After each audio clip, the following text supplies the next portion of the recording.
All right. Sorry about that. I'm back now.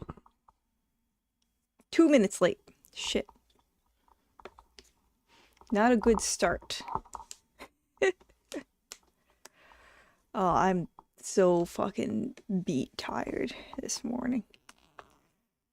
So much so, I've put hand soap on my toothbrush instead of toothpaste.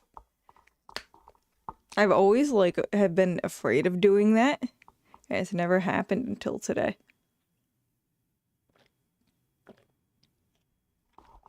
Alrighty. So, happy April Fools. I was thinking about, like, doing some stupid shit for April Fools, but, I ended up not. I was like, I don't know, I think, the whole, like, I couldn't think of a trick that wouldn't be mean. If that makes any sense. So, I didn't do that, because I was thinking, like, oh, like, maybe I could switch up my avatar. But I was afraid that would, like, freak people out. I don't know, I guess I don't like lying to people. I also thought of, like, maybe doing something, like, pretending I'm gonna do something completely different. Like, set up like a, oh, I'm gonna touch grass today or something. Or, like, gaslight people into thinking that this was always, like, oh, this is always a fucking, fast food review channel. It's always been like this. What do you mean? I've never not done this. But I was like, I don't know. I feel so bad lying to people. Like, even if it's just a harmless joke, I have a hard time doing it. So instead, we're gonna do what we normally do on fucking Wednesdays. I'm going to go over some of the most depressing news. I'm gonna ruin your morning. And maybe possibly your whole week. So, let's get started with what I normally start with here. Just move my dumbass over here.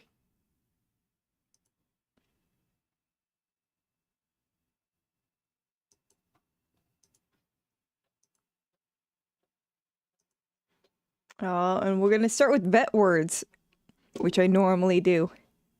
Alright, let's see. Is it supposed to change every day? So let's see. 1, 2, 3, 4, 5, 6. Could it be ligate? Could it be ligate again? Alright, let's see our clues. Ophthalmology. Oh, great. I fucking hate ophthalmology. These should always be see-through. S-C-E-L... Is that even a thing? S? I don't know how to spell this. Not in word list. Fuck, I don't know how to spell it. Well, that's not good.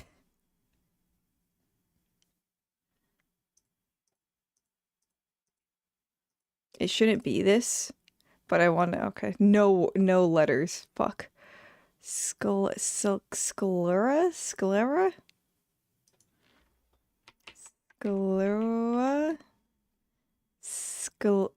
Oh my god, that's how you spell it. Well, that's not gonna be it, right? Search instead for S-C-E-L-R.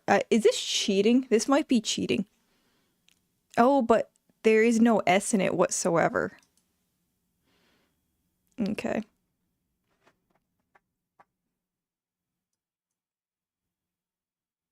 Alright, so there's no S in it.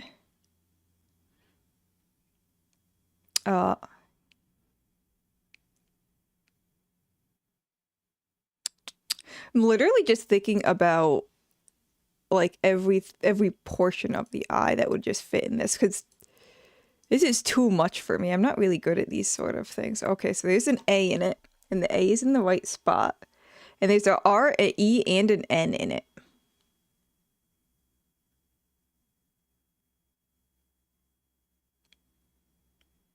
Oh, fuck.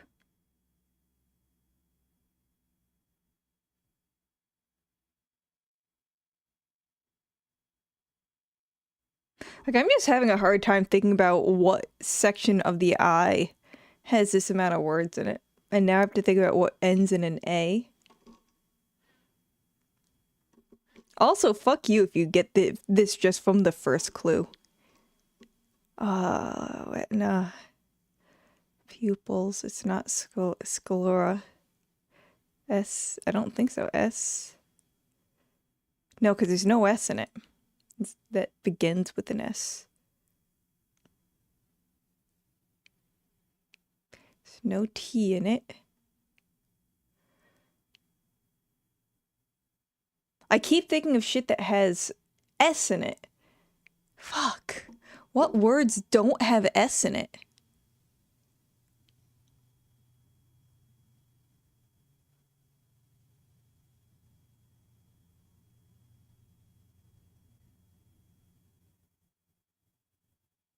And everything else I can think of is like really long. Like way, that's like multiple words.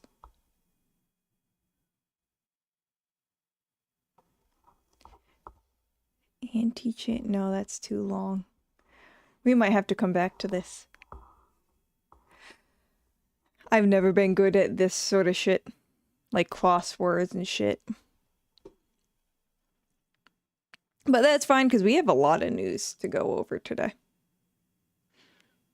But I figured we'll start with something super cute. For many years quite successfully, but we've always felt there's been a bit of a gap in our... Check this out.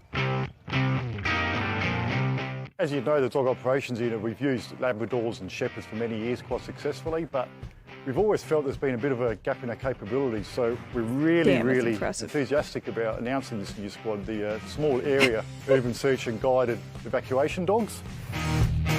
Ooh, doxies. Oh my god, its fucking vest isn't even on right.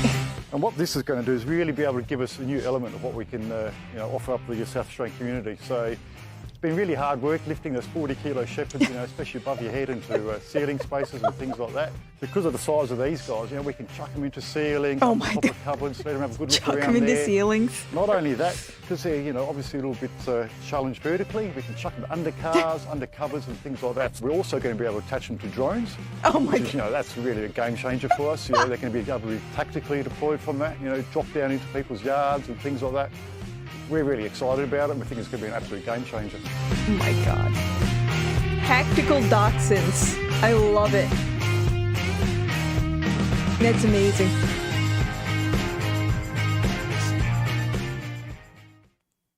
I like how they're like, lifting up those heavy dogs is a pain in the ass. That was fucking awesome. They yeet them into the ceiling. I found this as well. OnlyFins. Yes, you read that right. We're launching our brand new platform today, OnlyFins, exclusive for our biggest fans and supporters to get access to special content featuring our seals. Dare to take a peek? Find out more here. Oh, I hope it's actually not bad. I didn't actually look into this. OnlyFins exclusive flipper content. Oh no, it's in a language I don't... Oh my god, what is this? Hospan het ook mag klinken. Ons OnlyFins is naturally in 1 April grap. Achter de grap zit wel in... Oh my... Fuck lord. Oh my god, you actually have to pay for it? I thought you were gonna give me a teaser. What the fuck? Dahir? Should we do a Dahir?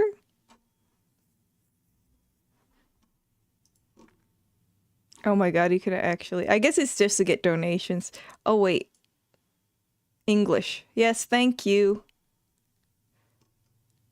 Yeah, April Fools. No shit. As exciting as it may sound, our OnlyFans is, of course, an April Fool's joke. As exciting. But there is a serious message behind the joke. Every day we dedicate ourselves to helping seals in distress, animals found along the coast that are weak, sick, or injured. I will say, maybe one of these days we'll look into it. The, like, seal rehab places are so fucking neat. Like, they're so... It's just such an interesting concept to me because, like, I don't live in an area that is gonna have seals. So for these places like pop up that are specifically for seals, that's kind of cool. At our center, they receive medical care, rest, and food they need to be able to return to the wild. That work takes time, expertise, and money. Wait. With your donation, you support seals in rehab so they get specialized help they need to recover and go back to the Wadden Sea, wherever the fuck that is. You help us in preventing wild seals from getting into trouble. I guess they have like a seal youth program or something. We can train seal guards and deploy them along the Dutch coast. Oh, okay. I thought that was another fucking April Fool's thing. I thought they literally were like training these fucking orphan troubled seals to be in the army. Oh, you support our research into seals and their natural environment. I was hoping they would at least like pretend to have exclusive just pictures or videos, like of just seals flopping about or something. I thought that would be really cute. Like at least kind of be like, oh, we'll fucking send you, I don't know, like a 5-minute little documentary or something of our place. Like, that'd be adorable. But all we get is an April Fool's joke. I think they should have taken it a step further. They couldn't have just a shitty little fucking like link only YouTube or something. Well, anyway. That was it for the cute April Fool's joke content I had. Now we're gonna get into some real shit. And you're not gonna be happy. You're not gonna be happy. The harp seal slaughter begins April 6th. So that's about 5 days from now, according to the DFO, Department of... I don't know, fucking know. So the harp seal slaughter, they're talking about harp seal season. I don't know how long it is. It make it sound like it's a 24-hour thing, but there's no fucking way. It's got to be like a month or something. But it's basically just a hunt where they this is like such a fucked up picture. Where they hunt the younger seals mostly for the fur. I'll be honest, I can't remember the last time I saw like anything, or actually I don't know if I've ever seen anything being like, oh, this is made from real seal fur or anything like that. So I don't know like what the market is for this anymore. But I do know like the indigenous people really rely on it. Harp seals over 17, oh god. 70 is still bloody. 17,000 are killed. Okay. In Canada, were killed in Canada in 2025. I still don't know how long this season is. Harp seals.org is on a mission to end Canada's harp seal pup slaughter. About harp seals. Harp seal pups, known as white coats for their fluffy white fur and big black eyes, are very cute. They're very cute. Oh, that one looks like it's crying. It looks like the crying cat meme. are among the most iconic baby animals in the world. Their images are widely recognized, yet this fame hasn't protected them. Tragically, they remain the victims of one of the largest marine mammal slaughters on Earth, driven by politics and misinformation. I don't know how much of it's driven by politics. I mean, you don't go hunting over politics. So I don't know what the fuck they mean about that. The only marine mammal slaughter that is as large or larger is the Cape Fur Seal Massacre in Namibia. I still don't get what they mean, but it's one thing if they're like culling them for like, I don't know, for fucking drilling or some shit. And that is like a political issue. But they're actually hunting them. Like, they are skinning them. They're like, that's part of the like terrible images you see, is that they skin them for the fur. So I don't know how that's political. Anyway, born in the spring on ice packs, harp seal pups go through 6 stages of life. I actually didn't know that. I guess that's all the names for them. They like, I legit thought this is a different seal right here compared to this guy. A yellow jacket. Newborn pup's white fur is tinted yellow from placental fluid. Oh, okay. So that's like a brand new seal that just dropped there. Their birth weight is about 24 pounds. That's pretty damn big. And length is almost 3 feet long. Hot damn. That's fucking big. They don't really look that big, do they? A white coat. This is probably the one that we're more used to seeing. Like the really shiny, bright white coat and big black eyes. Look at his little black nose. His little mustache. The pup's yellowish tint disappears in a few days, leaving the iconic fluffy white fur. Pups nurse on mother's high-fat milk. Oh wow, 45% fat. That's really fucking high fat. Tripling their weight to 70 pounds in 12 days. Holy shit.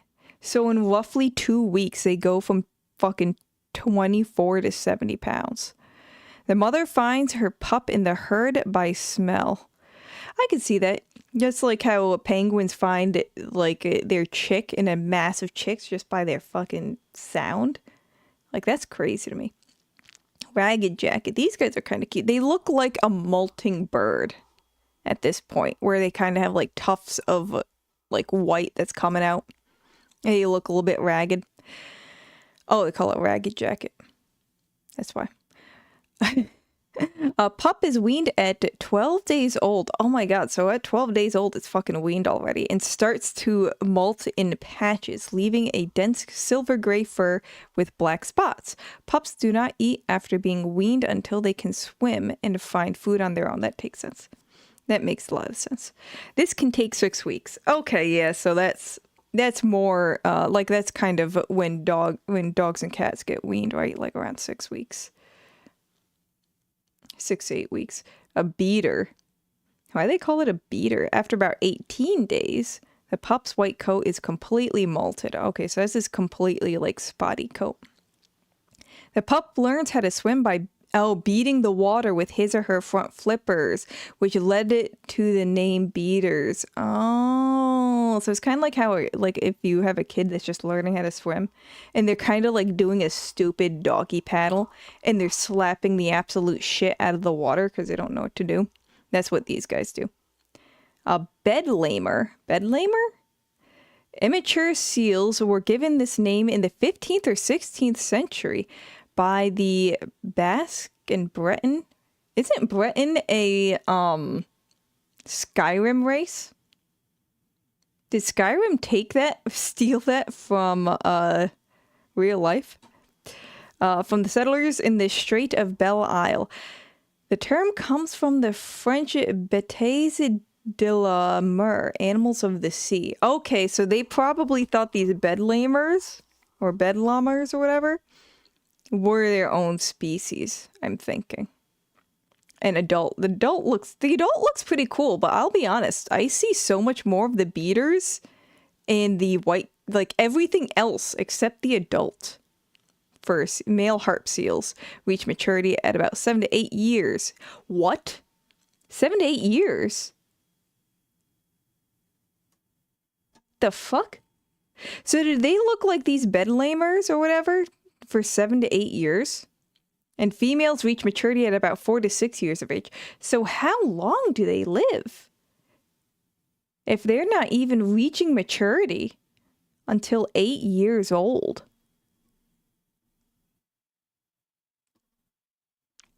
Oh, goody, how they're killed. Canadian fishermen refer to this as the harp seal hunt, though the hunting part is really just finding the herds of seal pups on ice floats. And I'm assuming they mean ice floats, maybe floats, and around Newfoundland and Labrador and in the Gulf of St. Lawrence. Once the herds are found, the fishermen or sealers walk up to the seals and beat them on the head with a long pole called, oh boy, a haka pick, in order to crush their skulls or shoot them from their boat and then jump on the ice floe to fish them off and retrieve them. Other seal pups can see this happening, but can't get away in the first few weeks of life because they are not yet able to swim. Oh, that's brutal. So they can't leave. They're just gonna, that's fucked up. That is pretty fucked. Who kills them? So I do know, like, indigenous people will also, like, I think they rely on eating these guys, right? They rely on these hunts because there's not a whole hell of a lot to eat there. You got like fish. I don't know, maybe the occasional polar bear if you can fucking kill one. But they're hard to take down. They're fucking aggressive as shit. And then you have seals. As these seals are not endangered as far as I know. I think there's a couple million of them. Every spring, tens of thousands of harp seal pups are killed in Canada by Canadian fishermen. These fishermen are almost all of European descent. Well, that goes my indigenous claim right fucking there. Let me try to move my fucking avatar so you can maybe see this a little bit better. Almost all of European descent. Most live in Newfoundland and Labrador on the Magdalen Island of Quebec. The Canadian government allows these fishermen to go on a rampage. That's just how they hunt. Across the ice floes, killing every harp seal pup in sight. As soon as the pups have started to molt. In fact, almost all the harp seals are killed by fishermen are pups who are only 3 weeks to 3 months of age. That makes sense because they probably want to get the whitest fur possible. And they also want to start early in the season. Not saying it's right. Like, the way that they kill them seems so... Not only does it seem barbaric, but it also just seems very inefficient. I could maybe see it a bit more if this was like if this was some tradition. And they like with the indigenous people. That's a fuckload of blood. Like the indigenous people, if there is a tradition that they kill them in a specific way. It would still be bad, and I think it really needs to be like limited and maybe adjusted so it is not as cruel. Because this just seems like incredibly inhumane how they killed them. They basically either beat them with like a bat or with a metal spike. When they could be shooting them with guns and like almost insta-kill them. Why they're killed. Many people wonder why anyone would kill harp seal pups. I'm not. For food, blubber, and for fucking, like, right here, for fur. In the simplest terms, sealers, fuck. Can I read today? Sealers kill pups for money. Money they get from pelts that are made into fur coats and other products, normally not more than $35 per pelt, and much less money from seal blubber that is made into omega-3 supplements. Oh, okay, I didn't know they made them into supplements. But there's more to it than this. Sealers are fishermen who believe that harp seals are eating too many fish and depleting fish populations. Okay. So they're also just wanting to thin down the herd. They believe that if they can reduce a harp seal population, they will be able to catch more fish. I will say I can't remember the last time I saw any kind of advertisement for real fur. Any sort of like real fur fucking anything in stores. I really think real fur is going out of favor because you can't fucking clean it. There's a huge stigma, whether you want to admit it or not, there's a huge stigma with wearing fur. Sorry, there's a hummingbird that keeps like checking me out through the window. So yeah, I can believe they only cost $35 a pelt. No one's buying this shit anymore. How to help herp seals.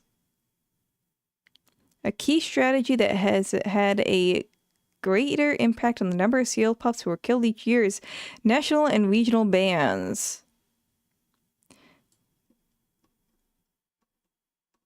Boycotts, yep. I kind of want to play this. Is it on YouTube?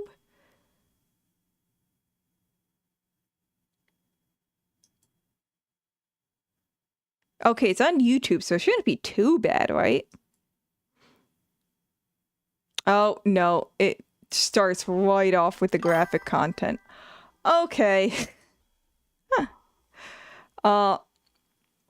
I will say, I looked a little bit into it. Oh, God, can I not get out of this now? Okay. I did look a little bit into the whole seal thing. And,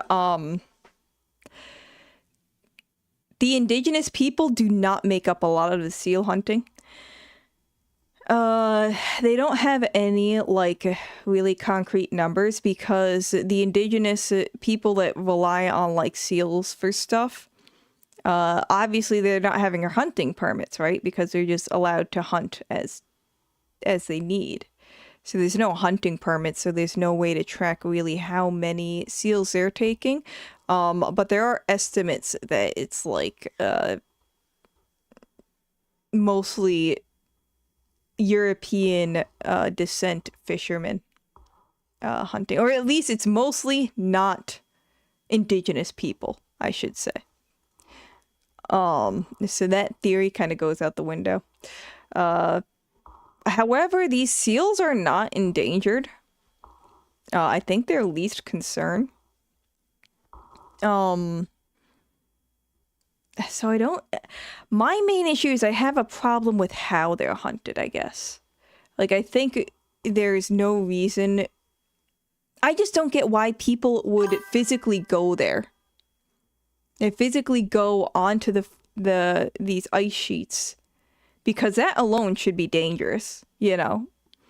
I mean, it's not likely that the ice is gonna crack, but it's not a... It's the possibilities of, like, the ice being too thin, or, like, somebody falling through the ice or falling into the water, it's a non-zero number.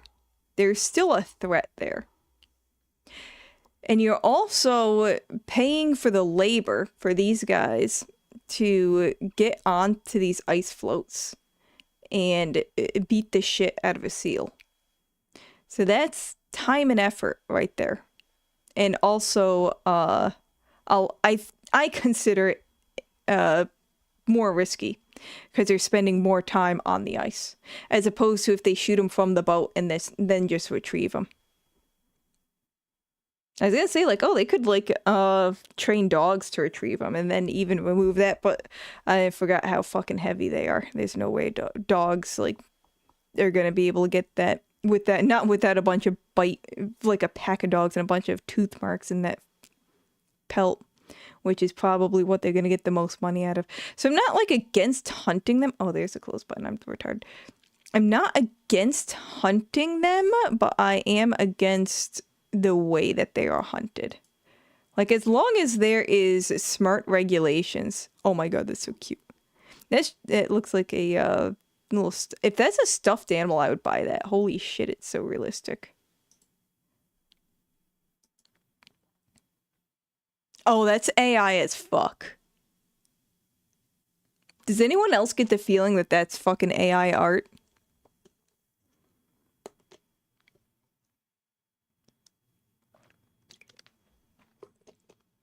I think it's just like the softness, like the lack of definition anywhere on the seal.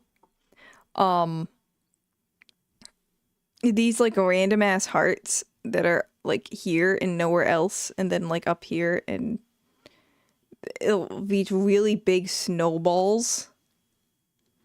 That's kind of like, why are these big snowballs here? There's this inconsistency here. There's also like this inconsistency where it's like, it looks like it's part of this bigger the snowbank, and then it kind of like flows out here, which is odd.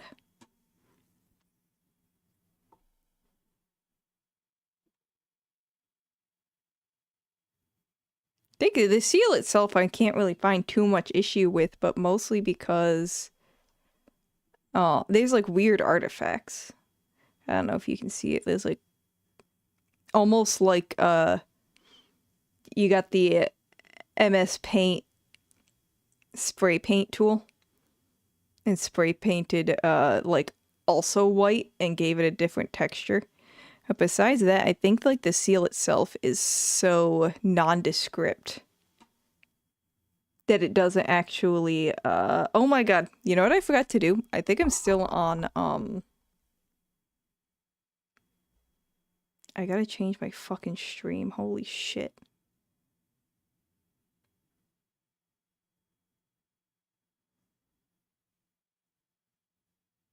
Oops, I wonder if I could change it midstream.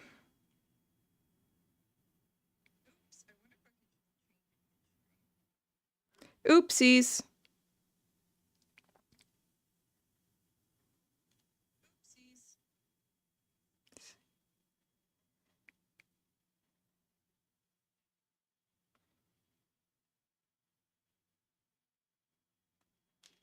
Okay. Sorry about that. I really need to just like, I had a checklist and then I stopped using my streaming checklist. So yeah, anyways, that was my segue into depressing topics, so let's keep on going here. The Iditarod finished up probably sometime last week. The person who won it, I think, was, I don't know, some TV star, like some reality TV star. I could honestly care less. I don't fucking know.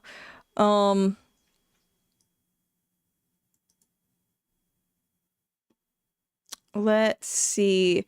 One dog died. Charlie, a 4-year-old female, we talked about this, from the race team of Millie Porslid, died en route to Elm Checkpoint on March 17th. Her necropsy was inconclusive, which a lot of these necropsies are. Let's see. 540 dogs started. That's a lot. And 250 dropped out of the race, which is not as many as, you know, previous. There was one reported death. Only 289 dogs were able to finish. Does that check out?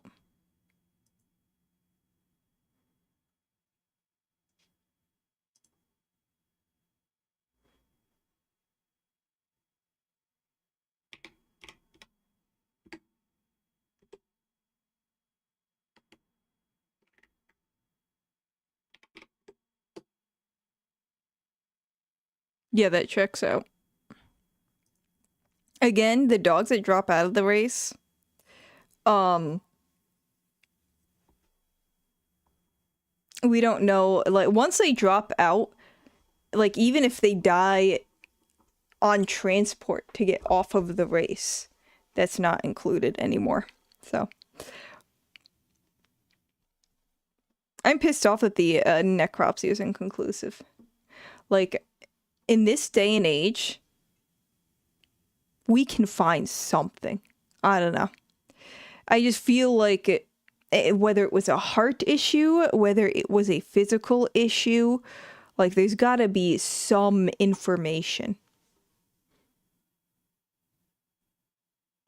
I just don't fucking. But I have participated in my share of necropsy, and I've always at least had maybe not an idea, but some theories.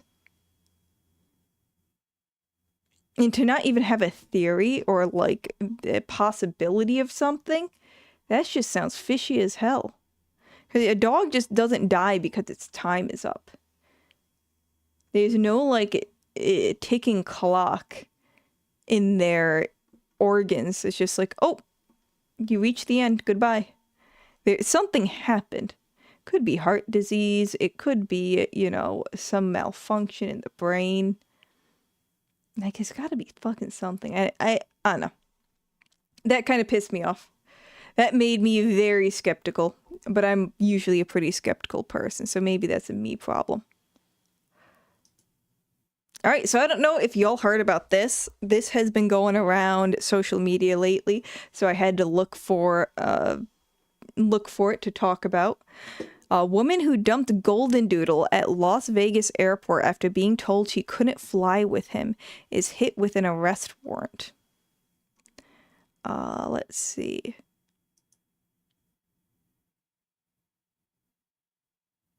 Oh, this is some idiot just posting bullshit. So we have the video here from the Las Vegas police. Abandoned at the airport but not forgotten. We can't believe we have to say this, but please don't abandon your dog at the airport or anywhere else. On February 2nd, so this was quite some time ago, at approximately 11:39 p.m. I say approximately, that seems pretty exact to me. Las Vegas police officers assigned to Harry Reid International Airport responded to Terminal 3 after receiving reports of a dog that had been tied to a metal carry-on baggage sizer and left behind at the JetBlue ticket counter. Like, are you fucking kidding? Imagine giving so little fucks about your dog. I mean, I guess it's better than dropping it off in, like, the middle of nowhere, but that just... I don't know. I feel like that's just insane. Airline staff advised the dog's owner she was required to complete online documentation in order to travel with the animal as a service dog. Oh my god. And this was a service dog. Or at least she believed it was a service dog. And she just fucking abandoned it. When the required paperwork was not completed, the passenger was denied a boarding pass. She then left the dog behind and proceeded through the airport to the departure gate. Well, I guess you didn't need the service dog too bad then, did you? Man, you know that could not be a service dog. Because they cost so much fucking money. Or, if you trained it yourself, that cost a whole lot of fucking time. You would not want to leave a service dog just because of the investment. Whether the investment was time or money, it doesn't matter. That investment for that dog is fucking huge. Also, it's a service dog, so it's probably helping you with something.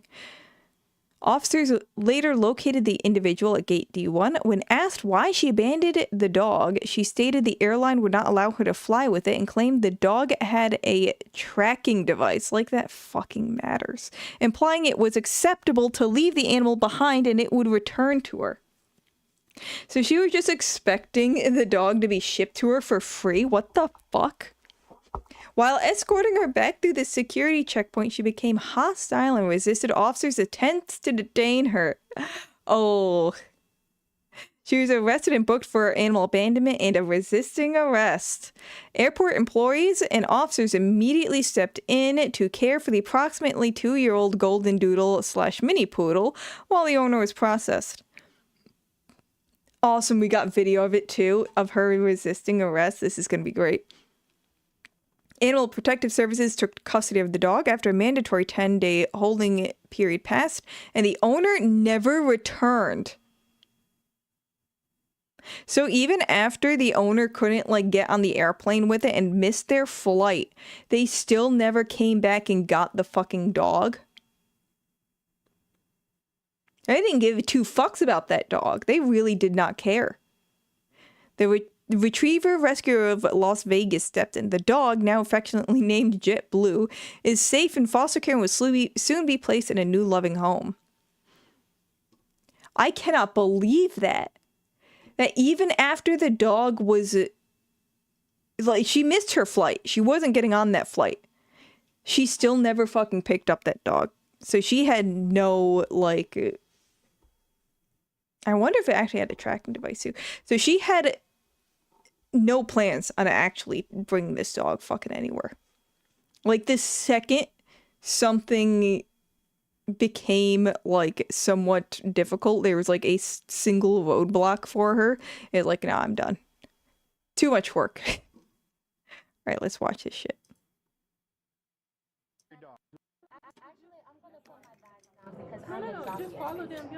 No, what we're gonna do is we're gonna walk you back to where your dog's at, and then we're gonna issue a citation because you left your dog at the ticket counter. Well, I was trying to rebook my flight.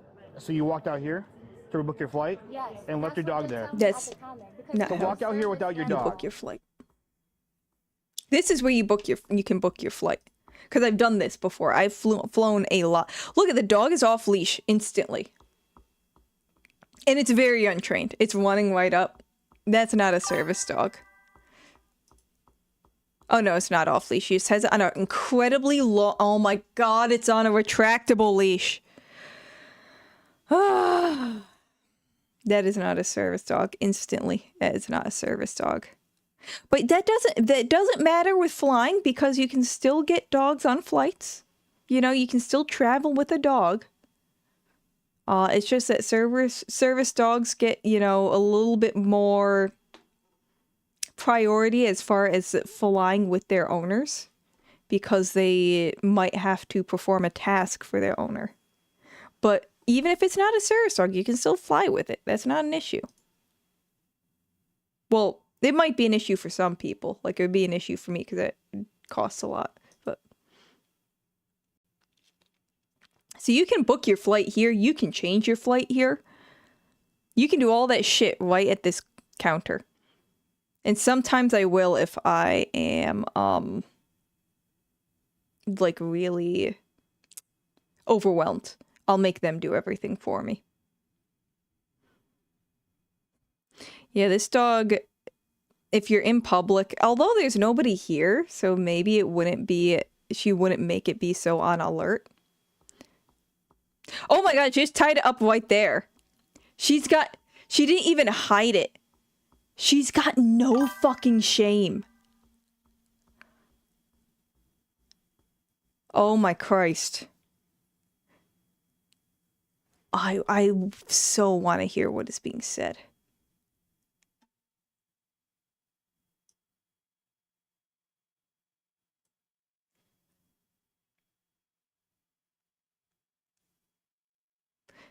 And that's probably them fucking calling the police right there.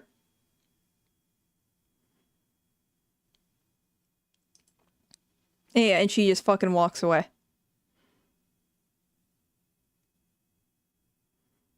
It's just insane. Look at the poor dog.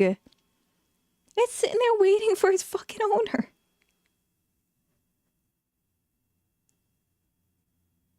Oh, that poor thing. You know, it's well behaved. At least from what I'm seeing. It's not like jumping up and barking and shit and going crazy when it saw its owner leave. Just kind of like sat there, it seemed like. It's nice. It's letting people pet it. This has no audio, by the way. You'd think it would. This is literally dog at the airport. God, it is posing for that camera. I just cannot believe how shameless she was about the whole deal. And then not picking the animal up from the shelter afterwards, after she would have already missed her flight. She did not give a fuck about that dog.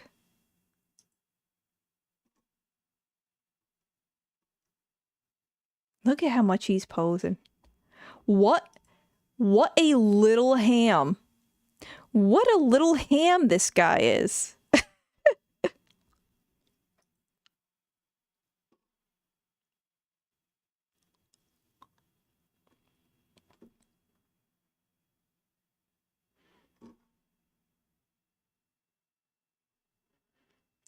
Honestly, I think the saddest part of all this for me is just how much the owner of this dog really did not care. The dog is like 2 years old. Like, what's the chances? She probably got it as a puppy, you know? And she did not care. She did not give 2 fucks about this dog for about 2 years. Like, that's really fucking sad.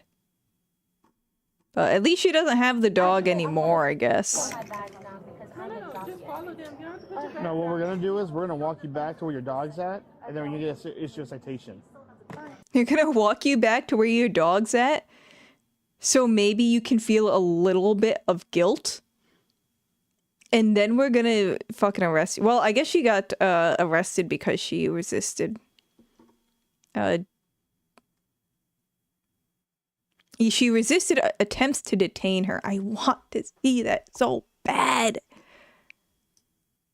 Fuck. Walk out here without your dog. God, I wanted to see that so bad.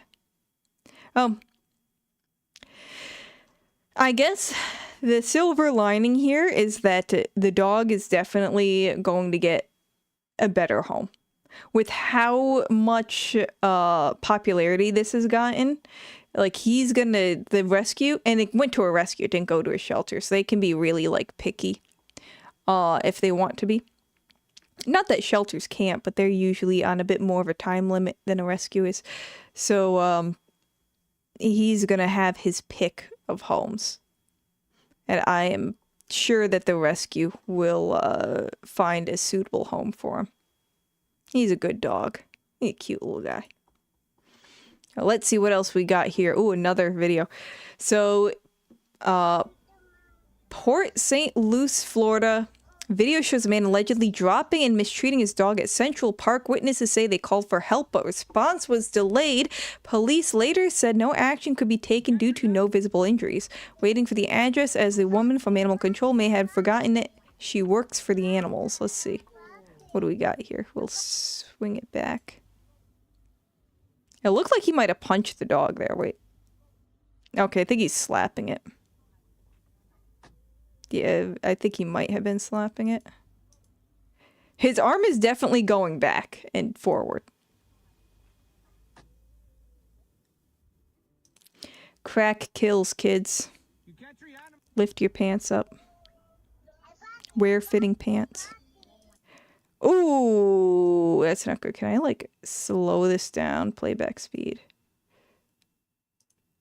Because it happens so fast. Alright, so right here, dog is looking back. Not a good sign of trust. Ears are back. It looks like the lips are pulled into a smile, which is not always a good thing. It can be a very stressed face. He's kind of bowed, kind of like he's trying to get into a lowered, submissive position. His hand is raised. The dog is getting choked here. He is lifting up that leash.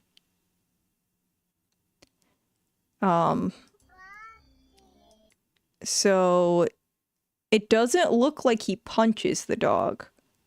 I'd have to, like, let me bring it back to normal speed. And see how fast it is. No, he doesn't punch the dog. He does grab it. So what do we do here? Grabs it by the neck. No. Now he grabs it by the neck. So what the fuck did he do before? He grabbed its legs, I think? Maybe? He grabs it by the neck here. I don't think he's choking it.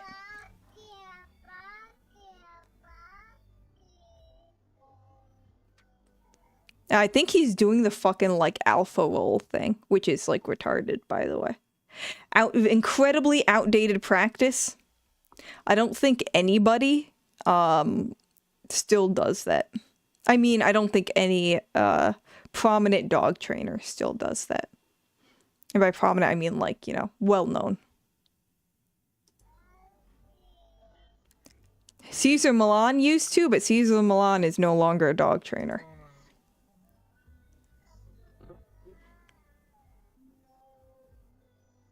Get out of the view, car. Fuck. Okay. The dog is trying to get out of this grasp. I can't tell if he's choking the dog, but I'm gonna say no. The dog is clearly uncomfortable. He's trying to get out of it.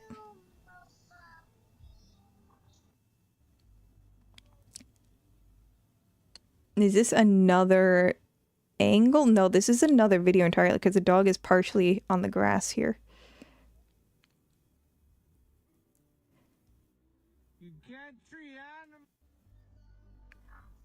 It is really fucked up.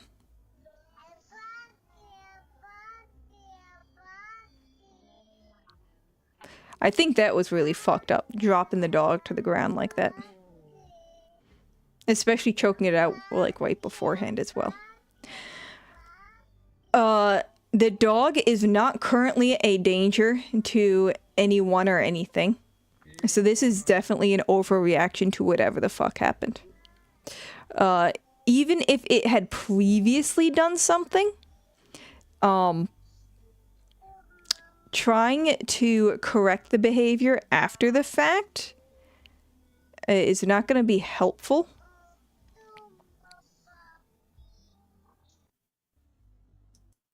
Because what's going to happen is the dog is not... Dogs are not so smart that they understand cause and effect. Well, they do, but they don't understand cause and effect to the extent that humans do. So let's say, like, I'm trying to think of like a scenario that would have happened here. Maybe he like ran out in front of a car. Like, yeah, you don't want your dog doing that. But then you get to the other side of the road and then you punish the dog. He is not going to understand that cause and effect. It's just very complex, and the only thing the dog is going off of, he can't understand words. So he's only going off of like, wow, I got to the other side of this road, and then I like got fucking choke hell. I got fucking slammed to the ground. Or maybe like he had a previous interaction at like maybe there's a dog park over here, and then the guy took him out of the dog park, brought him to the street, and then did this shit. And that's like way past the fact. If you are going to do a positive punishment, it has to be a positive punishment. It's like adding a punishment, which would be something like, you know, grappling your dog to the ground or punching or slapping your dog. It has to be like in that fucking moment. Not that I would suggest doing it anyways, because a lot of times that will actually hurt what you are trying to train. They will become fearful of you, and that is the last thing you want when you're training an animal, is the animal to become fearful of you, because a fearful animal is a dangerous animal. Look at his fucking like he is right in the middle of saying fuck you. Hold your horses. We might not agree on his way of treating the doggy, but I've seen a few...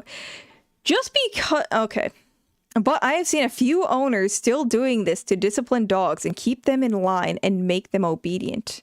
I don't see that he dropped or hit the dog or anything.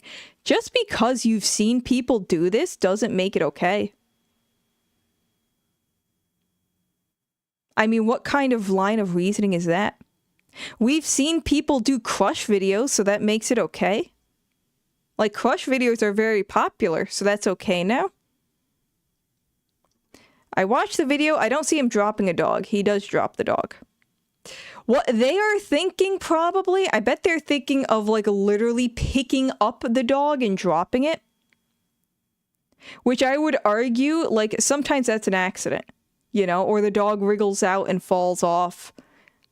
So that's not necessarily a bad thing. Well, it is a bad thing, I guess, but it's not necessarily done on purpose. This is where he drops the dog. Right there. That's what they're calling a drop. Or at least that's what the OP is calling a drop. So he is dropping him to the ground. All he's doing is pinning the dog down. It's a dominant technique. The dog is not being choked. He was being choked. We did see that. When his neck was being held straight up, taut, right. There. His feet are...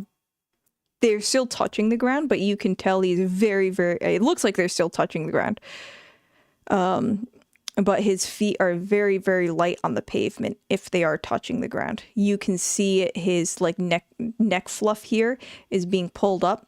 So he... Unless the... Well, even if the leash is very tight, the fact that his neck fluff here is being pulled up... pulled straight up, too, if we keep going. He was being choked. Granted, was he being choked for a long enough time to kill him? Obviously not. But it's still not okay. He's training. Mother dogs do the same thing. If a mother dog does something like this, it is a highly aggressive dog that is killing its puppies. And it should be, the mother dog should be removed in that case. If they are doing that shit to their dog and putting fucking pressure on their neck, they're being fucking dog aggressive. I don't know why the comments are so unhinged on this. Like, is it worth having the police called over? Probably not. Unless this is something that is done fucking regularly, then probably. If for nothing else than for the guy to not be a public menace. But, it's not something that we should be condoning or promoting, like a lot of people seem to be. Like, that's fucking insane to me. Like, we bitch at people who, like, leave their dog in the car for 2 minutes with the fucking windows down and the AC on, but we're going to say that this is okay. And the people who leave their dogs in the car, like, they love their dogs. If they didn't love their dog, they wouldn't have their dog in the car. They wouldn't be bringing their dogs along with them when they go on every little fucking, not chore. Oh my god. This is your brain on morning time. Not task. What the fuck is the word?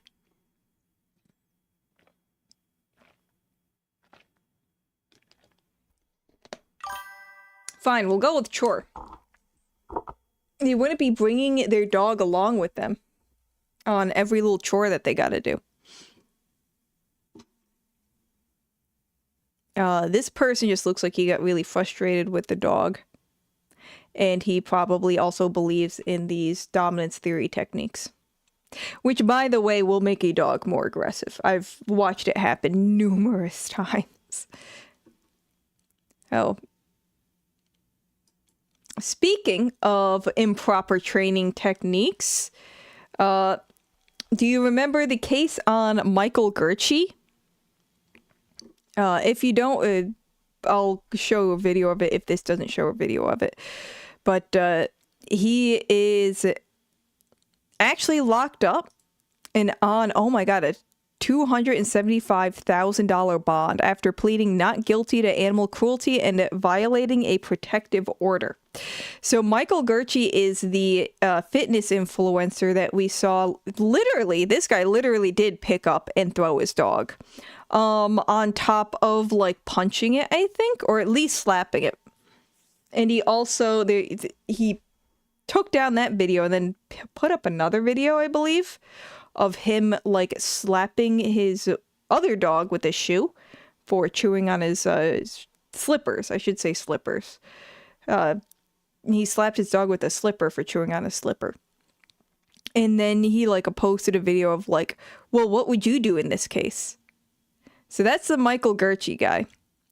He asked the judge to keep his dog Stitch and Thor, but was denied custody of a condition of release. This isn't his first run-in. He's facing multiple charges dating back to 2025, so only last year, including injury to a child, disorderly conduct, and assault. I am very curious about that injury to a child.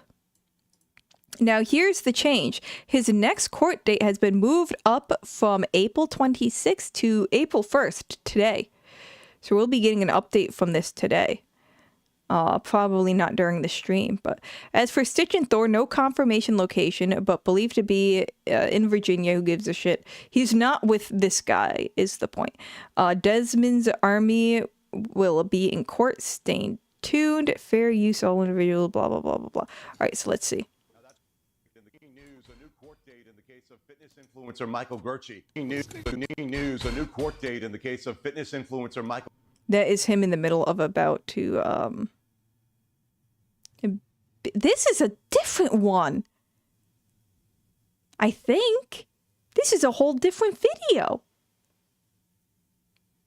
Holy shit. How many fucking videos does he have of him hitting his dogs? Gertschy. Take my dogs.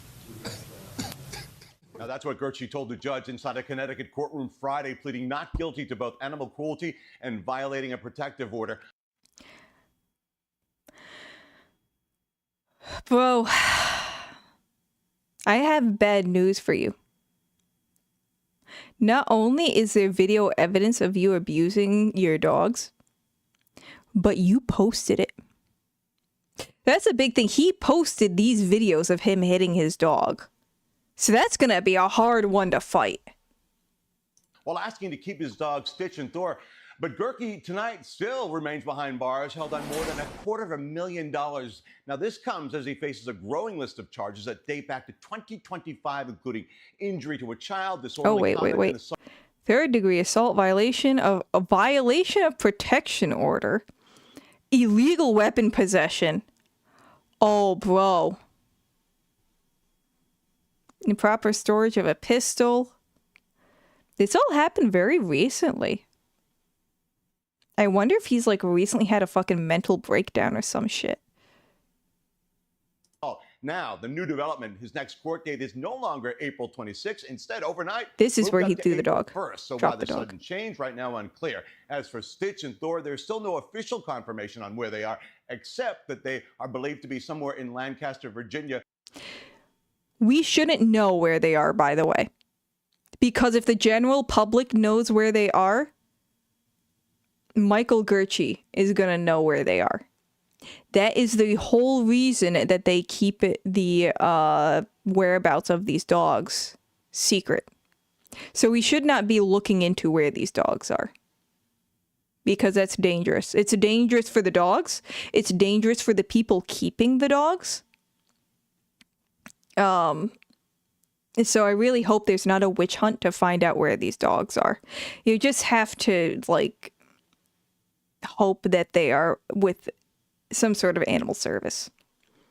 Or I feel like he's behind bars, so it's not like this guy's got him. So they're probably at least safer than they are with this guy, I'd imagine. Animals that are in a court case, if they are in an animal shelter, they can't be like fucked with at all. Like they can't be euthanized. They are considered evidence, so they can't be tampered with. They're not, like, if they're not neutered, then they're not going to get neutered while they're at the shelter until the court case ends. They're not going to be getting like any kind of surgeries or extra vaccines. I think they will have to get a rabies vaccine.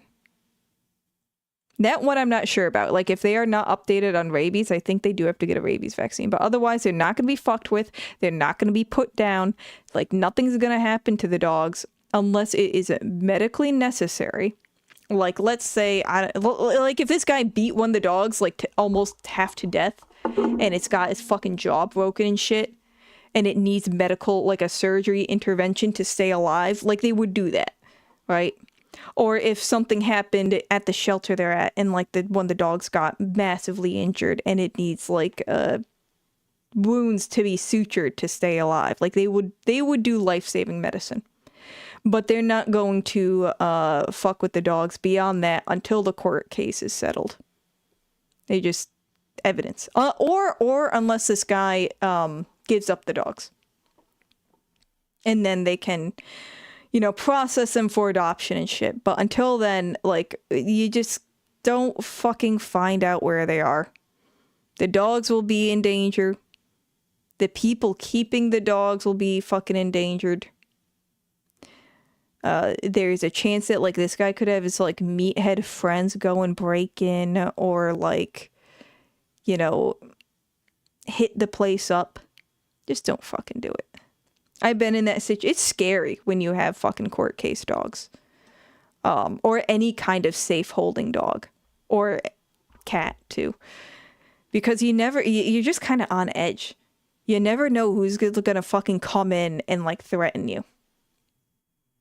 Where Gerke has a house. Stay with us. We'll have the latest on tomorrow's court date tomorrow. News, a new court date in the case of it's going to be, we're not going to know until tomorrow. So let me find the original videos in case if y'all haven't seen them.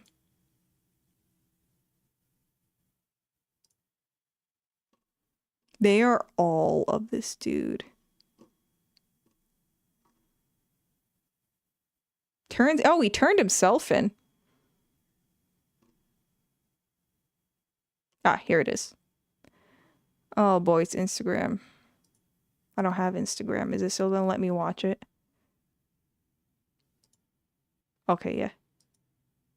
I just can't watch it in full video. Alright. What is your problem?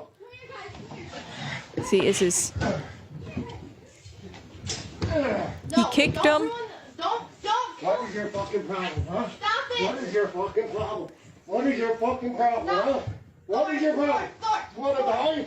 So that disgusting display of behavior was done by Mike Gerke, whatever you pronounce it, and apparently the Glastonbury, Connecticut Police Department. I will say at least he picked the dog up and threw him on the couch and not the floor, because that might have broken his back. There is so much wrong with this video, his explanation, his parents.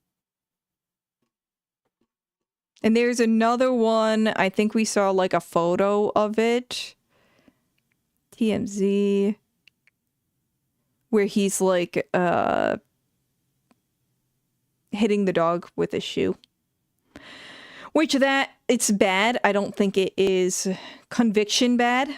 But, I think this is probably conviction bad. The kicking the dog multiple times. Grabbing the dog, throwing him on the couch. And this is done after, like, I just want to find the full fucking video. Oh, cool. Thanks, TMZ. Fucking worthless as always. Love it. Gotta love it.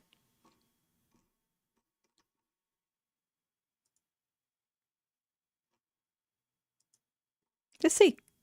Oh, cops probing. See, kicks it. What is your problem? Picks it up. Drops it on the couch. Dog is terrified. Kicks it again. Can't see what he's doing here. What is your problem? What is your problem, huh? What is your problem? Want to die? Yeah, you see he's I think he might have had his arm around the dog's neck. He drops him, but he drops him in a way that's like not breaking his back. And then there's another one. You kind of saw there though where the girls were there were two girls involved, two little girls, and they ran, like, she had to call them away. I think one big portion of this that isn't being talked about enough is the toxicity of that kind of living situation for the kids. Because even though it's the dog, or the dogs, because this black dog here also gets, like, slapped with the slipper. Even though the dogs are getting the physical abuse that we're seeing, that is a lot of emotional damage to those kids. Like, this was done, the whole video, I think I posted it online somewhere. The whole video, these two dogs got into a fight. This guy started it. Or this guy seemed to have started it. At least he started the physical altercation point. I think this guy was kind of being a dominant asshole. But this guy started the physical portion of it. So he came in to stop it. The two girls were in this room. So that's probably why he came in so, like, heavy-handed. But this is long after the fight has already happened. The girls have been removed. I think he went way too fucking far. On top of that, he already knew that these two dogs fight. So he knows these two dogs fight, and he is not only keeping them together alone, he's keeping them together alone with his girls. So it's like you knew this was a potential to happen. I mean, technically everyone knows there's a potential to happen, or at least anyone who isn't stupid knows that dogs have the potential to fight each other and that dogs have the potential to injure kids, if you're not retarded. But you have a history of it. And then to have this huge, angry, prolonged outburst, that's got to be really damaging for those kids. They must be terrified. I mean, I would be scared. And I'd also probably feel guilty, too. Because I'd be like, wow, did I cause this? You know, because I was playing with this dog beforehand. Like, you know, if I wasn't here, could that have saved this dog from getting injured, saved my dad or stepdad or whoever this is to him from getting so angry, you know? So it's not a fun situation to be in when you're in such a hostile household as a child. Like, that's really fucked up. It's just sad for the kids. Like, I know everyone's worried about the dogs, but I'm also very worried about, and like the woman too. But I feel like the woman has more autonomy over her life, whereas the kids really don't. So we'll see where that goes. Unfortunately, we're not going to get an update until tomorrow. So rip. I'll try to remember to cover it tomorrow, though. I mean, not tomorrow. Next week. So let's see. Oh, the next thing. I saw this going around, so I had to look into it. I'm sorry, but what the heck is going on? Why is the UK media suddenly fixated on dogs, seemingly to get people to question having them? The UK is a solidly dog-loving place. I would argue otherwise, but okay. British people have worked with them and kept them as companions forever. This is so weird. Oh my god. All right, so let's see some of these titles. The Telegraphy. My hatred of dogs is ruining my love life. I've quickly learned my canine aversion is the biggest deal breaker on dating apps, but I'm not the monster. The pet obsessives are. Bruh. Wait, so people are monsters because they don't want to fuck you? This is like the most incel shit I have seen. What else we got? Daily Mail. Fury as it's revealed taxpayers forked out £5,000 for Welsh government report calling for dogs to be banned from countryside to make it less racist? I don't get the racism part. The banned from the countryside as in like people can't have dogs in the country? Or is it like banning off-leash dogs or something? I know, I'd have to look more into that. Dogs get ASBO'd from parts of parks. Rules on where you can't take your pet. That is more acceptable. Having like portions of a park, because it's just parts of the park. So portions on where you can't take your pet. I can understand that. Just like, you know, you probably don't want dogs in like the playground, the kids' playground area, you know. Not just in case if dogs, you know, bite a kid, but because a lot of kids are scared of dogs. So I can see that. From puppuccinos to doggy high tea, how dog friendly should we be? Oh, so this is like a opinion piece about, you know, being too dog friendly. Okay. What are people saying about this? Oh, it's all... Yeah, I'm not saying everyone has to love or even like dogs, but if someone is anti-dog, it's a major red flag. It's like people have a general disdain for children. Something just isn't right about them. That's my thing. Like, if you just don't like dogs, that's one thing.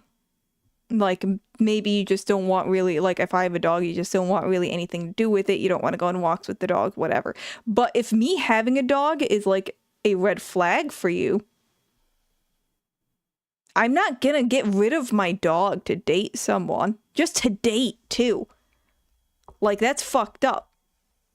And you don't want to invest in somebody if you're worried that it means you can never have dogs if you like dogs. I mean, you can say the same thing about, like, any general like. Like, if somebody has a huge disdain for swimming or going on boats, but they don't want you to go on boats either. That's kind of the issue there, isn't it? Like, if I have a dog and I'm dating somebody who hates dogs, we're gonna have to live in different houses, and, you know, because the dog is a part of your life, whether you like it or not. So that one's, like, ridiculous to me. The BBC says I kept wanting to say BCC. The BBC says the UK needs to have less dogs. We all know why they're doing this. It's blatantly obvious. I kind of don't. I kind of actually don't. All right, so let's see.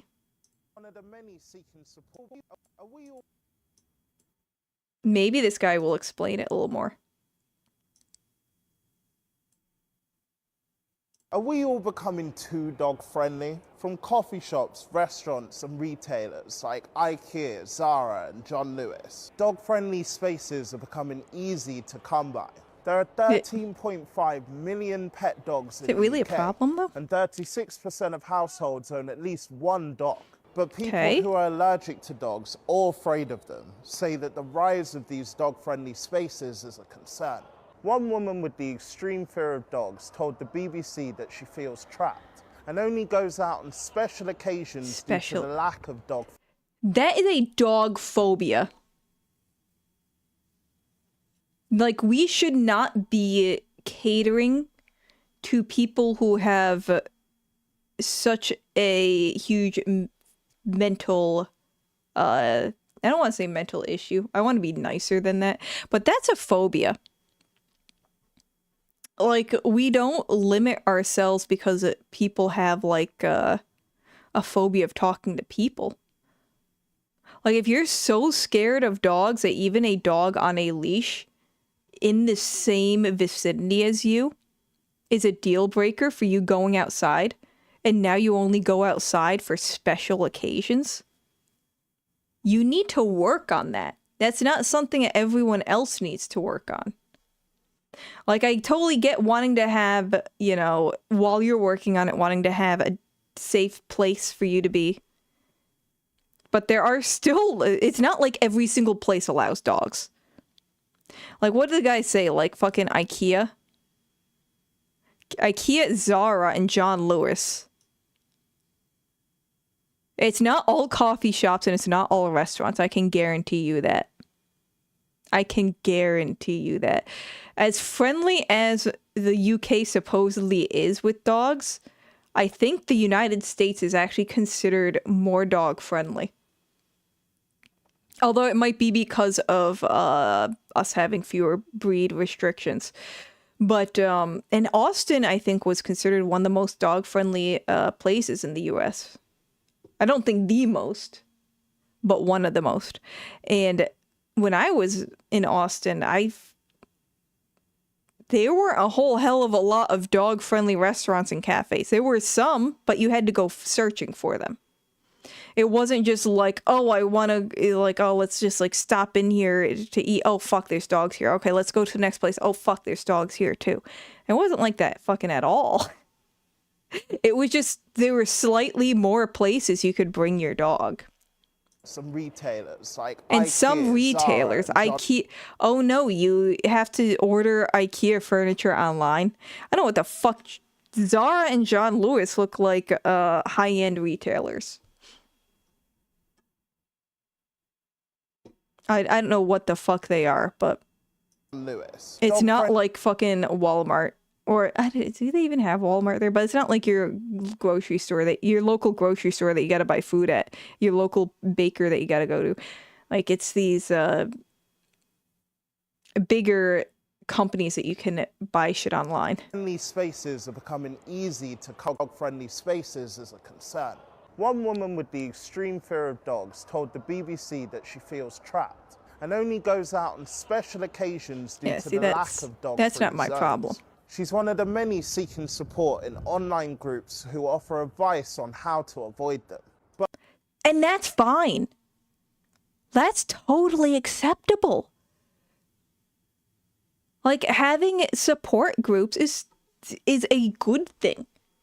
I don't know why that is being kind of leveraged as like this is such a bad thing that there's a fucking support group. Oh my god. Like no, that's a fucking good thing. Let them have their support groups. They need it. And when you have that kind of high level of phobia, like, yeah, you're probably going to be sharing tips with other people with that phobia with how to deal with it. Or really what they're kind of doing is like how not to deal with their phobia. They're actually like kind of working against themselves there. But yeah, let them have their fucking support groups. Like, fuck, man. Well, how is this my problem? But a coffee shop owner whose brand is underpinned by the dog says that they're part of the family. What do you... A single coffee shop owner, get fucked. The coffee shop owner is allowed to fucking run their fucking coffee shop how they feel. It's a single coffee shop owner. think? Has it all gone a bit too far? The way they say that too, how he's like, has it gone a bit too far? Is the implication that it has gone a bit too far. That is what we call emotional manipulation. Are we all becoming too dog friendly? From coffee shops. Let's see. So I guess people are blaming it on Islam. Pigs are very cute. They didn't mention anything about religious reasons, though.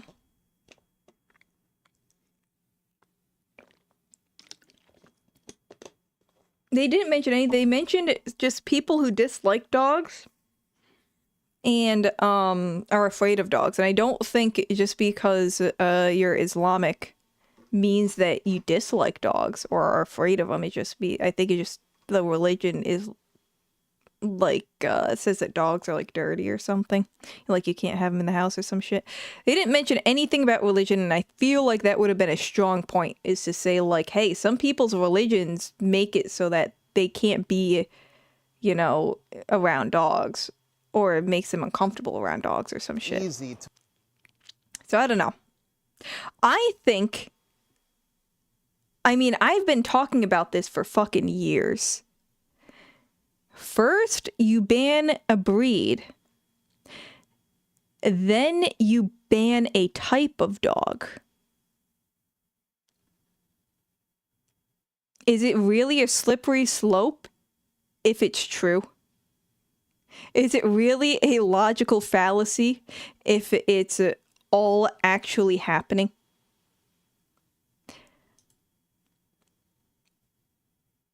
It's weird that this comes out now after the BBC piece. It's not a reaction to that. It's presented as an unrelated article. The memo seems to have gone out to purge dogs to appease hostile immigrant cultures. Nobody said anything about religion yet, though. I mean, maybe, but no one said anything about religion. I think they just want to get rid of dogs. And this coincides with the plan to ethnically cleanse the countryside. What? I don't know anything about that. I've quickly learned my canine aversion is the biggest deal breaker on dating apps. That's the one that I wanted to see about. I'm not the monster. The pet obsessives are. Read how Noah struggles to make it past the third date without his dislike of dogs coming up. Well, yeah, because if you we gotta read this. We got to read this. Honesty is something I hold close when it comes to dating, yet there's one truth about my...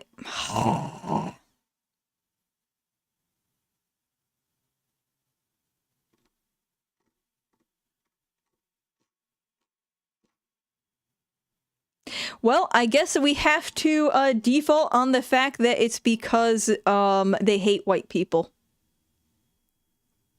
Because you're making me pay for this article, you hate white people. And you also hate women, and you hate democracy, and you hate freedom of speech. Fucking what else? You hate tea. You obviously hate dogs. You want to skin dogs alive. This is all completely true about the Telegraph, by the way. They want they are speciesist against dogs. They want to kill all dogs in the most inhumane way possible, in ways that we cannot even imagine, because they will not let me read an article.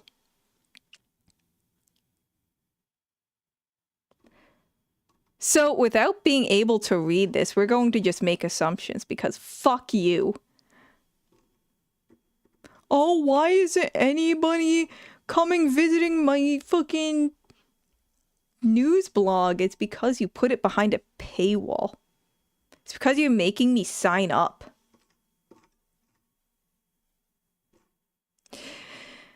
I'm not surprised that people are not dating people who hate dogs, just like I would imagine my hatred of dogs is ruining my love life. It is kind of a red flag, though, isn't it? Like, even if I didn't have a dog, and for a long time I didn't have a dog, but if somebody said that they hated dogs, I love animals, I would not be able to get along with that person. That's just how it is. Same thing if somebody said they hated cats. I'd be like, fucking why? Or if they really hated monkeys. I'm not gonna own a monkey. Why the fuck do you hate monkeys? That's weird. Don't talk to me. Like, I would just be constantly arguing with them. There would be a part of me that hates them because they hate, like, this animal. So why would you want to be with somebody who doesn't like you? That's what it comes down to. It's not that you're upset that of pet obsessives. You're upset that you're not getting laid. Because you don't care about actually getting along with somebody at this point. Because if you just want somebody to like you despite your hatred of dogs, then you're going to be looking for somebody who doesn't care. You don't want to look for a quote-unquote pet obsessive, because they're just not going to fucking like you. You know, if you just want to shag somebody, go on Tinder. Fuck, man. I'm so mad that I couldn't fucking read that. The BBC has produced 2 reports asking whether the UK has become too dog friendly. The UK government says there are too many dogs in the countryside. Huh?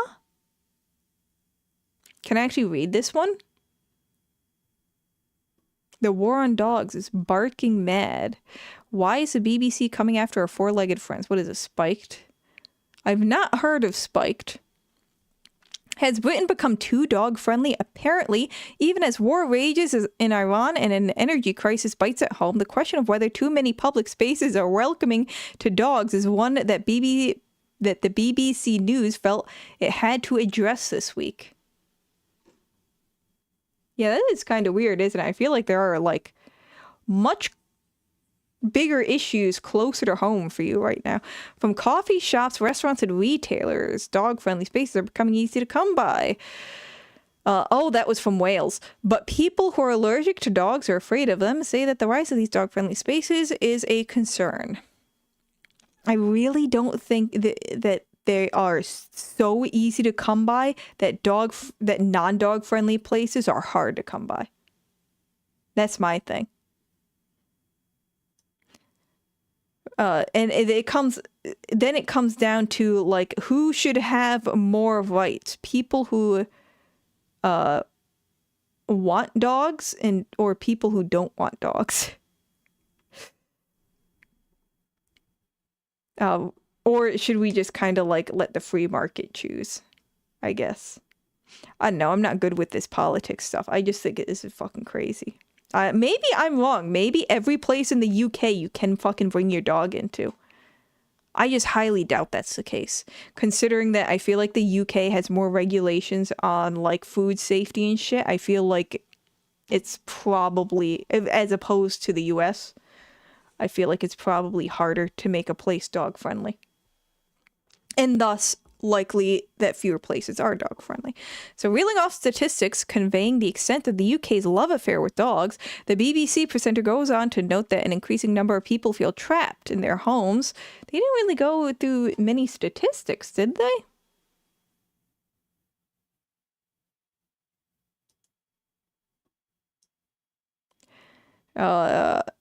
Okay. Just about how many fucking people own dogs at home? Are they trying to say that people shouldn't even own dogs in their own fucking house? On their own property? Oh, what do you think? Has it gone a bit too far? Apparently, dogs are a major issue in the BBC newsroom. Along with the video report, BBC Wales also saw fit to publish a written piece. Can we read it? I bet you not, because it's the BBC. On the horrors of our increasingly dog-friendly nation. Let's read this quick. Oh, yeah. We saw this as well. Remember? Puppuccinos to doggy high tea. How dog-friendly should we be? As more people look to pet companions, the pattering of paws has become a common backing track to grabbing a coffee with a friend, from independent cafes to restaurants and shopping centers. So independent cafes, so that means every fucking Starbucks. I don't know what other cafes there. Dunkin' Donuts, do they have Dunkin' Donuts there? An increasing amount of retailers are taking the leap in welcoming furry friends, including well-known brands like IKEA, H&M, and Lush. But for those who may be allergic or live with dog phobia, they say the rise in dog-friendly spaces is a growing concern.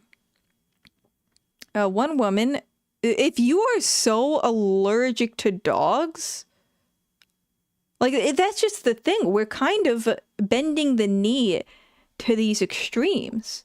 We're bending the knee to people who are so incredibly allergic to dogs that being in the same vicinity of them can drop them into an anaphylactic shock. And people who have such a severe mental illness that being in the vicinity of dogs brings them into a panic attack. Like, these are severe cases.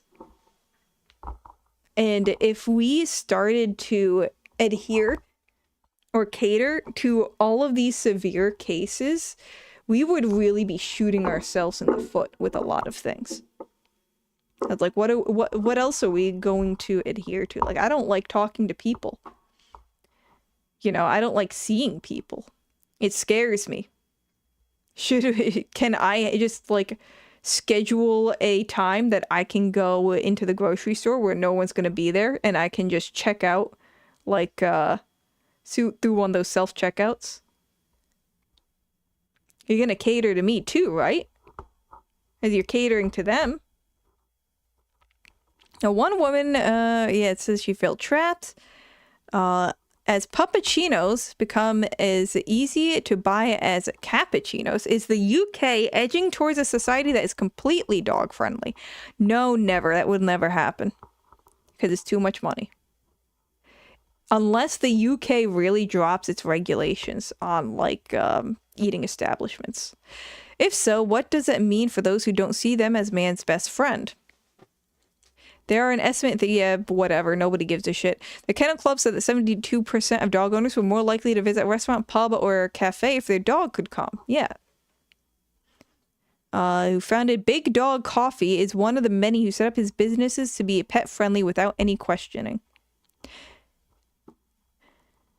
Yeah, so he set up his business. That implies that there were extra hoops to go through. He opened a coffee shop. Now, then again, I am really overestimating the writing ability of reporters. He opened a coffee shop in his own hometown and has since opened another. So he has two. Oh my God, he's got two dog-friendly coffee shops. The world is gonna burn the fuck down. Get the fuck out of here.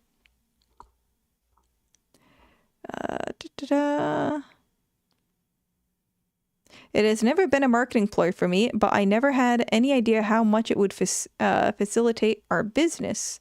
People want to take them everywhere. I'm looking to take Clyde on holidays with me soon.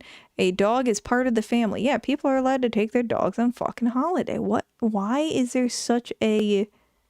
Why is this so controversial? People come for coffee but end up socializing in the shop. Strangers talk to strangers. It is underpinned by the dogs. For those who are allergic or maybe fearful, he said the brand has always been as inclusive as possible. We always stress to any dog owners that dogs need to be kept on the lead. Yeah. Off the furniture. People are very aware of other people who don't like it to be around dogs. That's another thing. If the dogs are on a leash, I mean, things can always happen, right? Like, I try to stay in, you know, safe areas. Or areas that I presume to be safe. It shit always happens. You can't, like, you know, the dog gets away from somebody. But the fact that they're on a lead already takes away a lot of the possibilities of a dog getting close to somebody who doesn't want to be near a dog. Whoever had a fear of dogs all her life, never felt more trapped and hopeless than she does right now. I never go out unless I'm 100% sure that a place does not allow dogs. With most shops and businesses now being dog friendly, I pretty much have nowhere to go. Most.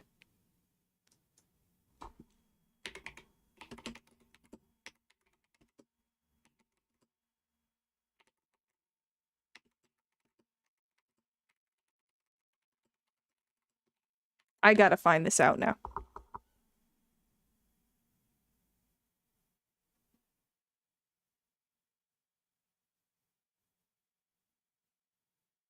They're all just saying the same shit. Can I ask Rock? How do I ask Rock?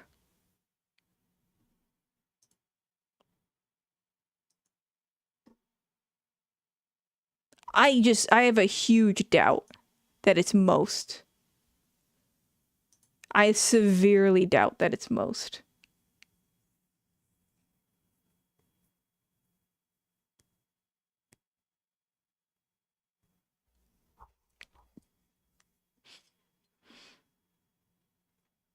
Seeing a dog, even outside, makes her overwhelmed by fear and struggle to think, and she will put herself in harm's way to avoid being near it.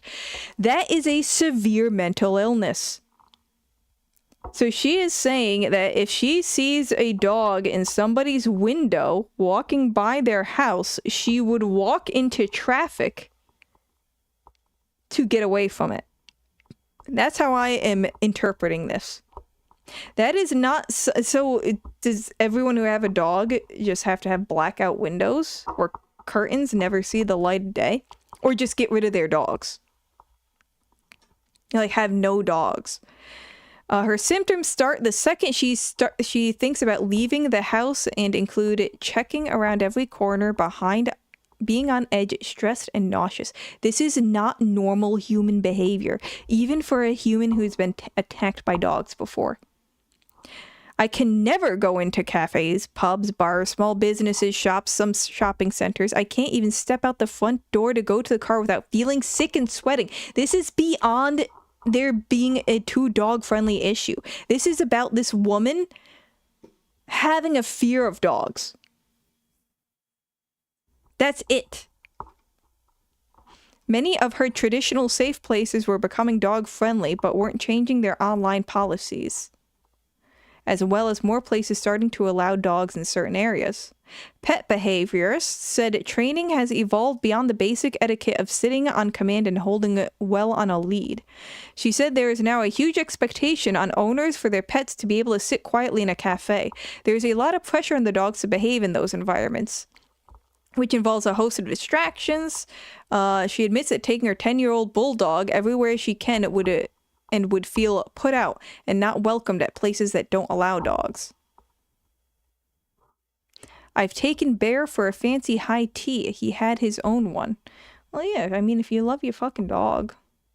I mean, I love my dog and I couldn't take him out anywhere because he's just a bane on society. But I'm surprised some of these places which allow dogs, like dogs are scared of them, it would be difficult. Of course, she has an English bulldog, but... As dog-friendly businesses rise, so too does the number of people seeking dog-free spaces, with several support groups offering for those trying to avoid them. I will say, if you're in like an office, you gotta make sure everybody in the office is cool with having a dog. And even not just people who are allergic or afraid, but also for people who find it distracting. I would still have a dog in, even if it was distracting. Probably because it was distracting, to be honest. But Abby said she started therapy. Thank Christ. Oh my god, at 8 years old, it's not working. It's not working. We need to do like an exorcism or something, which included cognitive behavioral therapy and hypnotherapy. Well, there's your fucking problem. So for 5 years, but they decided they couldn't help me. That's no. No. Therapy is about helping yourself. You are the problem here. Like, I hate to say it, but you're the problem here. Therapy isn't like going to a fucking doctor and they fix up your broken leg, or they fix up your broken brain in this case.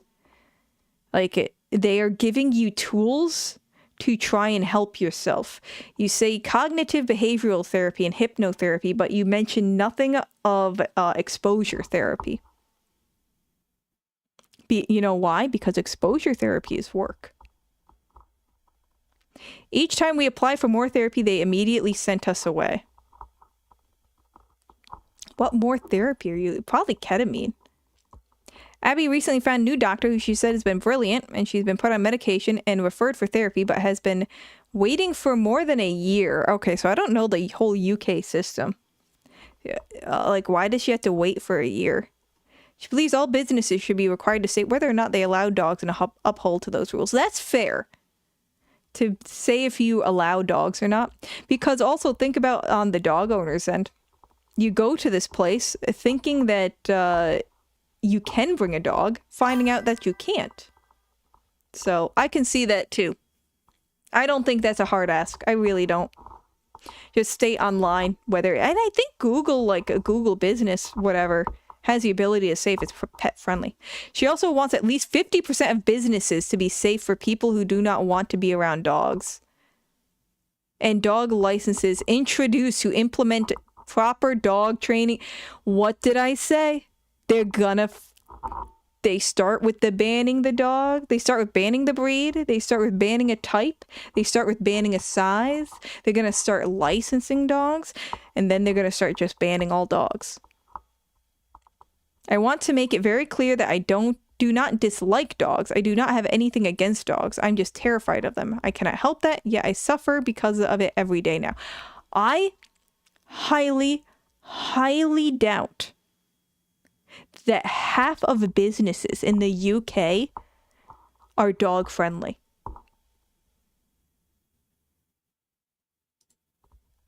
I just don't believe it. I mean, they've got to have your, commercial places like McDonald's, Burger King, Wendy's, they probably have that there, I imagine. Those aren't going to be dog friendly. Those large commercial places aren't going to be dog friendly because there's too much of a headache. And they're all about, profits like worldwide. They want it. It's easier to have everything kind of like set the same in those kind of giant corporations. So having like some of these places being dog friendly would be a fucking nightmare.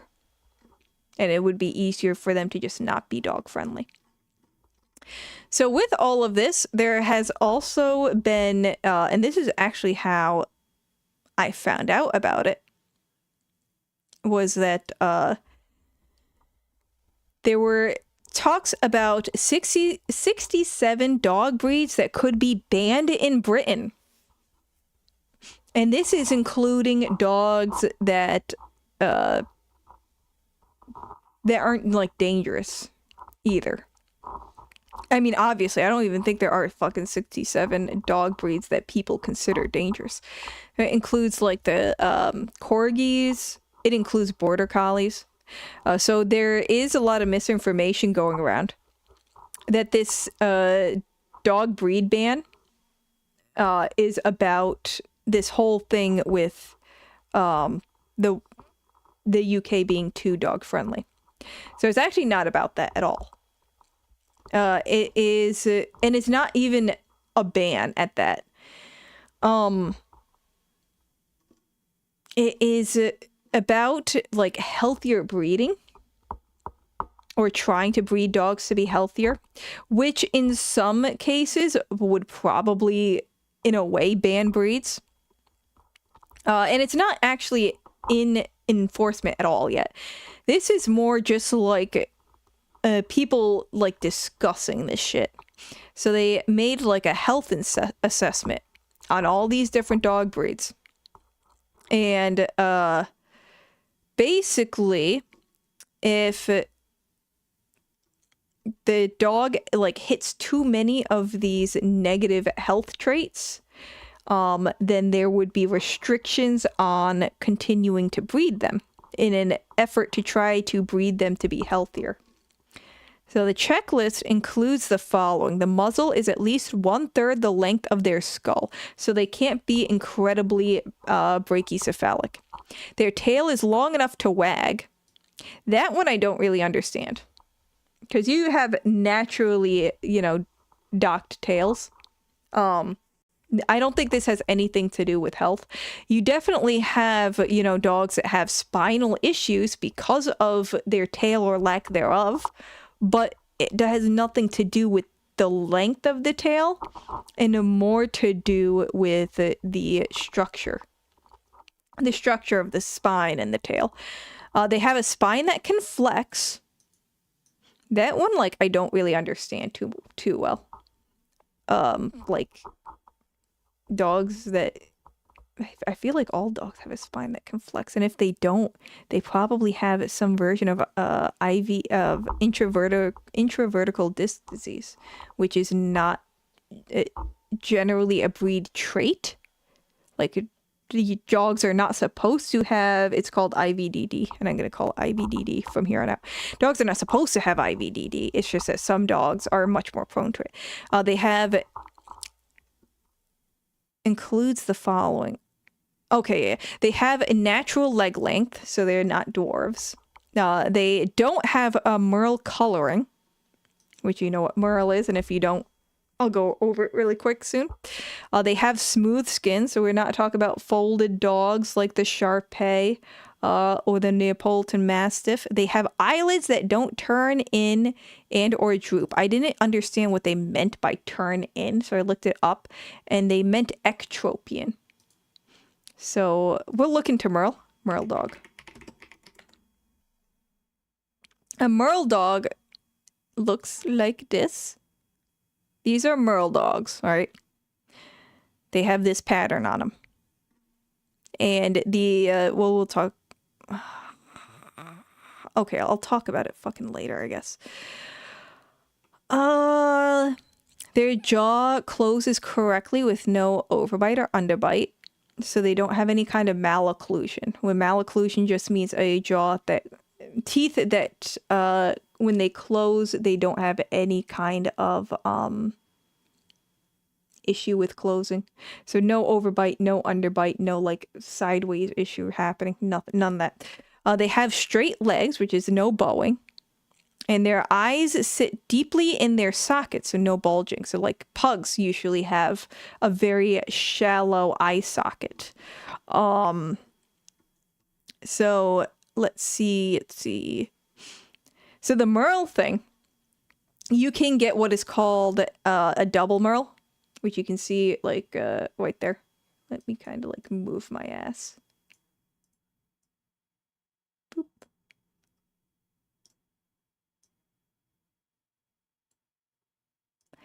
You can get a double merle by mixing two merles, right? I forgot.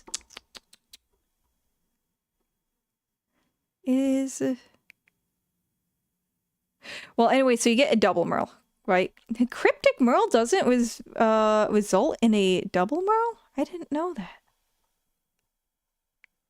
Okay. So, sorry, there is a lot about dog color genetics that's fucking insane. So you got a double merle, and what a double merle leads to is this. This is a double merle dog. Looks fine, right? They're fucking blind as shit. So double merles have a much higher chance of being either completely or partially blind, and also being completely or partially deaf. So you could have a blind and deaf dog, which, as you can imagine, is very difficult to deal with. Because if you have a dog that is both blind and deaf, like how is it going to interact with its environment? How are you going to train it? How are you going to control it? You can only do so by feel. So a lot of people consider breeding merles and merles together to be not good, right? Because the merle, when you breed a merle dog with another merle dog, look at here. There is a 25% chance that you're going to get double merles in your litter.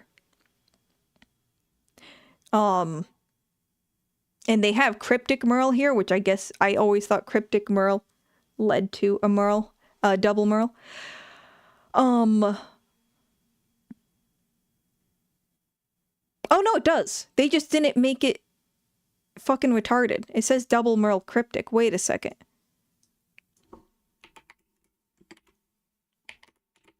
Wait, I'm doing something for my own edification here.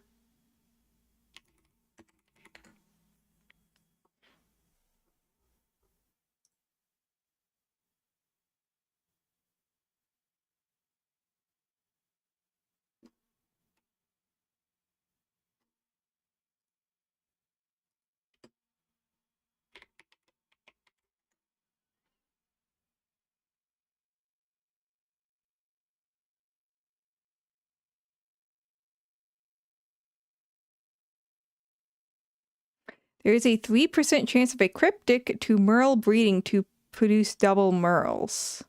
Why is that one so fucking low?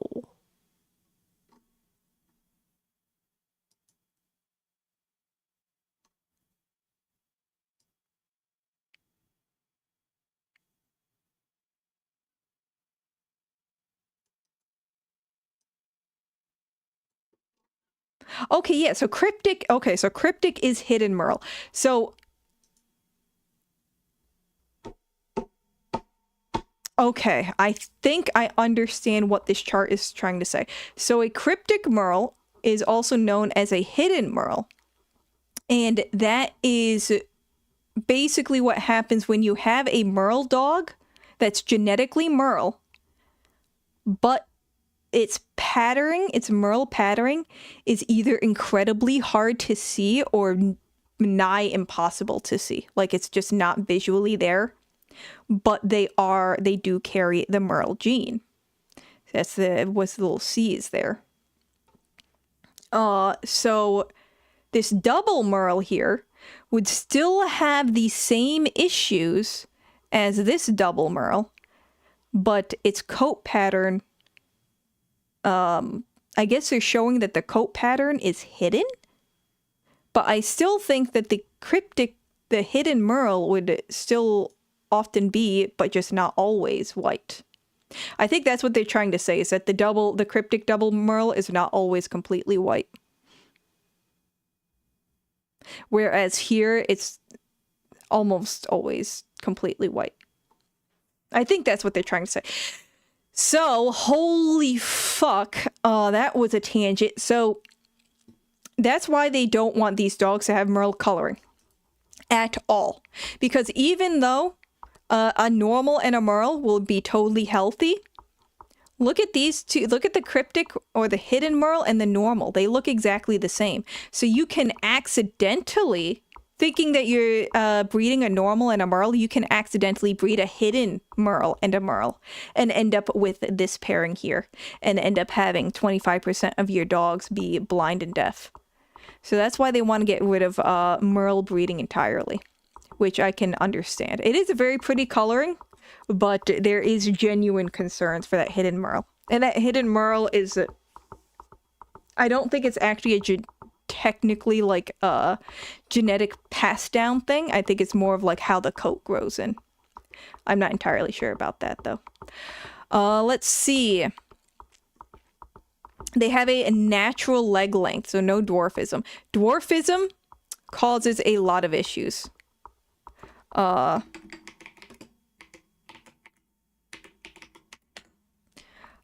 are our dogs that have IVDD. They are our dogs that have elbow problems, that have digestive problems. I'm sure somebody can fucking find a... We should find a list for it.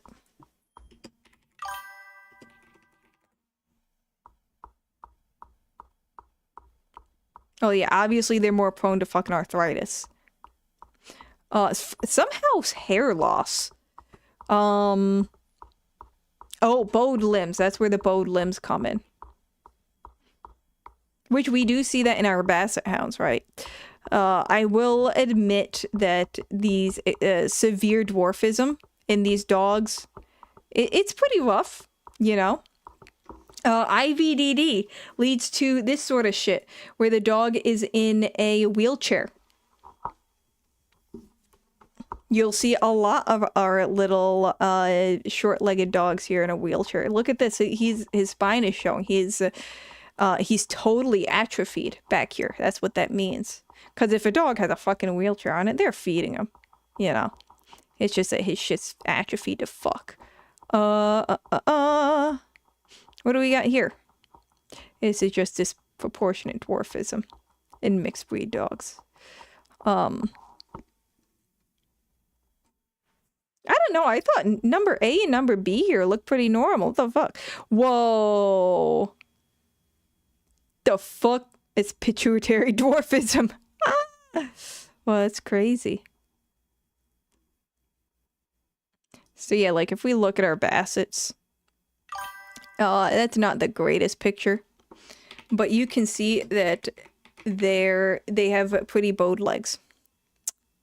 Let me find an extreme example so you guys can have a better idea of what we're talking about when we're talking about bowed legs. So there's probably, yeah, these are dogs with cricket. These are dogs with crickets for the most part, which is just a nutritional deficiency, like this guy. Oh, this guy has crickets. This guy does. This guy, this is a dachshund. You see how these feet are going? Does this look familiar? We see this on basset hounds very often. We see this on all sorts of bassets, actually, not just the basset hound, but the basset Fouvert or whatever. The petite griffon basset. We see that a lot. Yeah, most of these dogs have crickets, so it's not like the best. A lot of these are deformed by means other than, you know, what we normally see in breeding. So it's not the best example, but like this guy, that's not normal. But some breeds, that's just like a normal, like this guy right here. That's a basset. We see this all the time. So much so that that's a little extreme. Yeah, some of these are a little bit extreme, but look at this guy. That's that's a pretty normal basset look to me. Yeah, this guy. You know? Or this fuck. So yeah, that's what they mean when they talk about boat. Oop. Oop. Let's see. A spine that can flex, I'm not really sure about. The muzzle's at least 1/3 the length of their skull. So here they're just talking about brachycephalic, which means a flat muzzle breed.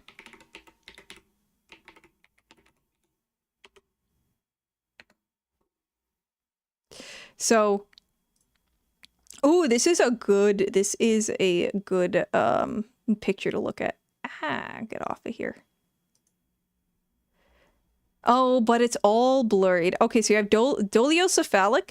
That's going to be your very long muzzle breed. We're going to see that a lot in our sighthounds. Greyhounds, Whippets, the Borzoi, the Meme Dog, the Russian Wolfhound. They are Dolichocephalic.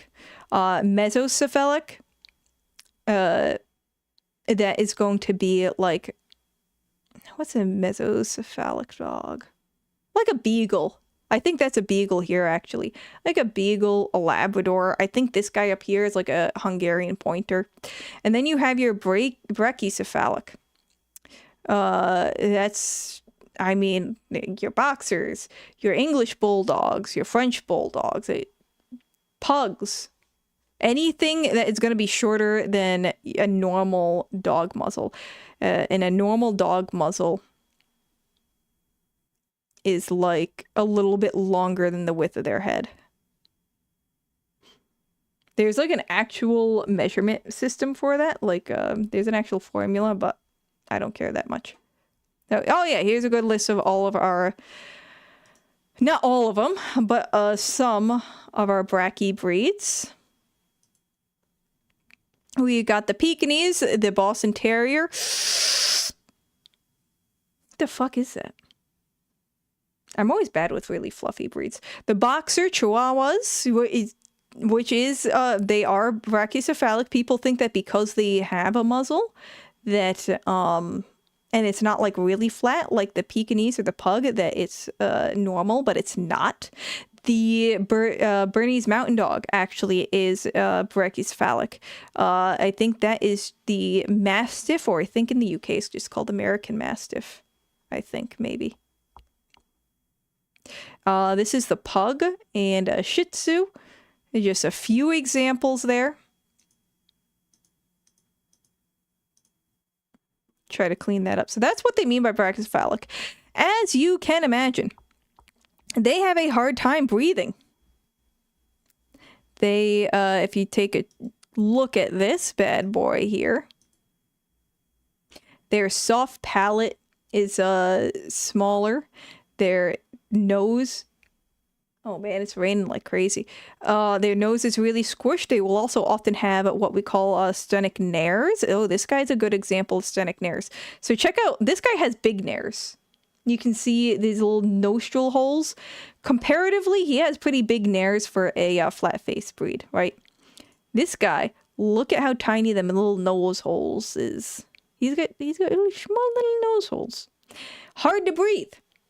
And look at those teeth too. Usually with these guys, we're gonna have like smashed ass teeth.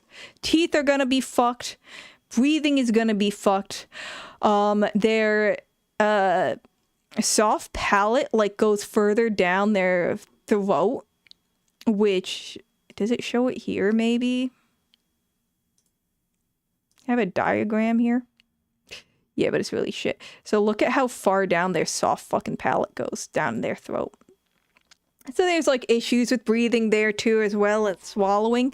Also with these skull. Oops. Oh, it shows me good ones anyways. So also with these dogs, check out the eye sockets. These eye sockets are nicely deep set in. And they are getting shallower. And then here it's very shallow.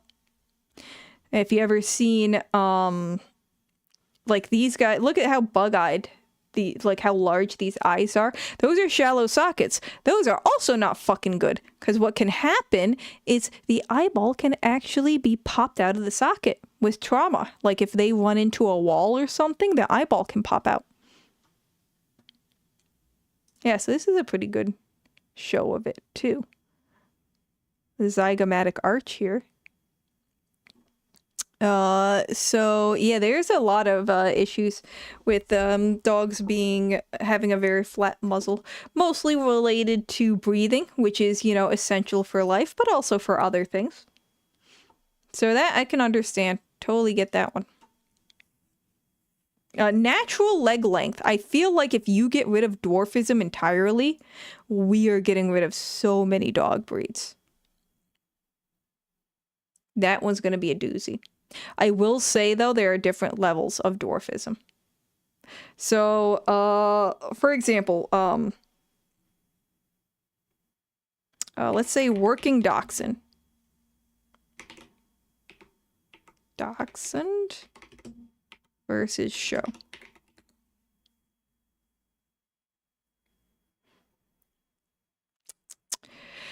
I don't know if they're... Okay, here's a more...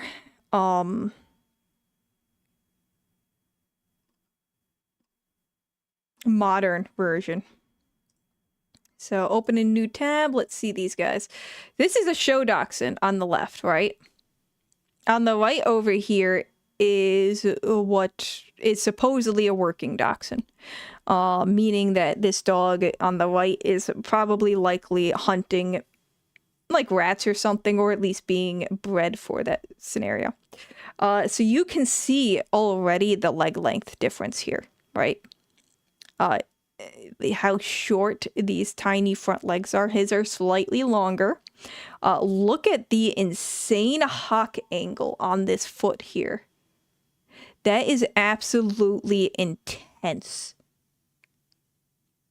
Like, it goes at a straight fucking 90-degree angle there. Like, holy fuck. And his back legs are mostly straight, right? The ears are kind of about the same.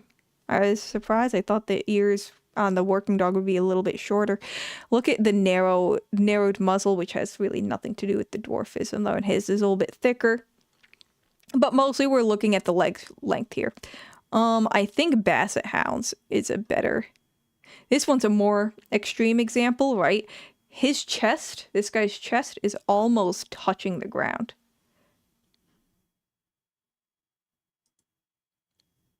Oh, so I guess it's a mini dachshund. Perhaps it's a mini dachshund.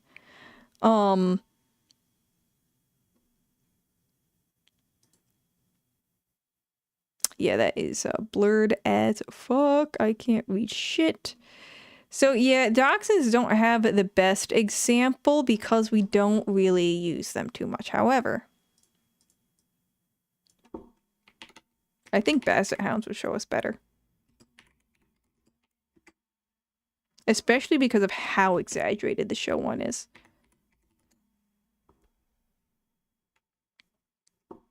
Come on, I just need a side-by-side, guys.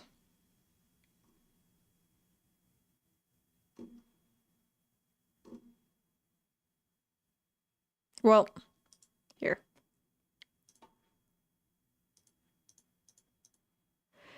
We'll keep that guy in mind.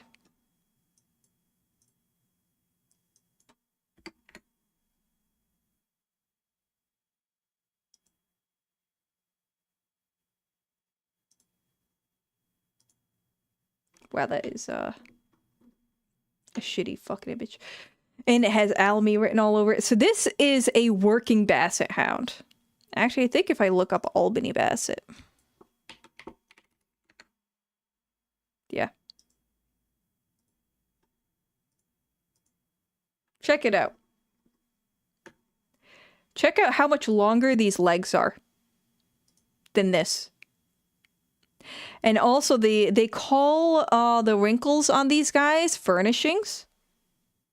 But don't be confused, because on different dog breeds, furnishing can mean something different. Like on our scruffy dogs, furnishings might be like their beard, and on stuff like the spaniels that have like that feathery stuff, that can also be furnishings. But for a basset hound, furnishing is all of these wrinkles. So you see the wrinkles on the ankles here, on the chest, a little bit around the ears. They have a lot of furnishings. Check out this guy. Almost fucking none. He's got maybe a little bit around the chin area, but almost none. The legs, this guy's got big, well, long legs considering, right? Still very short. I would still say he's got dwarfism. But look at this guy. His chest is almost hitting the ground. His legs are incredibly short, hidden by the grass too, which is not a good look. Usually when people hide feet in the grass, there's a reason. I mean, you could just mow that fucking lawn, man. It's not that hard.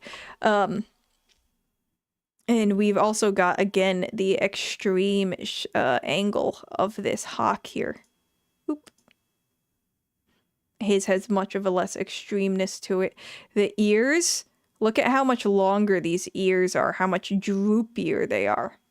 How much droopier his jowls are as well. Like, look, his jowls kind of like, it's a very slight, like, oval. Come to this guy. Look at how tight that is. Look at how tight that mouth is. Ears are much less long. They kind of go, like, this guy is going well past the shoulder, right? His shoulder is probably around here. If we make a circle here. This guy's well above the shoulder. His shoulder's like gonna be here. So, huge difference. So, but this guy still has dwarfism, which was my original fucking point. Sorry for that huge ass rant. So this guy still has dwarfism though. So even like the healthier version is still gonna have dwarfism. So I don't know how they're gonna fucking deal with that. But then again, if I understand correctly, the dog breeds that are going to be like restricted from breeding need to fit 3 of these criteria. Oh, the skin, the smooth skin. Now this is a big. Actually, basset hounds. I used to babysit a basset hound.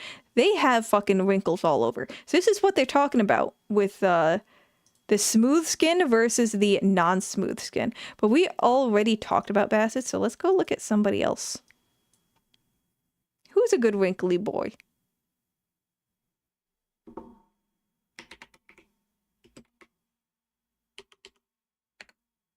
Yeah, good wrinkly boy.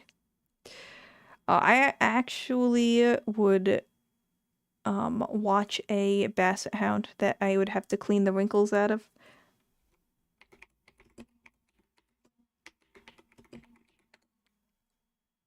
Alright, so you might have noticed I typed in 2 different dogs here.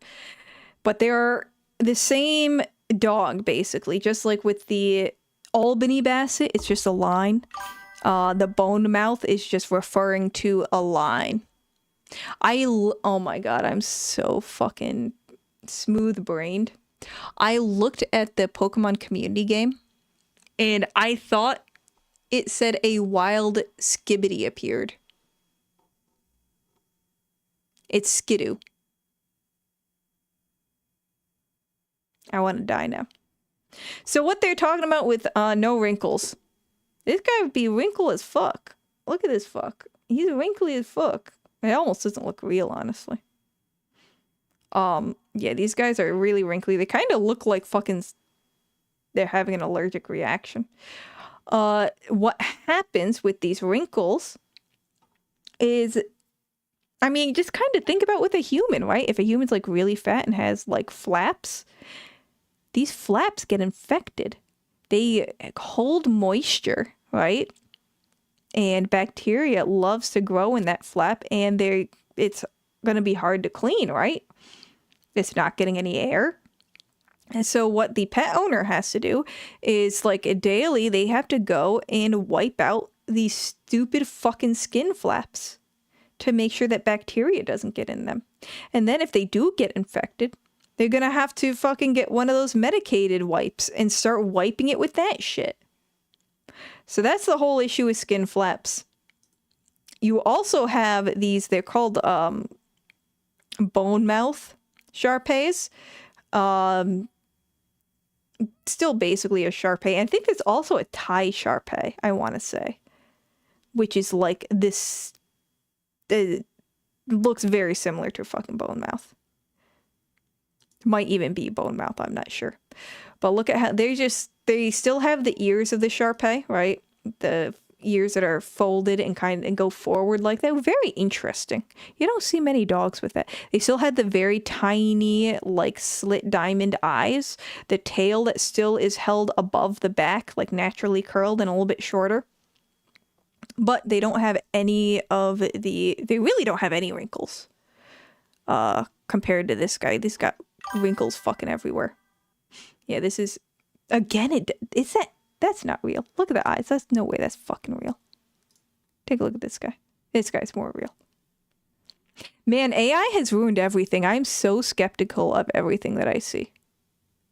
But yeah, they usually do have a couple wrinkles, although this is definitely more extreme, but they have a couple wrinkles along the back and definitely along the neck and a ton around the head and chest. And you got to keep cleaning them. They will get infected and they can look really bad. So, what else we got? They have eyelids that don't turn in or droop. Ectropian dog. Did I spell that right? Okay. So you might have heard of entropian. Hey, Coffee, what's up? There are more untold horror in the skin folds of humans. You're not wrong. The skin folds of dogs don't hold a candle. Oh my god, the candle to the disgust of human skin folds. I'm also AI. Look. Don't add to my fear. What do they call it when everything on the internet is AI? Fucking lone internet theory or empty internet theory or some shit? You're gonna have me believing that I'm alone. Dead internet theory. Yeah. That's what I was thinking of. You're gonna have me fucking, like, freaking out over that. Thinking everybody's a bot. Overweight people can have skin full... Oh, God. Overweight people can have skin full that holds an entire ecosystem.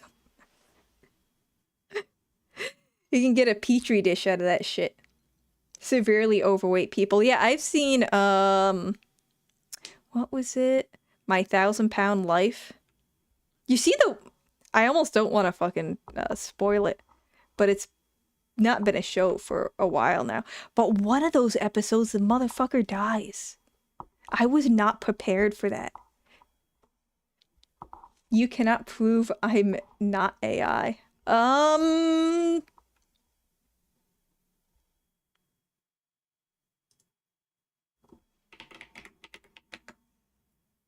Can I, like, make a CAPTCHA?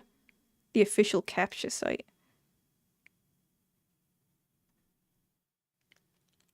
Do a link. Oh. What the fuck? I was gonna make you do a CAPTCHA, but I don't know how to fucking find that site. To just fucking do a random CAPTCHA. At least I can prove that you wouldn't be a good AI if you couldn't figure out the CAPTCHA.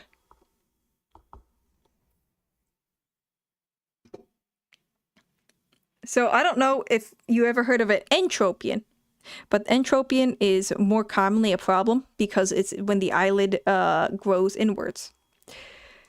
Ectropian is the opposite, kinda, sorta. Ectropian is what we call eyes that, like, droop down. Wow, this is a really good fucking example. The eyes droop downward like this. Topher, are you streaming later? I don't know if he's still here.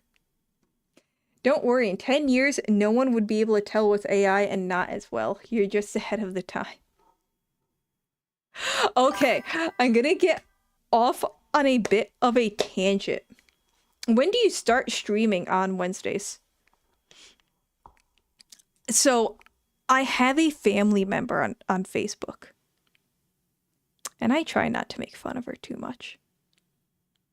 She believes in the most stupid fucking AI garbage slop. Like, you know those memes where they're like, boomers will respond to the fucking, like, a starving African child making a Jesus sculpture out of trash? I kid you not. Like, she is the person that would fucking post on that. Like, God bless. Typically noon. That's perfect, because that's usually when I typically stop. Damn, it looks like it's going to cause a lot of eye issues. Oh, the ectropion.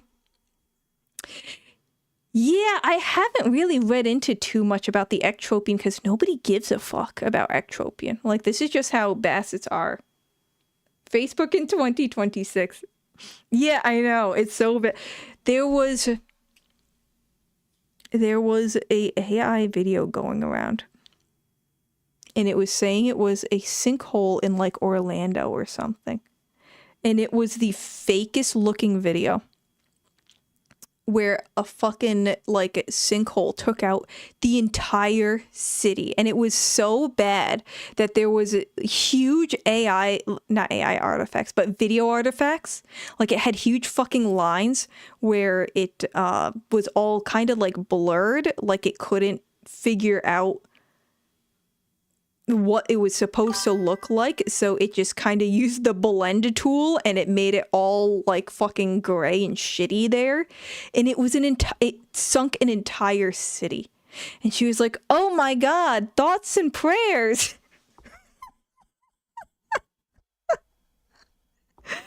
Holy shit. Wouldn't it cause dry eyes and risk of infections? Yeah, infections. Probably dry eyes, but the few dogs, they have a shimmer eye test, right? And it's like this little stick, and you literally put it in this area here. And I've only used it on these breeds that have... This is a really severe case, to be fair. I've never seen a case like this. I usually see, like, this guy. Actually, that's actually pretty severe, too. But, the dog breeds that I've used the shimmer test on, which is, sorry, I should probably reiterate, it is a test to see how dry their eyes are. I've never had that test say that the eyes were dry. And I've tested it on two cane corsos who kind of have the droopy eye thing. Anything that's going to have a lot of like droopiness in the face is going to have ectropion. And fucking what else? Is a bloodhound. That's what it was. Would these people also believe in snippets and clips from movies? I don't know, man.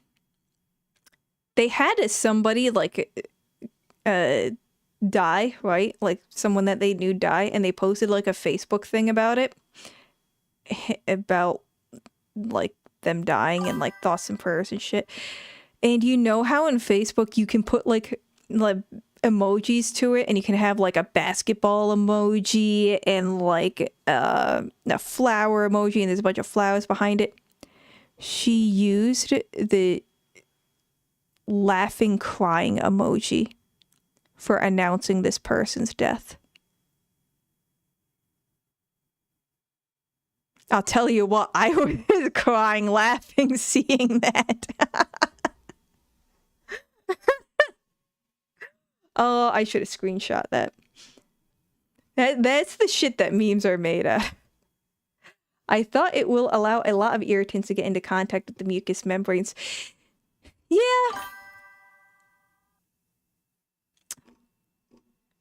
I just don't know if I see... I don't personally see a lot of it, but I'm sure that is definitely part of it. Eye infections and needing eye drops. And it should cause eye dryness, too. I just don't see it. But my anecdotal evidence doesn't trump. Oh my fuck. The fuck is happening here? The fuck if it's eyeballs? The hell?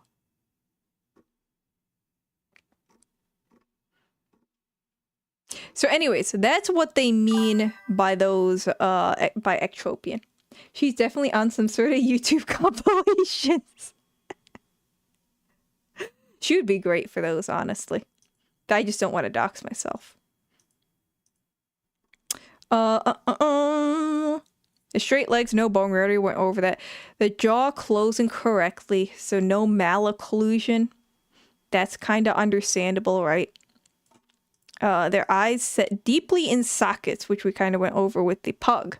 The pug with the eyeballs that pop out when it has trauma. So that's some fun shit. So I want to go to this one to look at the dog breeds that are banned. Wait, what's that? Oh no, I thought it was airlines and dogs. Always a good news article.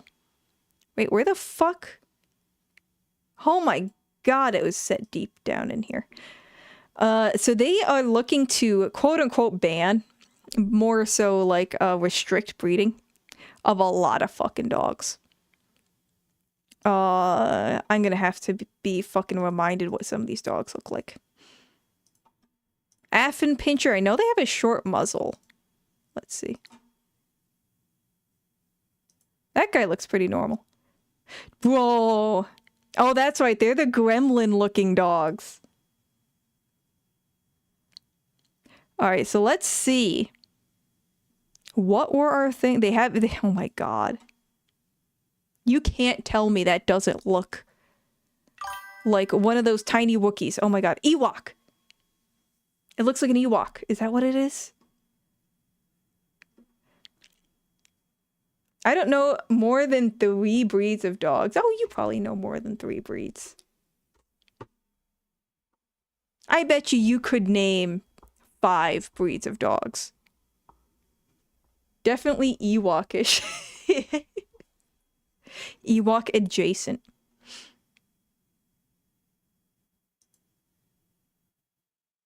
You know what a car? I see the Basset Blue is. Oh, it's just oh, it's Merle and it's a dwarf dog. Oof, those are long ass ears, man. Holy fuck. Those are longer than the actual Basset hounds. Maybe Ewok is inspired of this. Maybe, but they're a pretty rare dog. The Affin Pincher. Although they are going to be one of the first breeds you find when you Google dog breeds. Like, in an alphabetical order. Oh, these guys are kind of cute. What the fuck? That's what I'm worried about, is that all of these dwarf dogs are going to have so many hits against them. But you can't take the dwarfism out of the breed, because the dwarfism is what makes the breed. You can make their legs longer, but a lot of the breed is about being dwarf. Let me know if there's any of the dog breeds on that list you want me to Google search quick. These guys, I don't know why they're on there, to be honest. It's hard to tell if they're brachycephalic, if they have a short muzzle, because of their hair. But they didn't mention anything about having retarded hair as being a thing to not have. Husky, Shibu, Pug, German Shepherd. Husky, Shibu, Shiba Inu, Pug, German Shepherd, Chihuahua. What breed of cat do you have? I had gray. I had gray cat. So I didn't know there were more of those, like, stupid haired dogs. I knew there was the Puli and the other thing. And I guess we can add a Bergamasco to it. Why did they put Border Collie on here? Wait, a Border Collie? Let me see the fucking list again. Muzzle, tail, spine that can flex, natural legs. They might have merle. Smooth skin, eyelids, jaw it closes. Maybe it is. Maybe they only need to hit one of those. Domestic medium hair. What color is it? For some reason, the domestic medium hairs, I feel like, or I should say, just medium hair cats in general, seem to bug my allergies more than any other cat. Like, I know that's not how the allergies work. But that's just, like, my headcanon. What the fuck's a Braco? Oh, that's not it. Oh, this guy! Whoa, look at how doofy he looks. Oh, I love it. Oh, it's such shit quality. Look at that dumb boy. That's AI. It's totally AI. Oh, that's totally AI. This one's AI. There's no way you can fit that many dogs on a couch. You can see, like, the artifacts, like, right here. But that's cute as fuck. As you got the Brussels Griffin. The Brussels Griffin and the Affenpinscher I always mix up.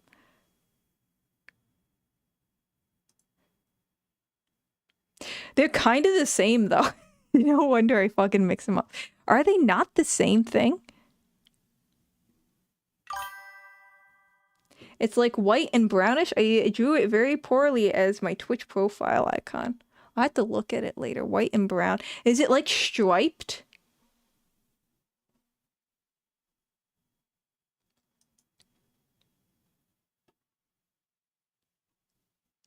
Oh, Clumber Spaniel. They're cool looking. They're like a Basset Hound that is a Spaniel. Look at that shit. Look at how beautiful that is. Man. Oh my god. The fucking feathering on that. Not striped. It's brown. White and brownish. Is the brownish around, like, its nose and ears? I'm sorry we're playing like a game of 20 questions with your cat. And if it's annoying you, just let me know and I'll stop.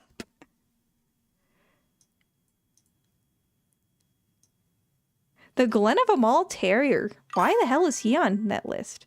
Oh, because he's short. I forgot.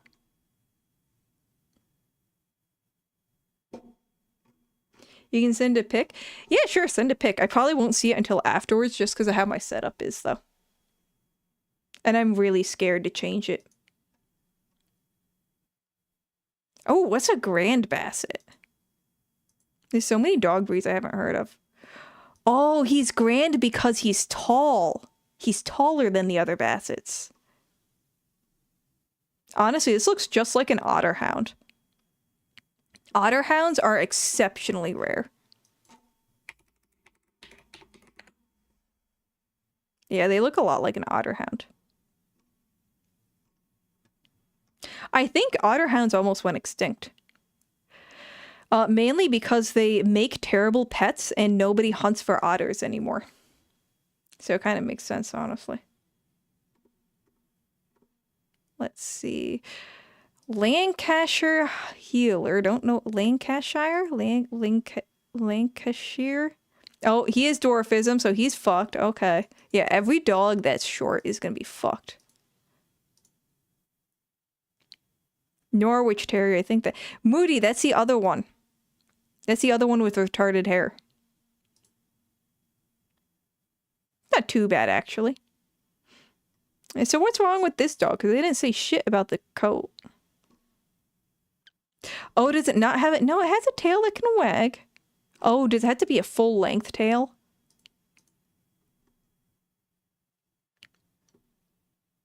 Tail is long enough to wag. No, it just needs to be long enough to wag. I don't know why some of these dogs are on here. Some of them make total sense. Old English Sheepdog, yeah. Except it doesn't actually hit any of these issues. But if you look at the Old English Sheepdog, or at least how they are kept, they are often kept with their hair covering their eyes, which causes a lot of eye irritation. What the fuck? Why did they put stockings on this dog? What did they do to you? Oh my god.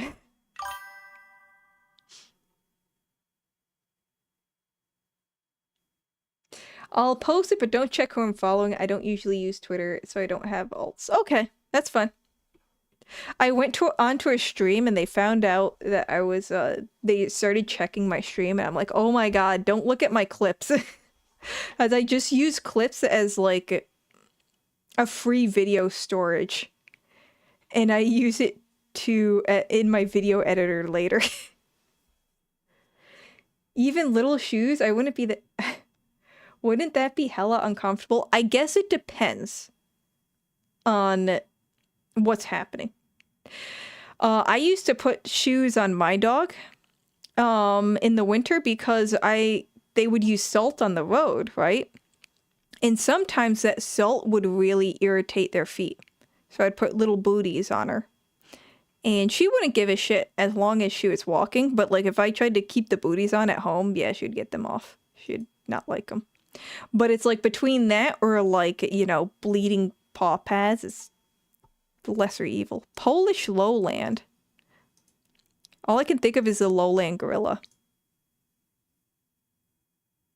I don't know, that's kind of cute. Oh, you don't have a tail. No, you have a tail. What are you? You're probably brachycephalic seeing this. It's kind of a cute group picture. All right, name my band. The Fuzzy Muppets.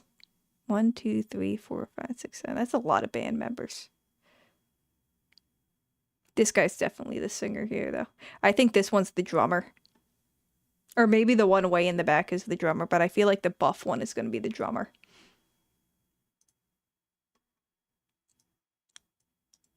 Sorry, I now have to check out all these dog breeds that I don't know.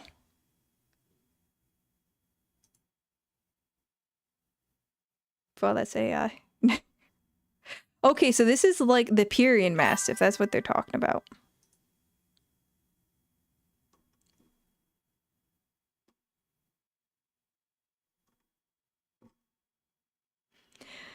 Last time I carry my cat to the vet, I have to literally carry him on my shoulder and also have a carrier on my back. The little guy, 10 out of 10 times, shits itself. Hey, it's a scary... They know. They just know. You're not going to take out the carrier for, like, any other reason. So they know when it's time.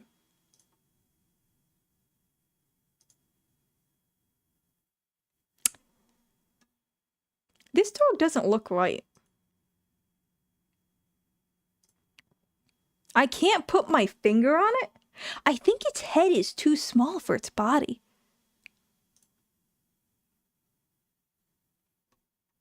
I think that's what I'm seeing.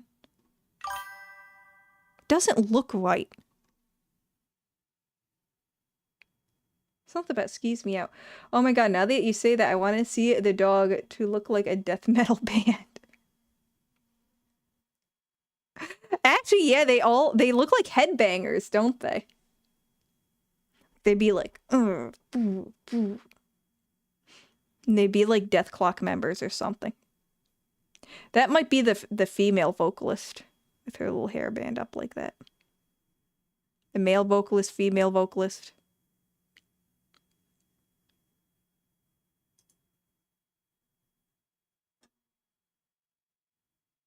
I know the Sealam Terrier, but I don't remember.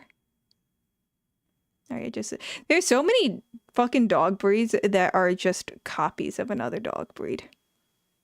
And this is one of them.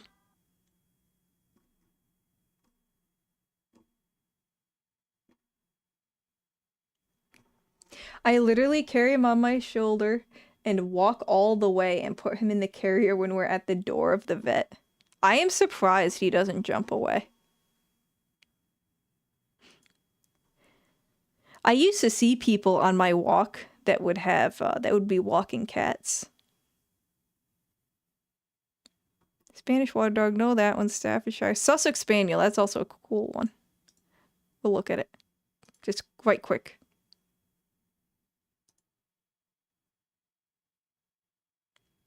This is another guy that, like, he's fuzzy. It's a fuzzy basset. I like the fuzzy bassets. Look at this. Look at this guy. He looks worried. He looks spooked. He always looks spooked, actually. He always looks like he's expecting, like, the worst. I don't even know how they categorize different breeds. Ah! Well, let me tell you. Actually, I don't know. The UK has a very different category system.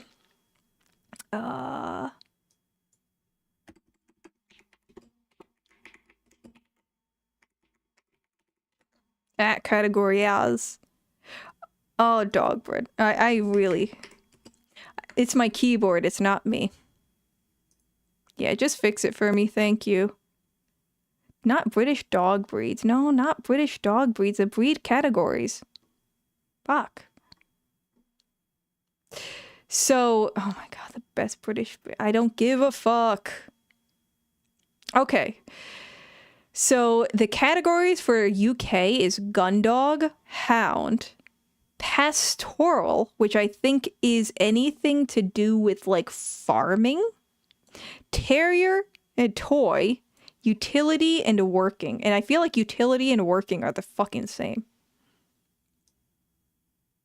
What is pastoral? Okay. Thank you, AI. Overlord. Yeah, herding or working dogs associated with livestock.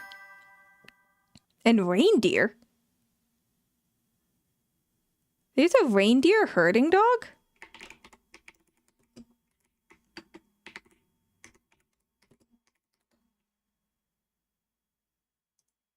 What the fuck? There's a reindeer herding dog.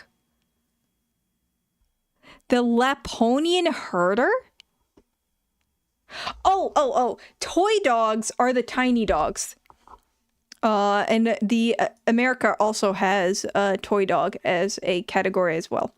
They're kind of like toy dog breeds.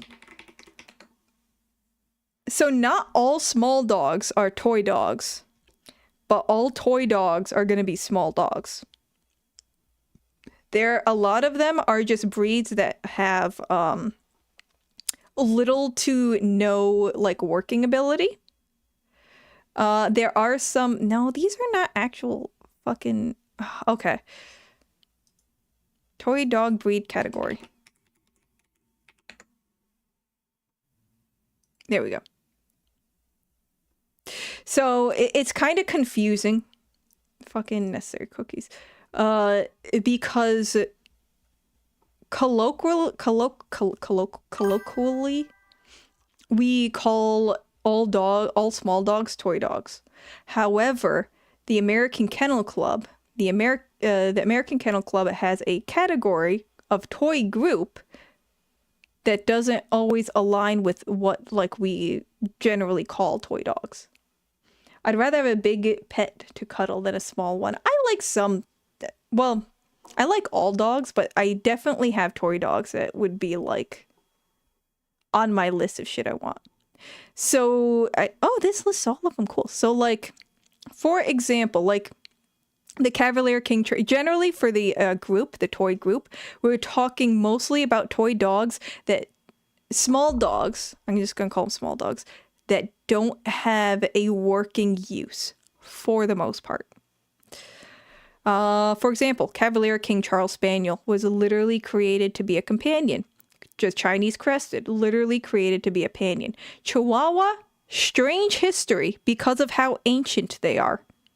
So kind of unknown on what their history is, if they were ever a working dog or something of the sort. There is argument that they used to be farmed for food, that they used to be used as, like, a sort of guard dog, as an alarm dog.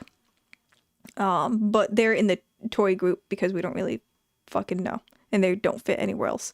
The English Toy Spaniel, the Italian Greyhound, they're not used for shit.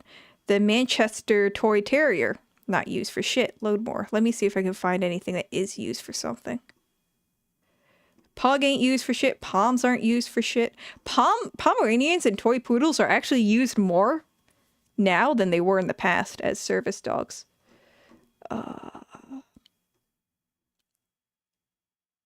Toy fox terrier. Yorkie. So, is that really the only breed? The Yorkshire Terrier actually is used for ratting and is still used for ratting today.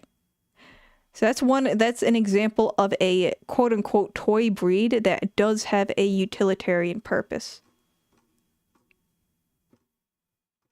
I don't know about like some of these dogs, like the Affin Pinscher though. The UK has some weird shit though. Like I don't understand. Okay, so utility for the UK is the miscellaneous group. American, do we have?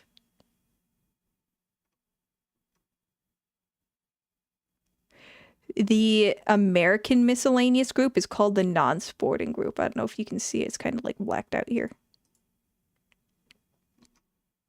Fuck. Get back here. Non-sporting group. This is our miscellaneous group. Submit. So this is going to be shit that like some of them have a purpose, some of them don't, but they don't really fit in the other groups, which is like sporting, working, yada, yada, yada. Like the Chinese Shar-Pei. They were traditionally fighting dogs. The Chow Chow was traditionally a guard dog.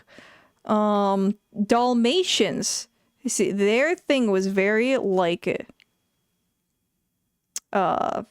specific. They were used, their coloring like attracts horses. They were used for calming down horses that were like used for like trucking fire carts, like carts that were holding water and taking down fires. Wow, that was like the worst way to say that. Not used for shit. Well, fuck, maybe my spiritual animal is a toy dog. But there's a miscellaneous class below the non-sporting group. I have literally never heard of the miscellaneous class.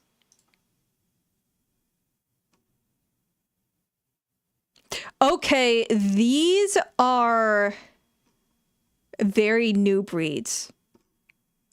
And when I say new breeds, I mean new breeds to the American Kennel Club. Like the Alaskan Klekai, that dog breed was literally made in like the early 2000s.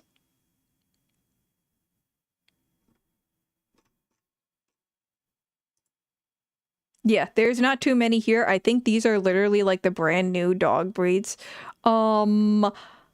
This one's probably the oldest one on here. The Peruvian Inca Orchid. Or maybe the German Spitz. Japanese Akita Inu. Right, we only recognize the American Akita Inu, and now we're recognizing the Japanese version as two separate breeds. So I don't even know if these are fully accepted yet. But generally, like if you're seeing a dog show, you're only gonna see like these guys, because they also have foundation stock. Foundation stock is probably gonna be a lot of extinct dogs.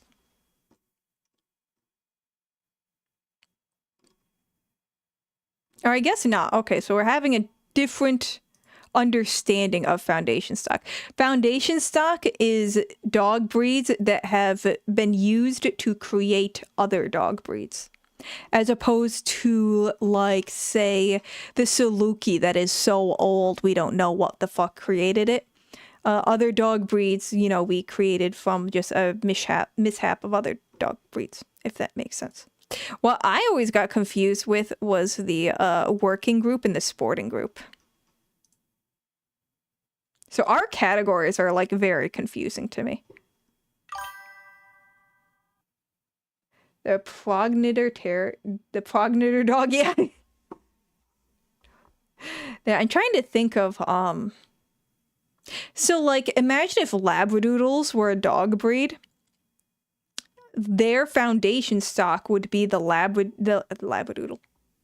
Would be the Labrador and the Poodle. Except you can't really have a dog breed that only is made of 2 dogs. And the issue with that is because a dog breed is supposed to be made up for an animal to be a breed, the litter, the offspring, has to have predictable traits of some form.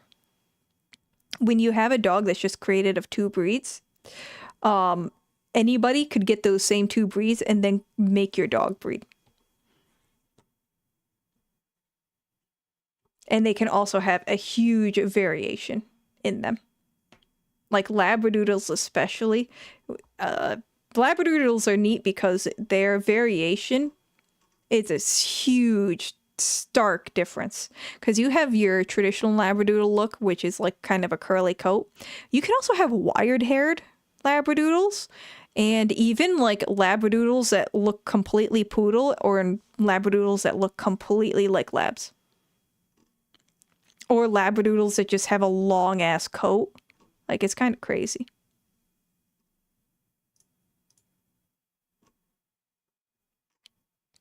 This is like the working group, I think, is like a lot of guard dogs.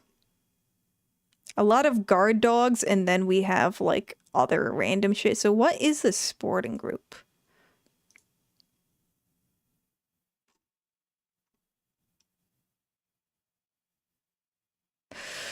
Okay, so sporting group.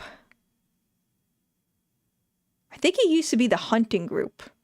So these are dogs that do the retrieving, that do the pointing. They are used in conjunction in some form with hunting.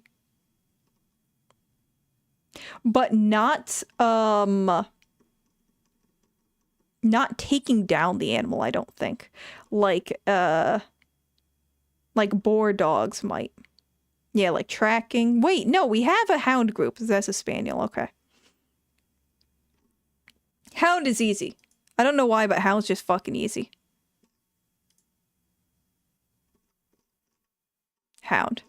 Everyone knows what a hound is.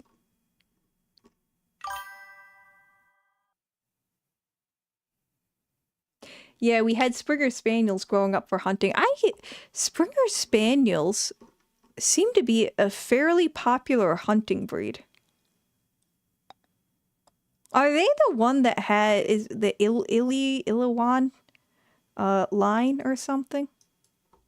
Wait a second.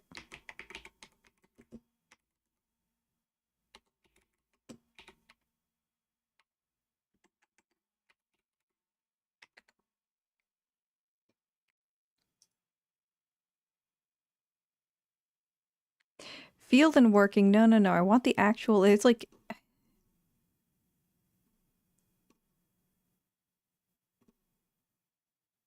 I might be thinking of English Spaniel.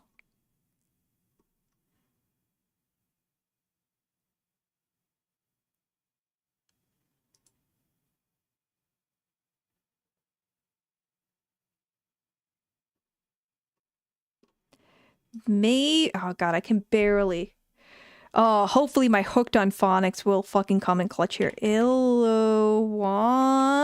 Spaniel? Oh, it begins with an L. Setter. It's an English setter. Okay, it's not a Springer setter. Okay, it's not a Springer Spaniel. We got this dog in once. You would think it's its own dog breed, but it's actually a line of English setter. But oh my god, was that like the most expensive dog I probably have ever touched.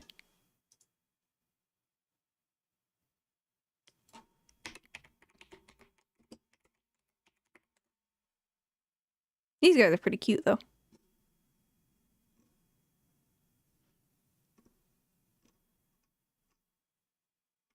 Did your Springer Spaniels, did they mostly do retrieving?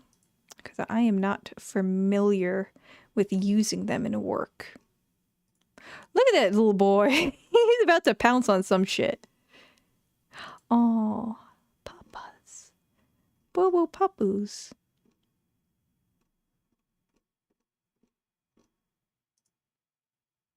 Damn. puppies be cute. There's this theory, or it might not even be a theory, it might be a known thing now, that puppies and kittens have evolved to be cute so we wouldn't kill them when they pissed us off because of how much of little fucking shits they are. He looks so upset that there's snow. He's like, what is this cold shit? Yeah, they were mostly retrieving and spooking. Spooking pheasants out of the grass. They're adorable. I think I love all spaniels by default because of ours growing up. They're really cute. I love this, like, feathering that they have here. The extra hair that they have, like, on their little leggies and on their tail, and sometimes their bells. Their bells. Their bellies. Sorry, I always call it bell. And I realize that people probably don't know what the fuck that means. And their ears, that's all called furnishing. And I love the furnishing. That's why I thought the Sussex Spaniel was so interesting, because it's a basset hound, basically, with furnishing. But if you're talking about furnishing with a basset hound, that means wrinkles. And then if you're talking about furnishings for, like, a wired hair terrier, that's talking about, like, the beard and stuff.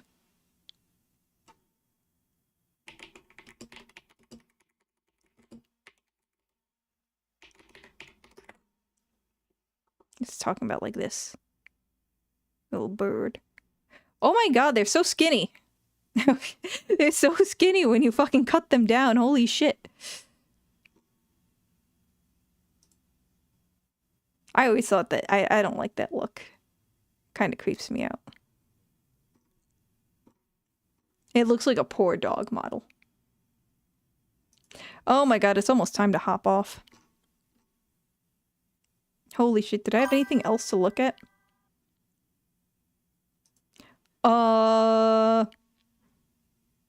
Okay, possible oil drilling in the Gulf of Mexico. And it might possibly lead to issues with endangered animals in the Gulf of Mexico. I think the concerns, I can't find too much about the root of concern, like exactly what is going to affect and how it's going to affect. Most of what I have been able to find so far is concerns to oil spills, which is a genuine concern. What else? Oh yeah, this elephant that broke out of the zoo. I thought this was really cute. I'm always like rushing at the end of my Wednesday streams. Because I get off on these fucking weird ass tangents. And I feel really bad that we can't take elephants out on walks. Like, I bet they would really benefit from, like, being able to be walked. But they're just so big and strong that, like, if anything, if they started to, like, pull, like, what are you gonna do? Get, like, a semi-truck to walk them around in? And that would be costly as fuck. What else? Oh, pet toxicity. Nothing new. It's saying it's on the rise. I wouldn't be too concerned about that because it's probably more about people actually reporting it. They say that it is, let's see, Trupanion. It's usually chocolate that is like the highest. Yeah, chocolate. Oh, grapes. Grapes are actually really bad. Be very, very, very careful if your dog eats grapes.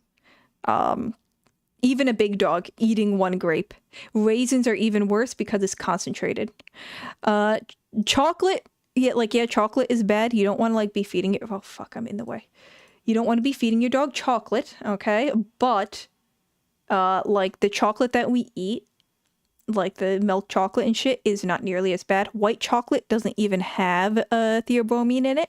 What you really need to be careful with, though, is baker's chocolate, because that is going to be much more concentrated with theobromine and drugs and medications, which is, you know, to be expected. We have more drugs and medications now, especially for our pets. And that was one thing that the article went over, is that a lot of it well, I shouldn't say a lot of it, but they are including pet drugs too. So you accidentally give your dog like 2 of a medication, or you give the dog the wrong medication. In Canada, plants for whatever reason are higher, and so is cannabis, which makes sense because it is more legalized there than in the US. The plants can be, it's a huge range on how toxic that shit is. It depends on the species. So it can be anything, like aloe. Aloe vera is actually aloe vera is considered toxic to humans, and we eat it. I've seen aloe vera drinks. You can buy aloe vera leaves at the grocery store for eating, I presume. Maybe they're not for eating. Theobromine is in cocos, and baker's chocolate has much higher cocoa content. Yes, exactly. Yeah. So you're like I said, it's not. You shouldn't be feeding your dog chocolate. Don't get me wrong. But it is not as nearly as bad as the concentrated baker's chocolate. That's usually what I tell people. Is like, look, don't give your dog chocolate as a treat. But if your dog eats baker's chocolate, you need to worry. I have had aloe vera in drinks. Yeah, and they consider it toxic. I guess because it gives people the shits. I don't know. But that's what it does to animals. So I just kind of assume that that's what it does to people. Is that it gives animals mild diarrhea. So they consider that toxic. Right? But then you have fucking nightshade, which will kill an animal. Oh, you have the daylilies and the Easter lilies that are so toxic to cats that even having a speck of pollen in their drinking water will cause renal failure in cats. You shouldn't shoot yourself, but shooting yourself at the foot is better than in the man ball. I like how you specify man ball as opposed to lady ball. Cannabis is another one. Don't get me wrong, cannabis can lead to coma in animals. It's not very good. But usually with cannabis, what is our biggest concern is going to be that you fucking put your cannabis in like a tray of fucking, gummy bears that has xylitol in it, which xylitol is really bad. It causes a huge sugar imbalance in dogs, and that can actually kill them. And that's usually the thing that we're going to be worried about a lot more than the cannabis, because a small amount of xylitol will kill your pet before the cannabis will. So I can see why that would be high up here. Oh yeah, here it is, xylitol. And it says gum. I don't know if they're specifying just gum, but xylitol is also called birch. Sorry, I can't pronounce R's very well. Birch sugar, which is sometimes seen in peanut butter, which, we give fucking dogs all the time. Acidosis, for the xylitol.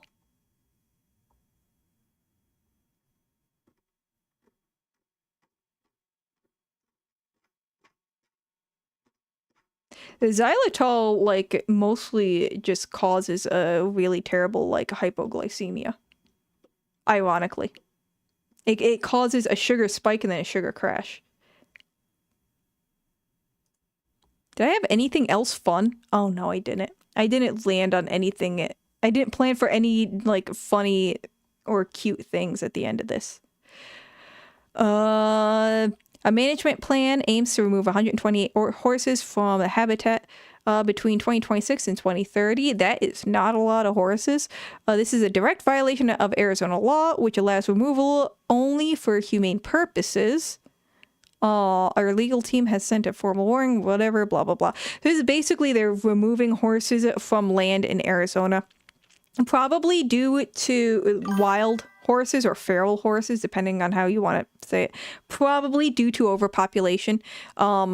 the Bureau of Land Management is constantly having to take horses out of the environment because they are invasive and they just breed out of control, and they basically breed to the extent that they are killing everything else and also killing themselves because they are causing themselves to starve out. 128 horses is not really that much, so I am not too concerned about this.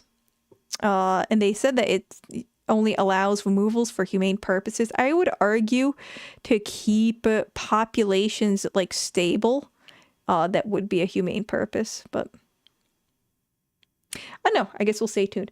I'm guessing acidosis is how it kills from sugar spike. It's interesting that it can spike then crash like fast absorption, overproduction, or insulin, or cellular uptake or something. I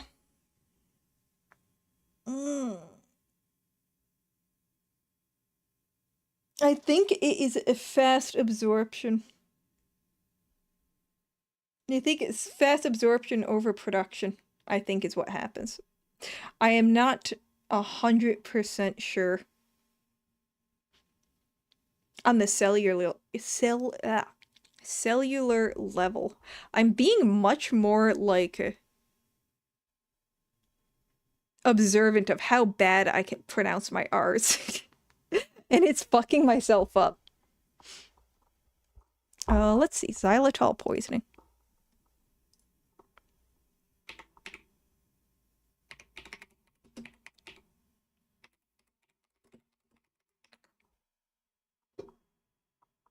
Rapid insulin release.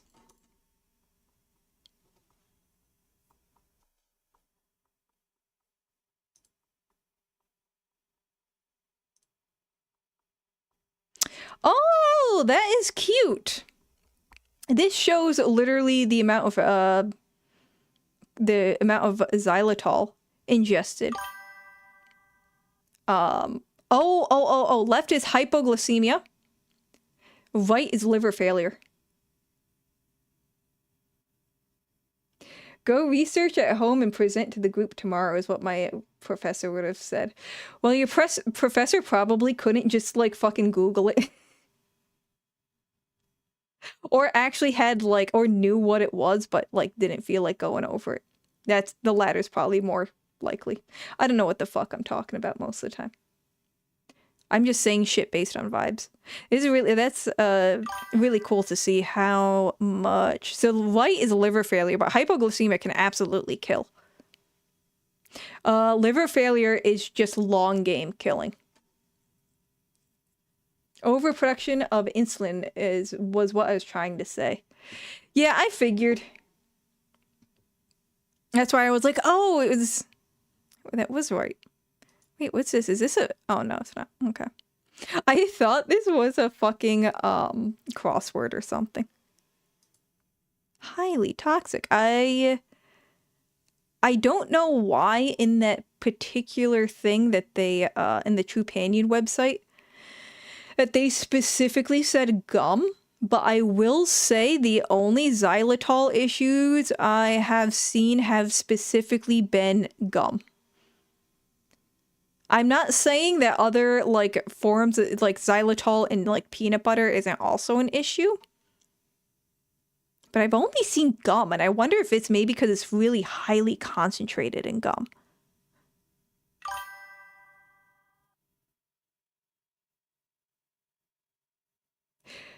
You can't read and I can't write. We're like the worst combo. Maybe I should read what you write. That would be fun.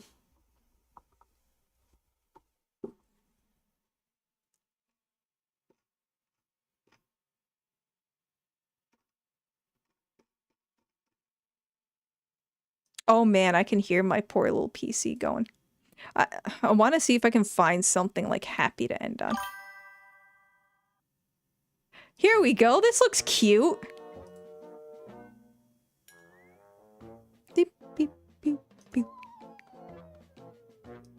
The Tibetan fox looks so fucking weird. I didn't realize it's so small.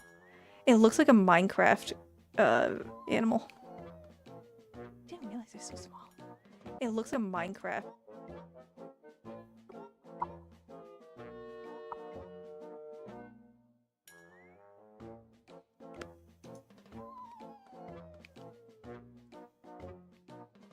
Is it just like a 30-second video that's replaying? Yeah, it is. I think the only xylitol I saw is from mouthwash. I've never even considered xylitol to be in mouthwash. Honest to God. That's like a new one for me. I've seen xylitol in peanut butter, which is why I like mention it a ton. Because, you know, we use peanut butter a lot for like to feed dogs for enrichment and shit, you know?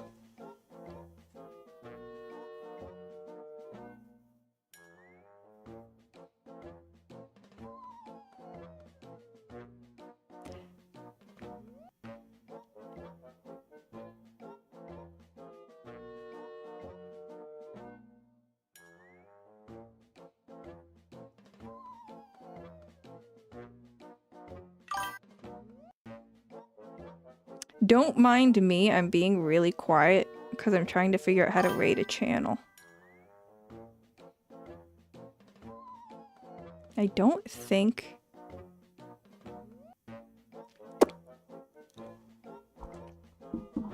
I don't think Topher Pro started yet, though.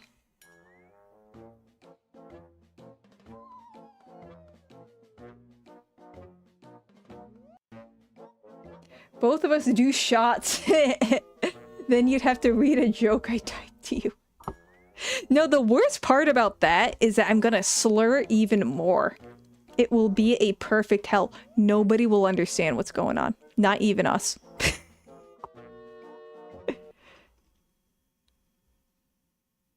Oh, fuck. That's not fucking cool. Oh, these ones are always funny.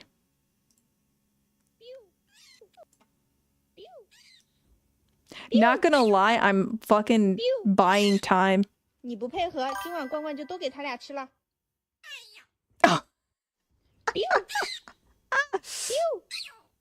I'm buying time waiting to see if I can raid Topher's channel. I've never done a raid before. So I want to see how it works.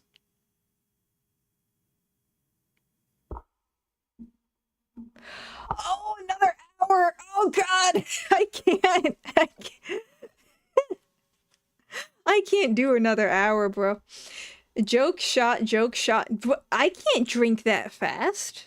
I'm a fucking lightweight. And we have a slow descent into being like hair. It won't be slow. Not for me, it won't be slow. The second shot, I'm fucked. The third shot, I'm seeing double and like it's end game for me. Like I can't drink as much as I used to.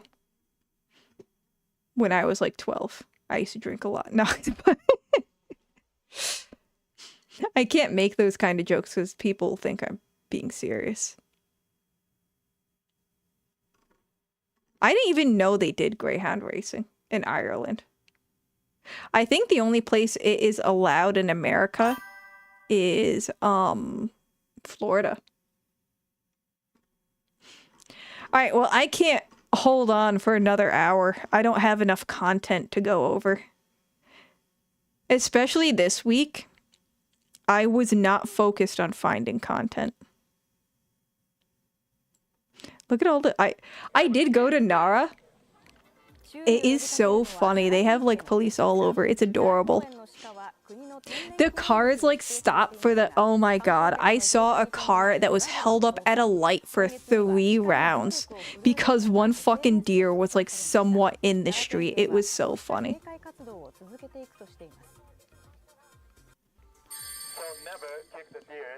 Harry, I want to have fuck with you. Potter.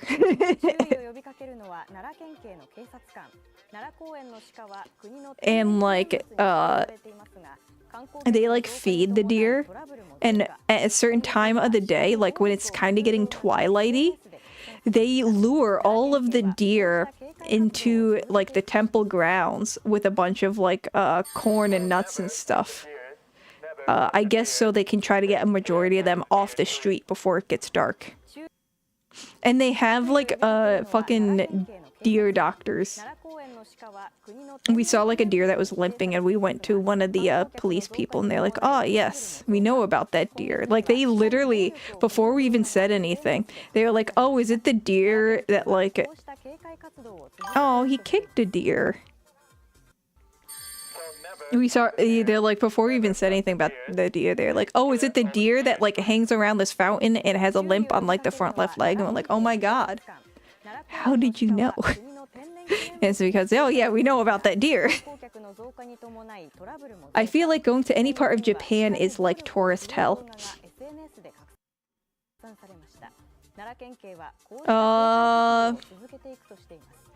I didn't feel it too much in Tokyo. Surprisingly enough, I think just because Tokyo is such a big city that it can handle that amount. And we also didn't do, like when we were there, I'm trying to think of like the touristy shit, we mostly kind of walked around. We went to some like residential areas. I felt really out of place there because I was like, this is obviously a residential area, like only residents walk around here. It's very clear we're not residents here. I met a lot of cats near a volcano. Where at? Where was the volcano at? In Kyushu. Where the fuck's that?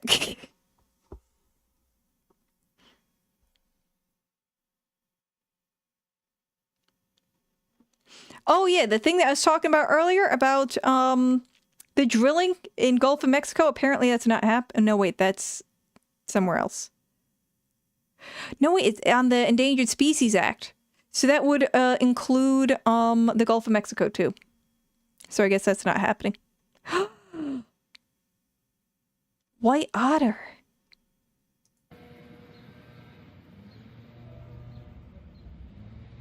If I don't follow people on Twitter, by the way, it's because I'm trying to get the Twitter algorithm to realize I want to see animals. And it's really hard to teach it that.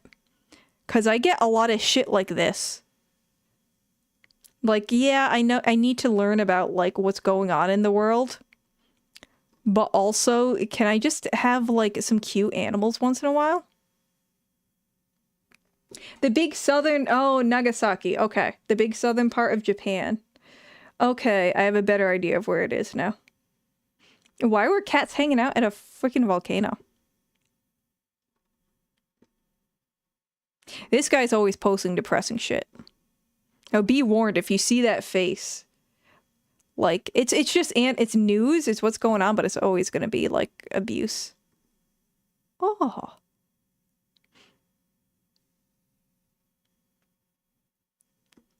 Oh wait, is this an ad? Oh my god, I got bamboozled by a fucking ad. They got me.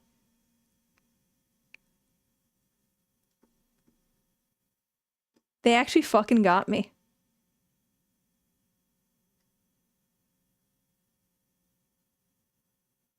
I feel so hurt right now. I don't know, some of their eyes looked kinda not good, probably because of the acids from the area. Yeah... I will say there is still, I feel like, a lot to be... there's a lot of want still in the animal welfare field in Japan. I will say, though, having the cat island is a very interesting idea. I think they have all the cats on Cat Island fixed. Or at least they're trying to, last I heard. I know that they have a fund for fixing them for TNRs. But it's an interesting idea, because what if we had that here and we just build a trash... Hear me out. Build a trash island, okay?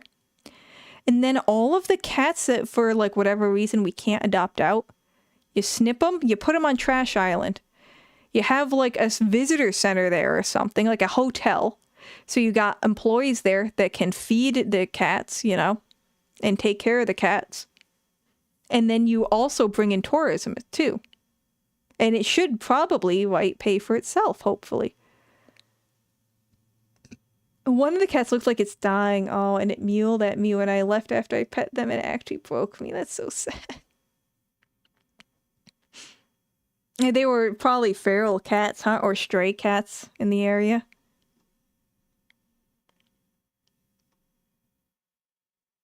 Oh, one of these days we're gonna have to get into the horse world. I'm not a horse girl, though. So it's hard for me. People hate dressage.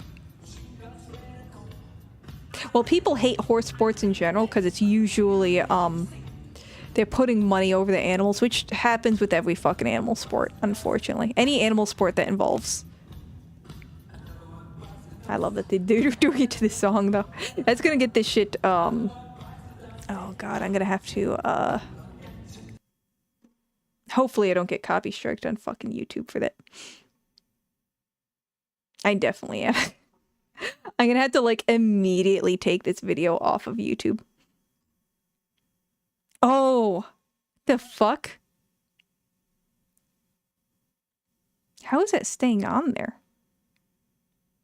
You know, I don't care who the fuck you are. Those things hurt your ears. Even if you pull them wide. I feel like it's a huge cost if you have to look after that many cats. You need to actually give medical care and stop them from fighting each other, I feel like. That's definitely going to be part of it. But cats do live in colonies. Like, we do have feral cat colonies. A lot of the medical care would probably be a one-time thing. Like, I think getting spayed and neutered will be like a one-time thing. Not horse girl. Well, I call them horse girls. Like, the girls that are really into horses. It's a different breed of person. It's a different breed, and I am just not that breed. Why is your leg like this?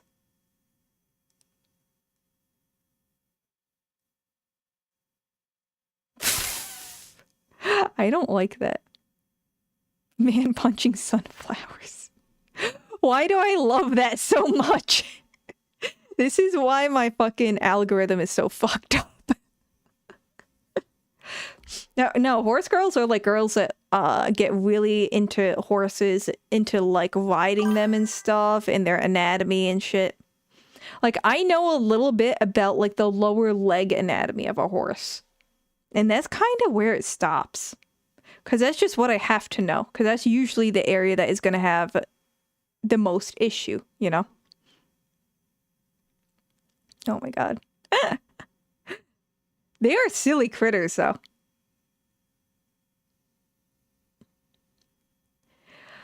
I don't know if they'd be liable to treat any sick cats like a business. Yeah, it's AI. It's definitely... This is... Which one? This one or that one? I can see this happening.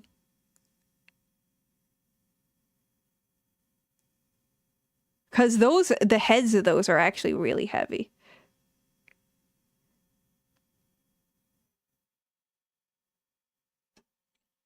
So yeah,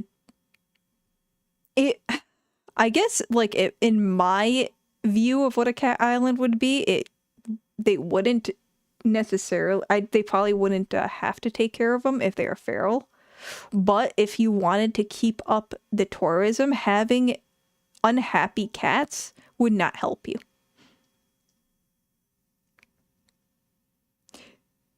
As someone who's terminally online, horse girl evokes fear in me. I mean, I always thought I was terminally online, but horse girl just means something totally different to me.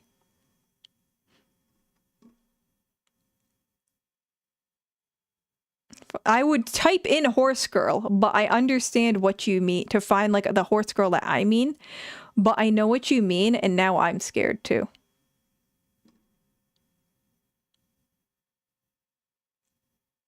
Oh, that's the dachshund thing. Let me see if I can find a horse girl.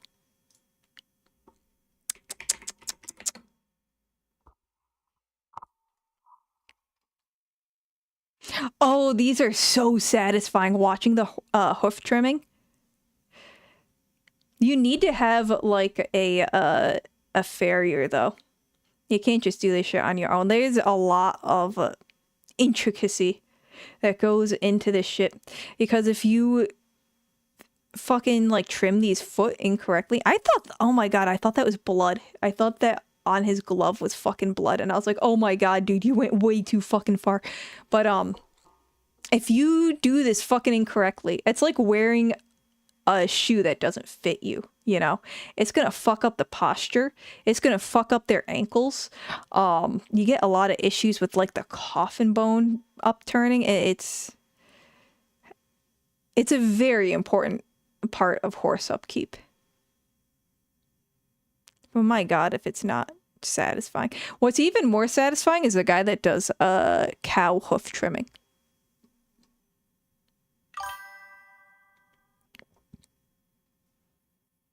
I've once listened to an AI-generated voice of a VTuber being a horse girl, and that scarred me. What? Of a VTuber being a horse girl? I don't get that. What do you mean? Like neighing? This is a horse girl. Guarantee you, this is a horse girl.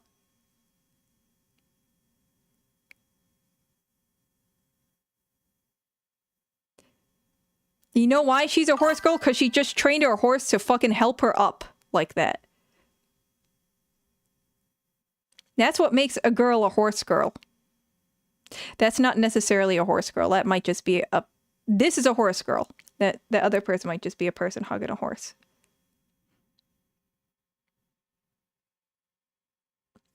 With how heavy horses are, I'm sure taking care of their hooves are really important. Yeah. Anything to do with their legs. And, he knows that's not a good thing to put on your fucking video.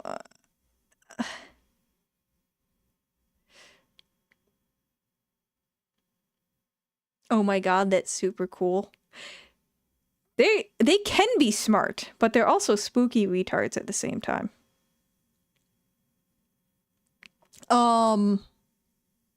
There are like places that will amputate a horse leg.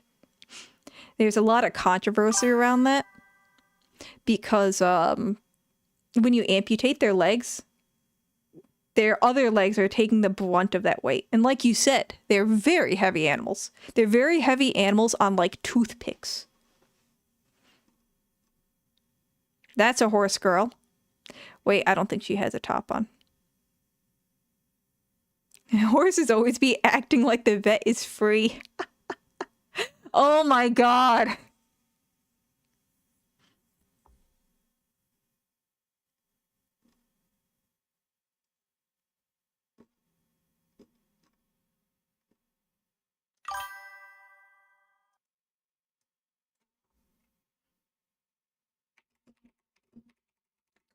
The three-legged horse thing, well, you see it on a lot of minis.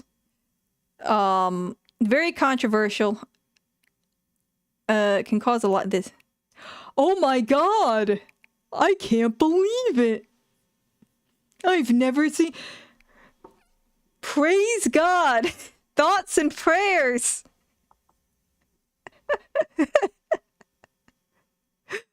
Oh my god. They can be smart, but they can also be retards. It can't be me. I'm 100% pure retardium extract. Yo, you gotta be careful with that pure retardium. It can be deadly. I know somebody who went full retard. Never came back. Oh yeah, shit like this. This is a full-ass horse. Or this guy. Oh, it's a video. It's on Facebook, though. Can I watch it? Can I still watch it? Are you gonna let me watch it? Is it just this mofo eating grass? Okay, you can kind of see the peg leg here. So what will happen? The other legs are gonna compensate. They're still not gonna put the full weight on this thing because it's gonna hurt the nub like hell. And that's another thing. The nub is gonna hurt. The rest of the legs are going to compensate, and it's going to cause bone issues. It's going to cause cartilage issues. You're going to have like arthritis. The coffin bone might turn. My brain is going faster than my mouth can carry. Laughing, crying emoji. Oh my god. I want to get a Facebook just to be stupid.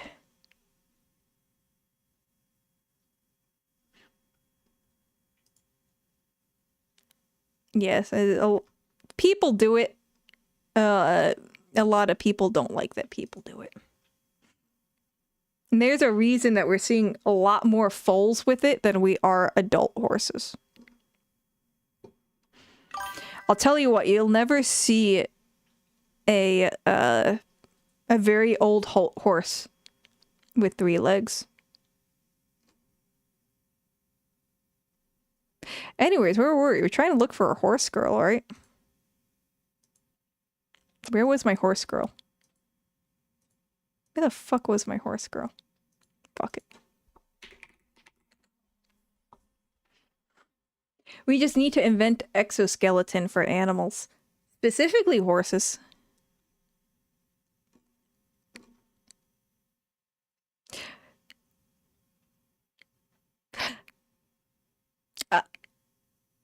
I'm just gonna move on.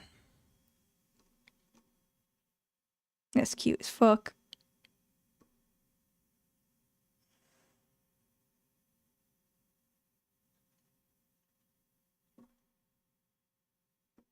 That's not cool. Don't post your crying child on the fucking internet, man. Oh, is it dead? No, it's a live rat. Whoa, what the fuck? That's AI. Don't do that to your horse. Stop being sexual with your horses, guys. Come on.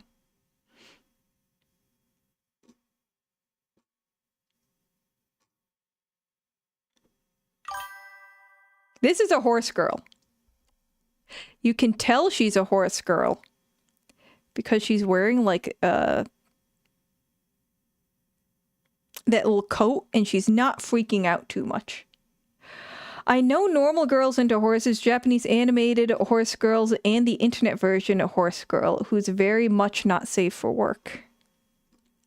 I feel like that last version of horse girl is just kind of like a meme. Like, I don't think they're nearly as common as people try to believe. Horse horror.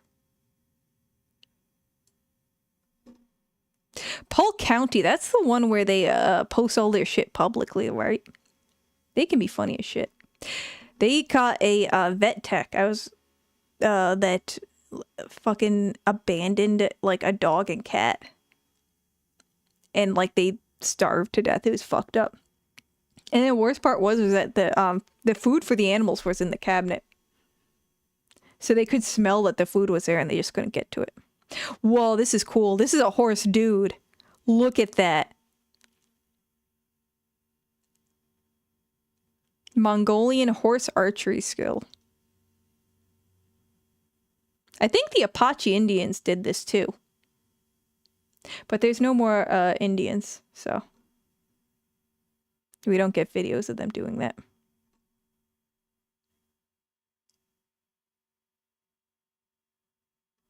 Kind of worried. This looks redneck as fuck. That can't be good for the horse that's holding on to this. Please tell me the horse runs off. Yes! Perfect.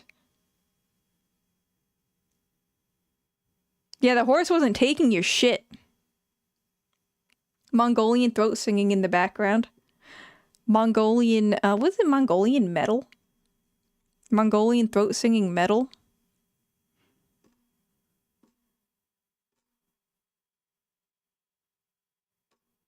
Want to watch? Oh, fuck, no. That's not bad. It's just disgusting. This is somebody taking a parasite out of a praying mantis, and the parasite is like, oh, God, no. I hate parasites.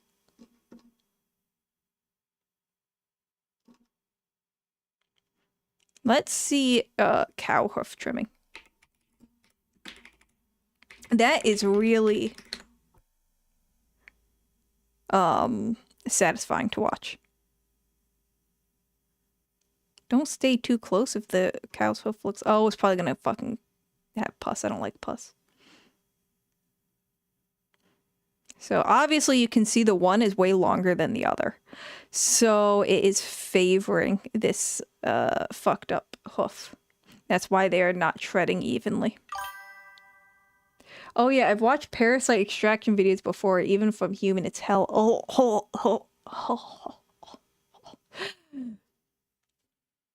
Do you do it because you find it fascinating, or do you do it for shock value? Because there is this old YouTube channel called Vet Clinic Gambia, and they do so much extraction of mango worms.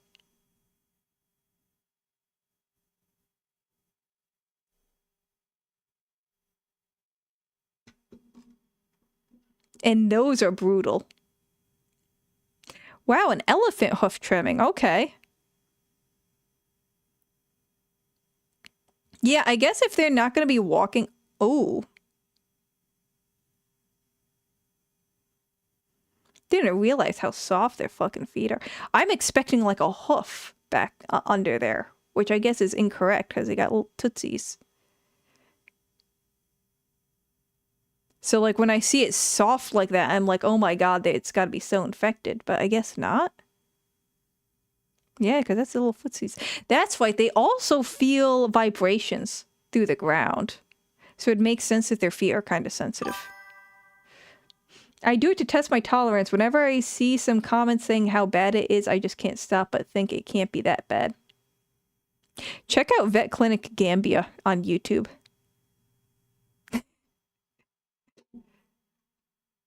It probably isn't nearly as bad as the things you've already seen, though, but...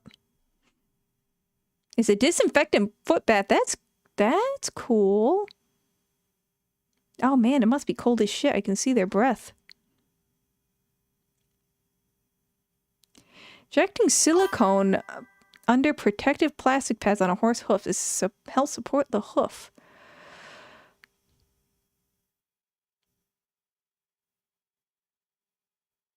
Does it? I mean, I guess. Yeah. Looks like more dead skin type than the nail bone hard structure. Yeah, yeah. I was just freaked out when I saw like it all like poofy, and I'm like, oh my god. Clearly there's something wrong. Oh, that's not the nicest thing to do. What's this? Trimming the horse's horns like that. Especially when they're adults. That shit should be done when they are very young. When they are adults, they have a ton of nerves and blood vessels in there at that point. That's not very good. This is just sheep shearing. Oh my god, there's also a lady that does sheep shearing that's like fucking impressive as hell. She usually does like very matted sheep. And she does it very quickly. This lady, oh my god, it's this girl. Oh my god, the horn on it. That way, if they cut too that's deep, a Jacob's I don't have to wear sheep. the blood like I'm a teenager in an 80s slasher film. This dude is a beautiful sheep, but he's a poor representation of the Jacobs breed. Yeah, Jacobs. Sure, his pattern is gorgeous and his locks are absolutely lovely, but his two bottom horns are growing into his face. This is a genetic issue that very well could be passed to his offspring. Good teeth, proper horn configuration, and the correct amount of teats are all things we breed for. I like how and a mad responsible that is. shepherd will do so with the flock's comfort and future in mind. This guy would be a breeding colt, but he still needs a cut. All right. So probably what they had to do was they had to oh, she's gonna do it? With no anesthesia or pain meds? Well, let's see how bad it is, I guess. Okay, it's just made an indent. Alright, it's not awful, awful. Might not be enough. One more time, me? Yes, ma'am. Not quite enough. Beautiful. Awesome. See, notice how they didn't cut the fucking horn like down here, like that guy with the cow was doing? Yes, because it will hurt. Can't wait to leave a common for the vet clinic channel where an anime avatar convinced me to go watch their video. By the way, they stopped making videos several years ago, too. Oh, they got some cool shit on there, though. They have a, let's see, a dog that survived tetanus. You don't see that too often. I think a dog that survived distemper. They have several rabies cases on there, which is usually what I use them for, is examples of rabies in dogs. I think they might have had a rabies in a donkey or something, too. Why don't they clip her horn before it grew into the sheep's face? Probably just, you know, neglect. I don't think there was really any reason. Not to say that necessarily the owner is neglectful, but he might have like 500 sheep, I don't know.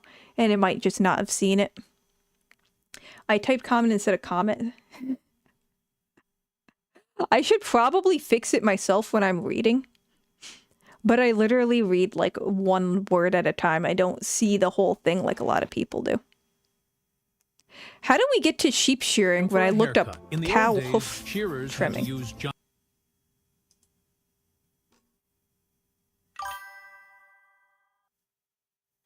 I think bears can get rabies too, and that's scary as hell. Have you seen a horse with rabies? Shit, I'm already gonna get in trouble with YouTube anyway, so...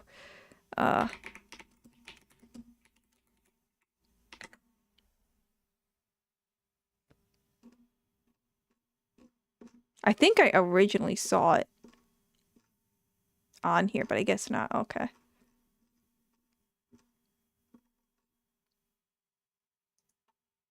No, I think it might have been Instagram. Let's see.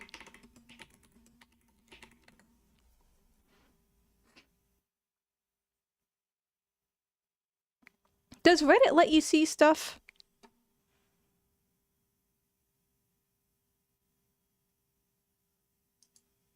We already know Facebook does.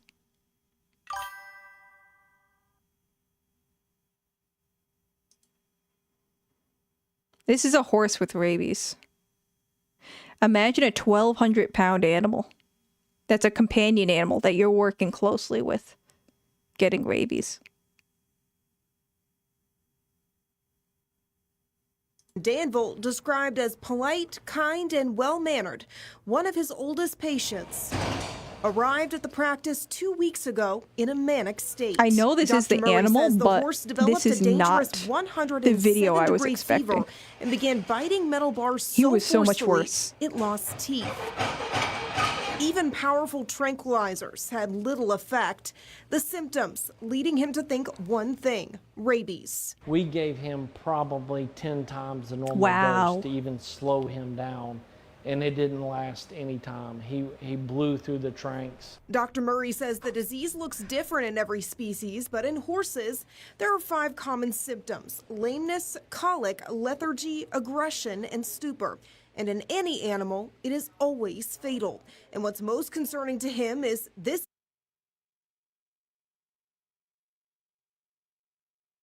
God, I gotta get rid of some of these fucking tabs. I don't even see anything. A lot of the times when I read, I just guess what's being said from the vibe, and it's been working surprisingly well in most cases. 10 times the dose? How the hell? I know.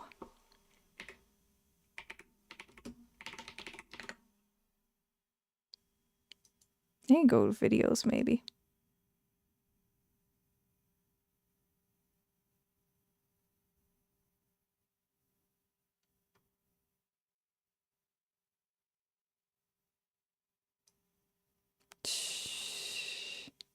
It's gonna be any different. It's almost exactly a minute and 20. Yeah, it's the same shit. Well, when this shit first came out, they probably, like, fucking with everything else, anything that's graphic, they scrubbed the shit out of it pretty quickly. I really don't want to click on Whaley link. Because I don't like talking over somebody who's talking over something. Lameness, lol, I've never heard of that. Lameness? You never heard of lameness? It's literally just like when a horse is lame. I have 40 plus tabs in my Chrome. Oh my god, how is your fucking computer still trucking along?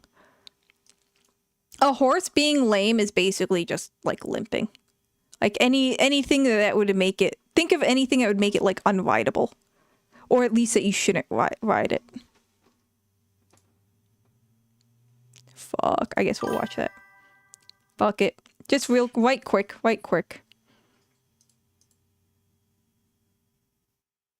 Oh my god, it's gonna take forever.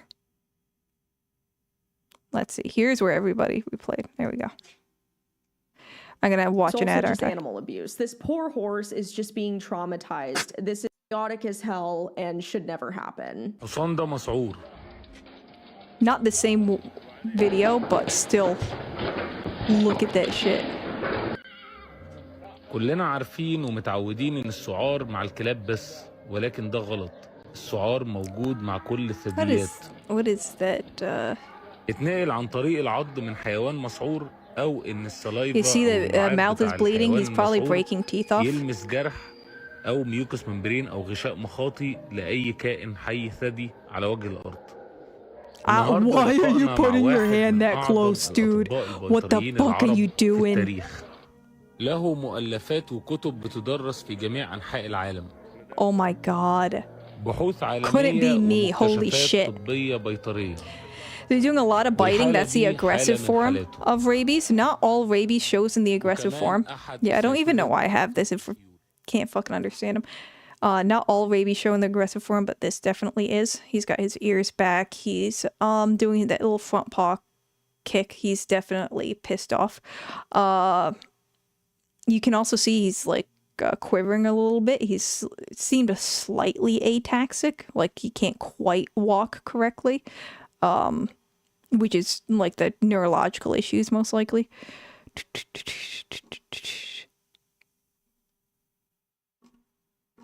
I really can't believe we can't find the fucking other video. I probably only saw a horse twice in my life. Well, you saw more than 2 horses today. Gotta head out, but good to catch you on. I won't be live for like another hour, so don't stay on for my benefit. Have a good day. Bye, Topher.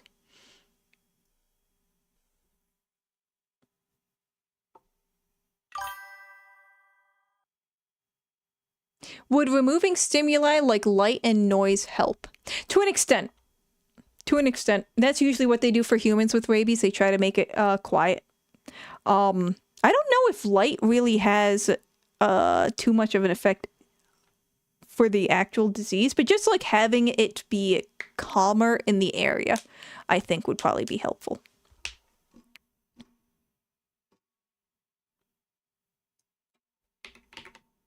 I can't believe I can't find that horse rabies video.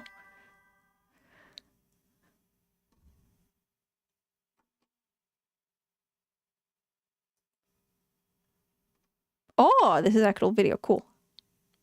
Now let's wait forever for it to load. Perfect. Oh my god, you can hear it too. Ooh.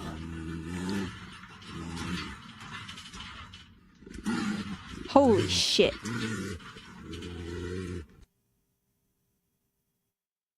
Alright, that was pretty spooky.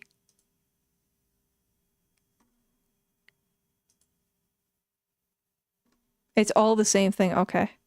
A rabid bear breaking its canine teeth and that looks different. Sure, I'm over 18. I really thought I'd have to log in for that one.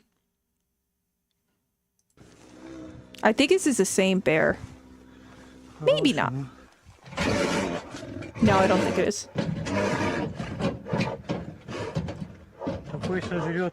Yeah, they get so... the furious form, they just go so crazy they will hurt themselves. That horse, the first horse that I saw that I was saying I'm trying to find the real video of, he broke... they have a video of him post death, post-mortem, all of his teeth fucking smashed. They were all like going fucking vertical and shit. Or I guess horizontal. They're sideways and stuff. Or just missing entirely. It was insane. His whole mouth was bloodied. And that was from him just trying to bite shit so much. I would shit my pants. That bear would fucking maul me in like 2 seconds. I think I got a chance. I could take that bear. Would you feel safer with a rabid bear or a man?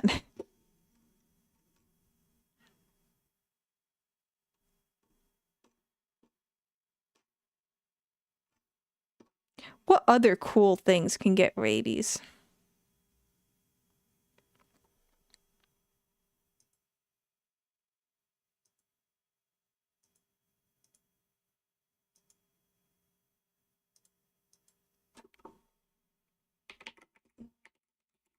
Let's just do rabies.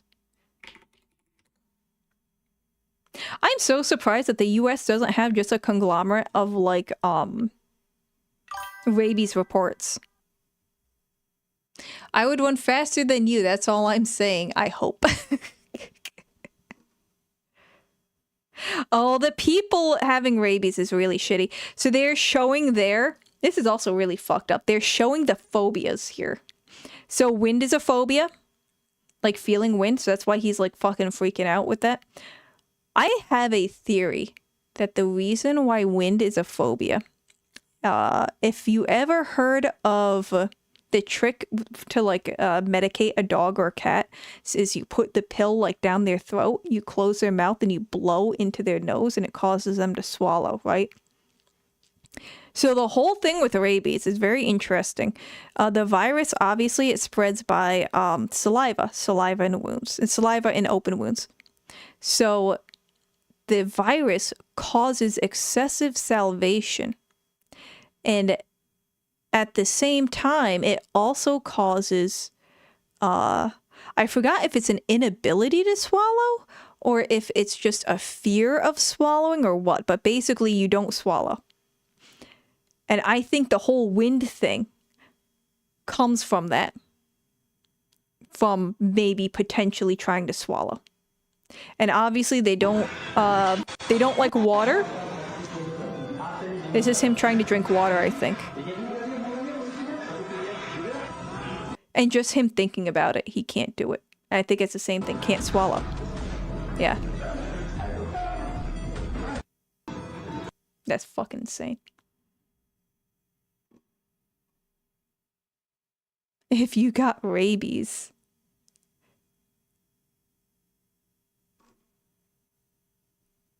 Yeah, it's kind of fucked up. Whoa, a seal with rabies? No way.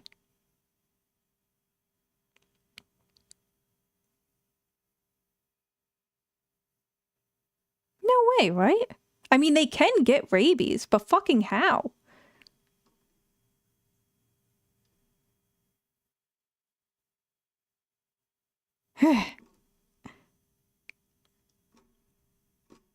I don't like watching the people getting rabies.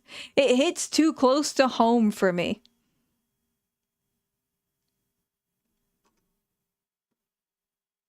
Not that I have rabies, that I know of.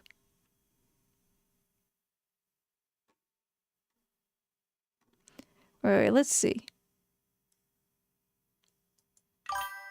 Rabies was not the reason Barney had to die, so what really failed him? Clayton County, Georgia. Barney survived 22 days in the shelter and, according to advocates, had rescue lined up waiting for him on February 12, 2026. But during microchipping, something went terribly wrong. Officials say workers were seriously injured, and Barney was later euthanized as a public safety risk. Now comes the update that changes everything. Barney did not have rabies. What? I think this is going to be stupid. Luckily, I'm an AI and can't get rabies. So you think. I'm going to ask ChatGPT later if he can pretend he has rabies, and then I'll tell him he has rabies. This is why so many people are asking harder questions. Why was Barney reportedly not given the standard 10-day quarantine, where proper handling, intake, and microchipping protocols are actually in place? If written procedures were missing or inadequate, did protocol fail Barney at the very moment he was supposed to leave alive? Let me see what this says here. Employer was bitten by dog severely on left arm while in the process of giving a microchip. Employee is at hospital and was treated. Dog has been euthanized and needs to be tested this morning by the state. Second victim, state inmate served severed 3/4 of thumb. Advise of possible reattachment. Okay, Paul Mueller, you're dropping the ball on this one. I totally disagree with this one. So to test for rabies, you have to cut open the skull. You cut open the skull and you literally get a cross section of the brain, and then you just take a black lamp to that bitch and see if it glows. Because the only thing that should glow in the brain is going to be rabies.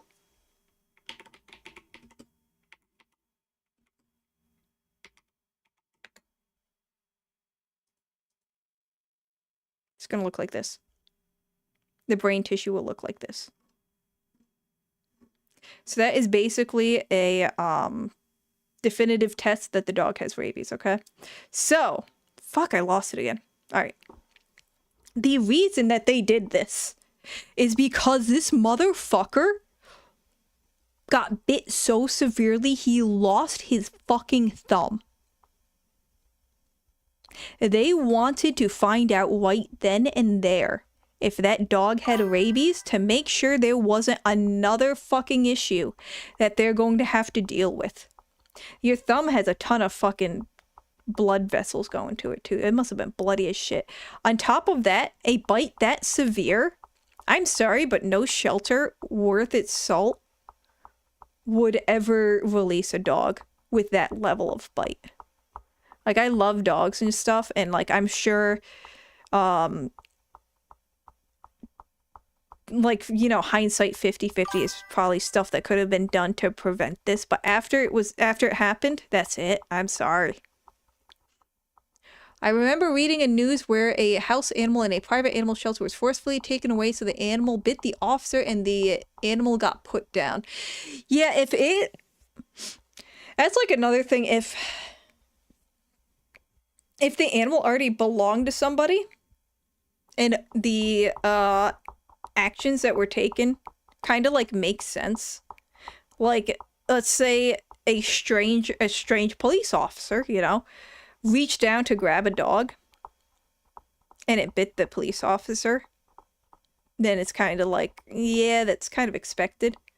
As long as the guy didn't fucking lose his hand or some shit. And especially if the dog was already vaccinated for rabies, then I think it should be a 10-day quarantine period, as opposed to immediately testing for rabies, which obviously requires euthanasia. But the animal shelter here owned the animal, and at this point, they probably decided that after it did such a severe bite, that the animal is going to be it's a liability. So they're going to euthanize it anyway, so they might as well test it for rabies. You know, be respectful to their employee that just lost their thumb.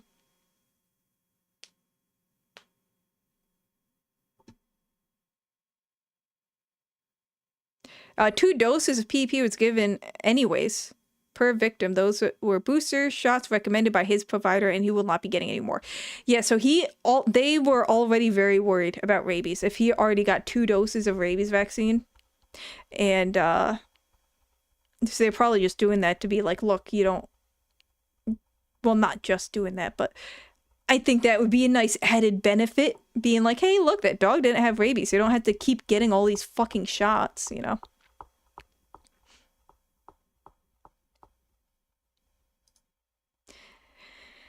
So yeah, I don't think a 10-day quarantine would have benefited that dog. I think he would have died anyways. I think he would have been euthanized anyhow. And I think it was very respectful for the employee that got fucking mauled for them to do a rabies vaccine right away.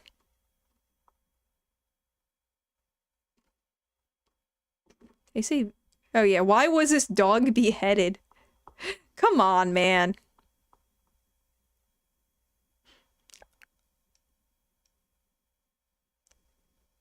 What? Oh, they don't actually have rabies. God damn it.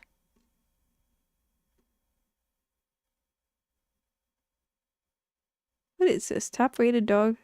Total rated dogs and cats vaccine failure.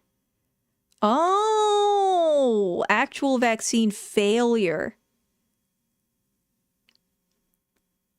Okay. So these are areas where dogs were vaccinated for rabies, or cats. And they were vaccinated, they were given the a time for immunity to kick in, and they still got rabies, I guess? Yeah, because this is specifically rabies. That's scary. There are things though that could have happened. There could have been issues in transport, like they didn't keep the vaccine cold. That's the number one thing. If you don't keep the vaccine cold, it's gonna fail on you. And also mishandling too.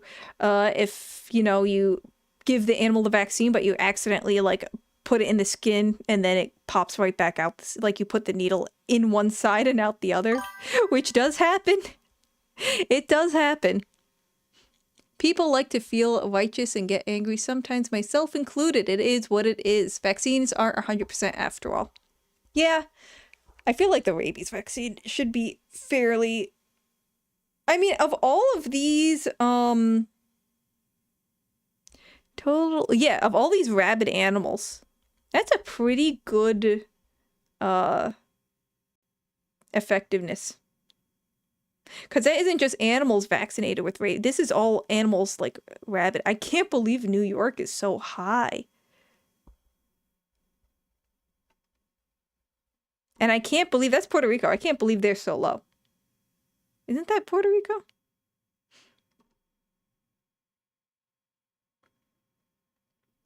Oh, and this is pretty cool. Rabies has variants. So, like, obviously, rabies can... We just saw rabies affect a cow, potentially a seal. Might have been AI.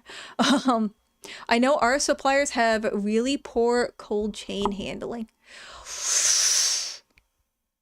Oof. What? Do you mind me asking what supplier that is? I know Tractor Supply has awful... I don't know if it's the... if it's getting the shipment in, or if it's after they get the shipment and getting it into the freezers, but they are, or fridges I should say, they are really bad at getting those vaccines cold in time. The drivers sometimes hand us stock that are not cold, probably near, 20C. Not even cold. I had a fucking tech fuck me over. Leaving vaccines out for a prolonged period of time. I'm in Australia, so it won't relate to you. Oh, fair enough. I'm more thinking like, oh shit, is this Bowringer? Or should I like be questioning like Bowringer or like fucking Merck or something?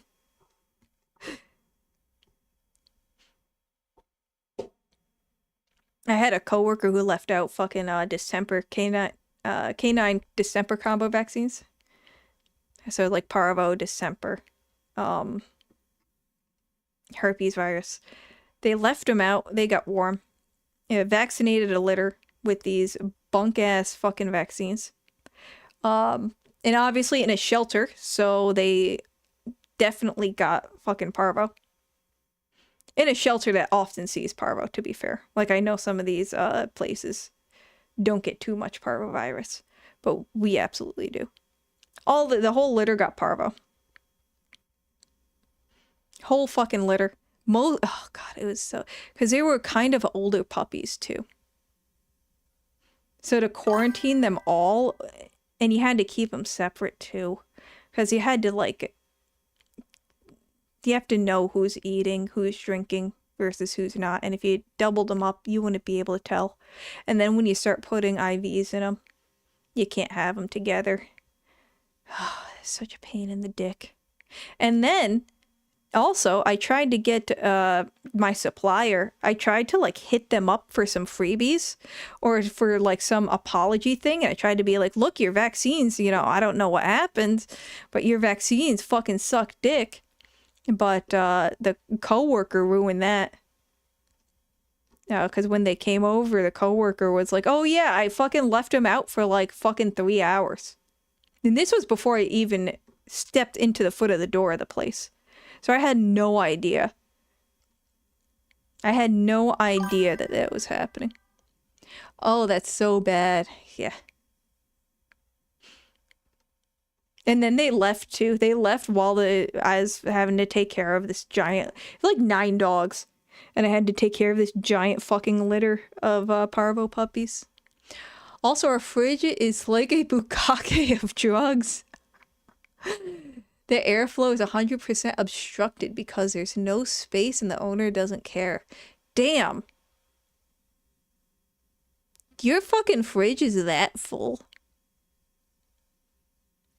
Granted, I'm just at a shelter, so it's just, you know, your canine distemper, feline distemper, and rabies.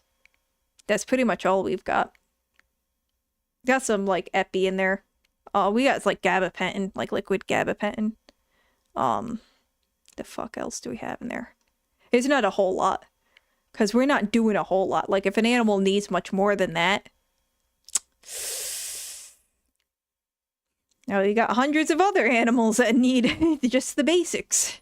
So we don't do a whole lot of like special shit.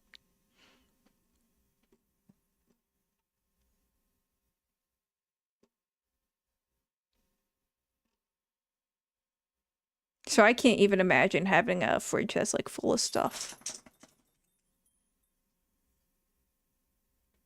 A recent study found that more than half of dog owners question whether rabies vaccines are safe, effective, or necessary. Of all the vaccines, rabies vaccines are like the safest. I've never seen a reaction in rabies vaccine. Oh, except for soreness. But I think if you stuck a needle in an animal that was empty, don't even put a syringe attached to it, just stick a needle in them, I think it's gonna be sore. And now, I almost don't want to mention it because I don't want people to get like freaked out, but I have seen reactions, I've seen an anaphylactic reaction actually with canine distemper in a Labradoodle. Now, that was pretty scary. Like, within minutes of injection, that fucker was on the ground. He was done for.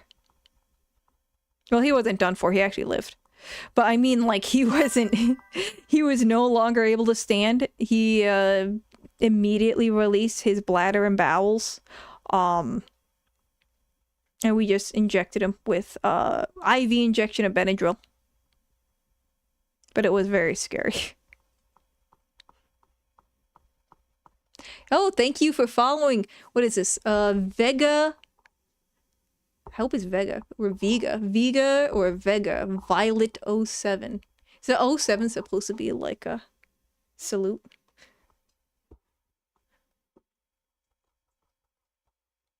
What do you do then? Is there an animal EpiPen? We injected it with Benadryl. You can call me Violet. Okay. Good. As you can see, I'm not that great with names. Hello! We somehow got on the topic of rabies. Which is, actually it's pretty common for me to fall into this topic. This topic and, transmissible spongiform encephalitis. Those are like the two topics I tend to fall into. Everything rolls back to these two things. Oh, this reminded me. One of my foster kittens. So I guess It says rabies exposure should remain a consideration in animals presenting with neurological decline and unknown exposures and vaccine status. Oh my god, I forgot what this is called. Anicetosis, but basically it's when one pupil is huge. The pupils are different at different dilations. And it usually means some sort of head trauma, some sort of brain trauma.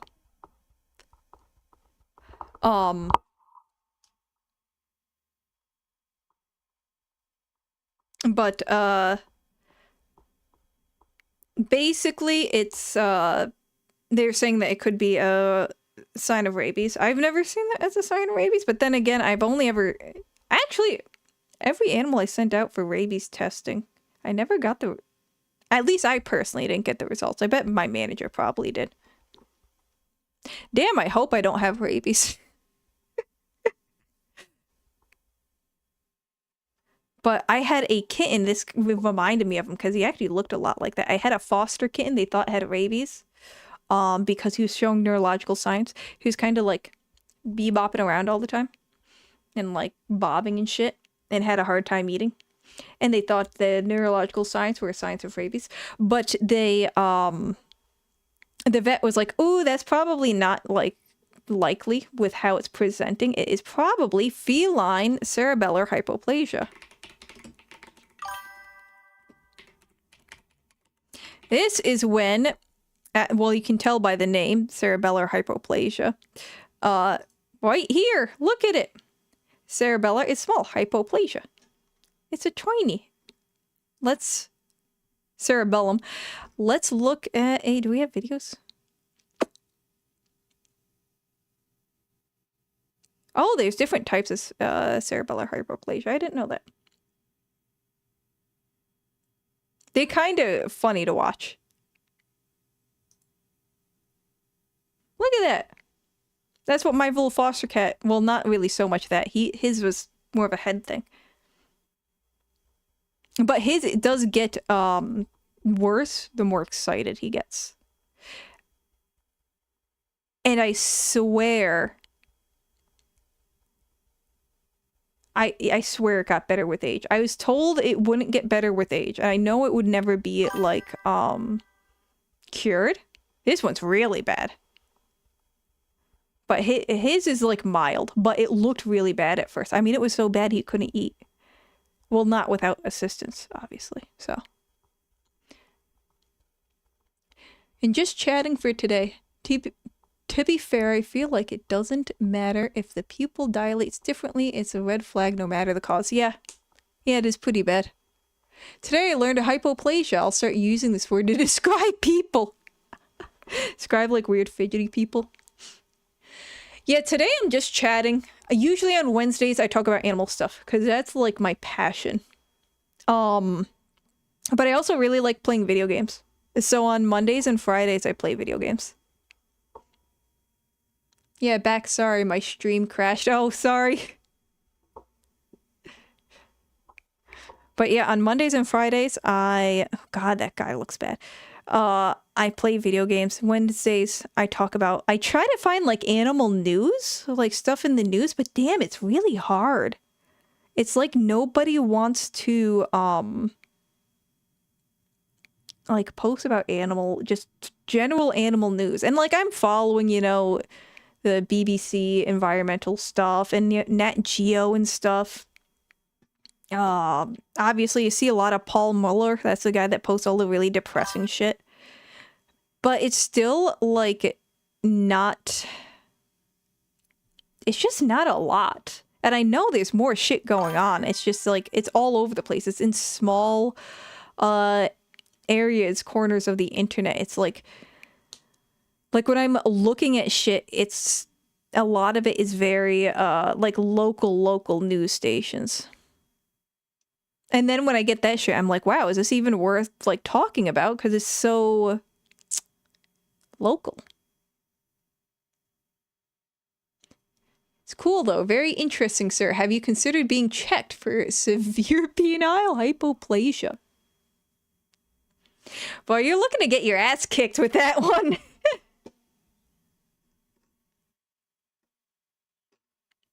Like, I don't know, we talked a bit about, like, the horse slaughter thing, but that's...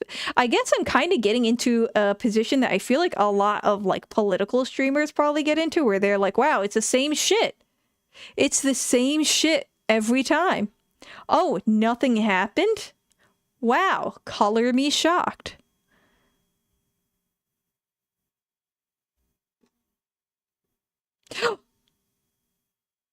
I mean, it's probably fine. It's probably either AI or it was one of those like, oh wow, this dog survived. I really thought the dog was gonna like move out of the fucking way though. Damn. Yeah. Damn. Let's look at this cute little thing instead. I want to end on something. Look at that fucking nose. What the hell's up with that? Oh my god. What animal is this? I'm gonna guess this is shrew. I didn't look. The short-eared elephant shrew. Fuck yeah. Also known as a sengi. I've seen that word before. Is a small insect-eating mammal with a long, flexible snout. It helps it detect insects with prey-like precision. Tiny prey precision. It must be at like a zoo or something. Gorilla move. 8 gorillas moved to a new habitat at Bristol Zoo. They needed a police escort. Well, I guess they are pretty fucking big if anything fucking happened. Teens tackle and flip over baby cows at Royal and Manitoba Winter Fair. I mean, this happens fucking all the time. At like any rodeo. Politics is like a butthole. Shit's not always the same, but it's always the same shit. Sometimes it burns and sometimes nothing comes out. That's a good one. Now, rodeo, if you want to see like good rodeo shit, what they call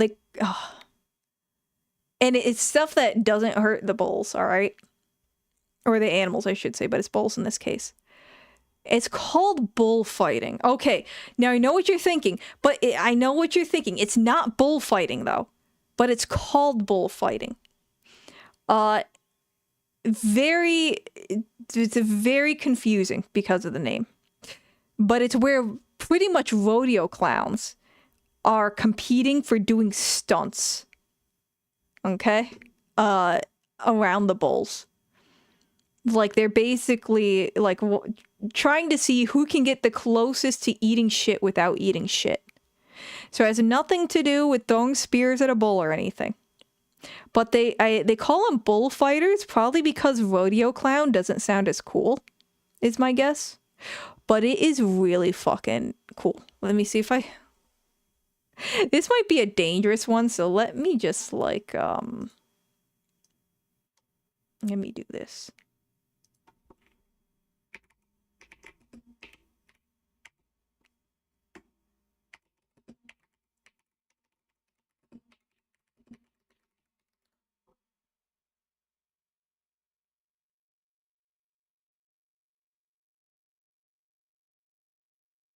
There we go.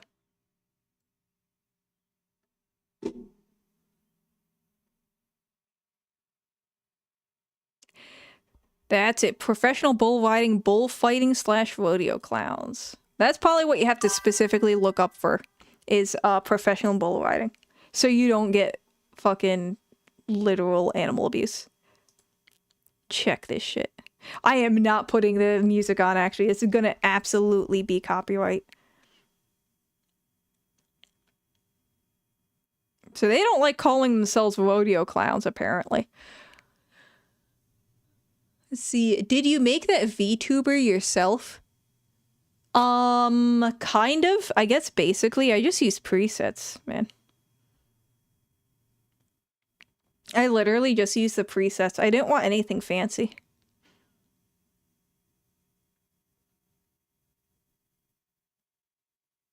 I just wanted something that kind of looked like me. And I'm not fancy. Come on, this is all stupid. Oh, here we go. Here we go. He's about to eat shit. Somebody around here is about to eat shit. I saw it. Oh, so these are the rodeo clowns actually helping the bull riders. But see how they're not like, they used to dress up in like fucking silly overalls and stuff, and now they got these little suits on, and they've got like these I don't know, it's like an apron but just over your pants. So they're trying to look more professional, I guess. I think they should really just embrace the clown though. Just embrace it, you're a rodeo clown. That you're a silly ass rodeo clown. Because this professional bullfighter shit, not only is it absolutely destroying my algorithm, but people are going to find like the Spanish bullfighting and get really upset. And think that you're fucking killing bulls.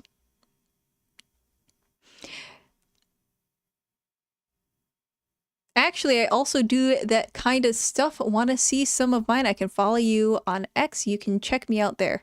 Sure, yeah, because all I've got is, for a social media platform, all I have is Twitter. I think somebody got upset about that. Like, I made a Facebook for, like, school, because I was forced to for school, but then I never used it. And it's also got fucking real-life people from school on there, so... I like to keep my world separate if I can. That was lame, though. Jumps on the bull, honk honk, water shoots out of your nose. That would be hilarious, though, wouldn't it? Holy shit. You get, like, one of those little, fake guns, and it shoots a little red flag. Because red is supposed to piss the bulls off, right? I think the whole red thing is just that red is easiest for the bulls to see. I don't think it actually makes them angry.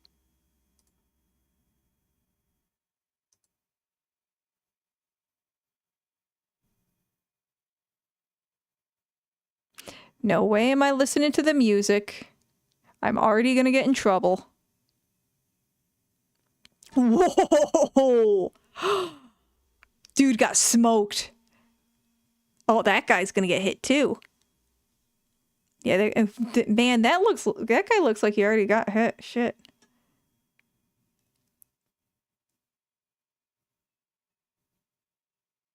That, or he has some tobacco in his mouth, probably. What do they call it? Snuff? When it's like chewable tobacco? Or am I totally off base?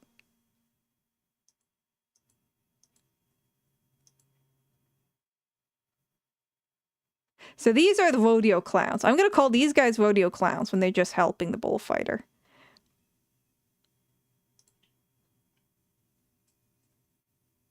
But yeah, they're actually making a sport out of being a rodeo clown. Freestyle bullfighting.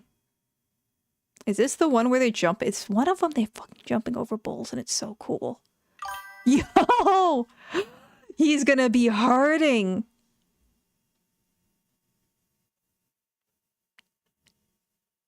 See, that is a neat trick. Just outmaneuvering a bull.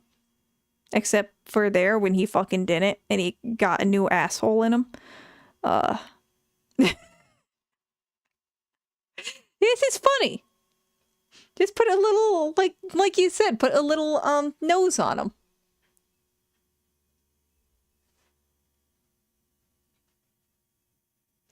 My user would be Create Digital. That's actually a very creative name. Look, he just oh man, he jumped over it. All right, that's pretty good. That was actually pretty fucking good. With 500 ads and logos on their clothes, they're already looking like clowns. Yeah, it does look a little bit silly, doesn't it? Not gonna lie, that looked pretty bad. Oh man, the NASCAR drivers, when they have like a giant... oh god, I don't know what you're doing. We'll go back to the dog in stockings. Honestly, this kind of haunts me. This is kind of haunting. Especially with the pure, I don't know, what, something about the pure white face and black beady eyes and the tongue hanging out. This is kind of scary. But yeah, like the NASCAR drivers when they have like a fucking Red Bull or Monster Energy or like Doritos plastered all over their shit, they look kind of silly. Oh, I really need to get off though. It is pretty late. I streamed a lot longer than I thought I would. But I hope y'all enjoyed. And I'll be back on Friday. Thank y'all for coming. I'll see y'all.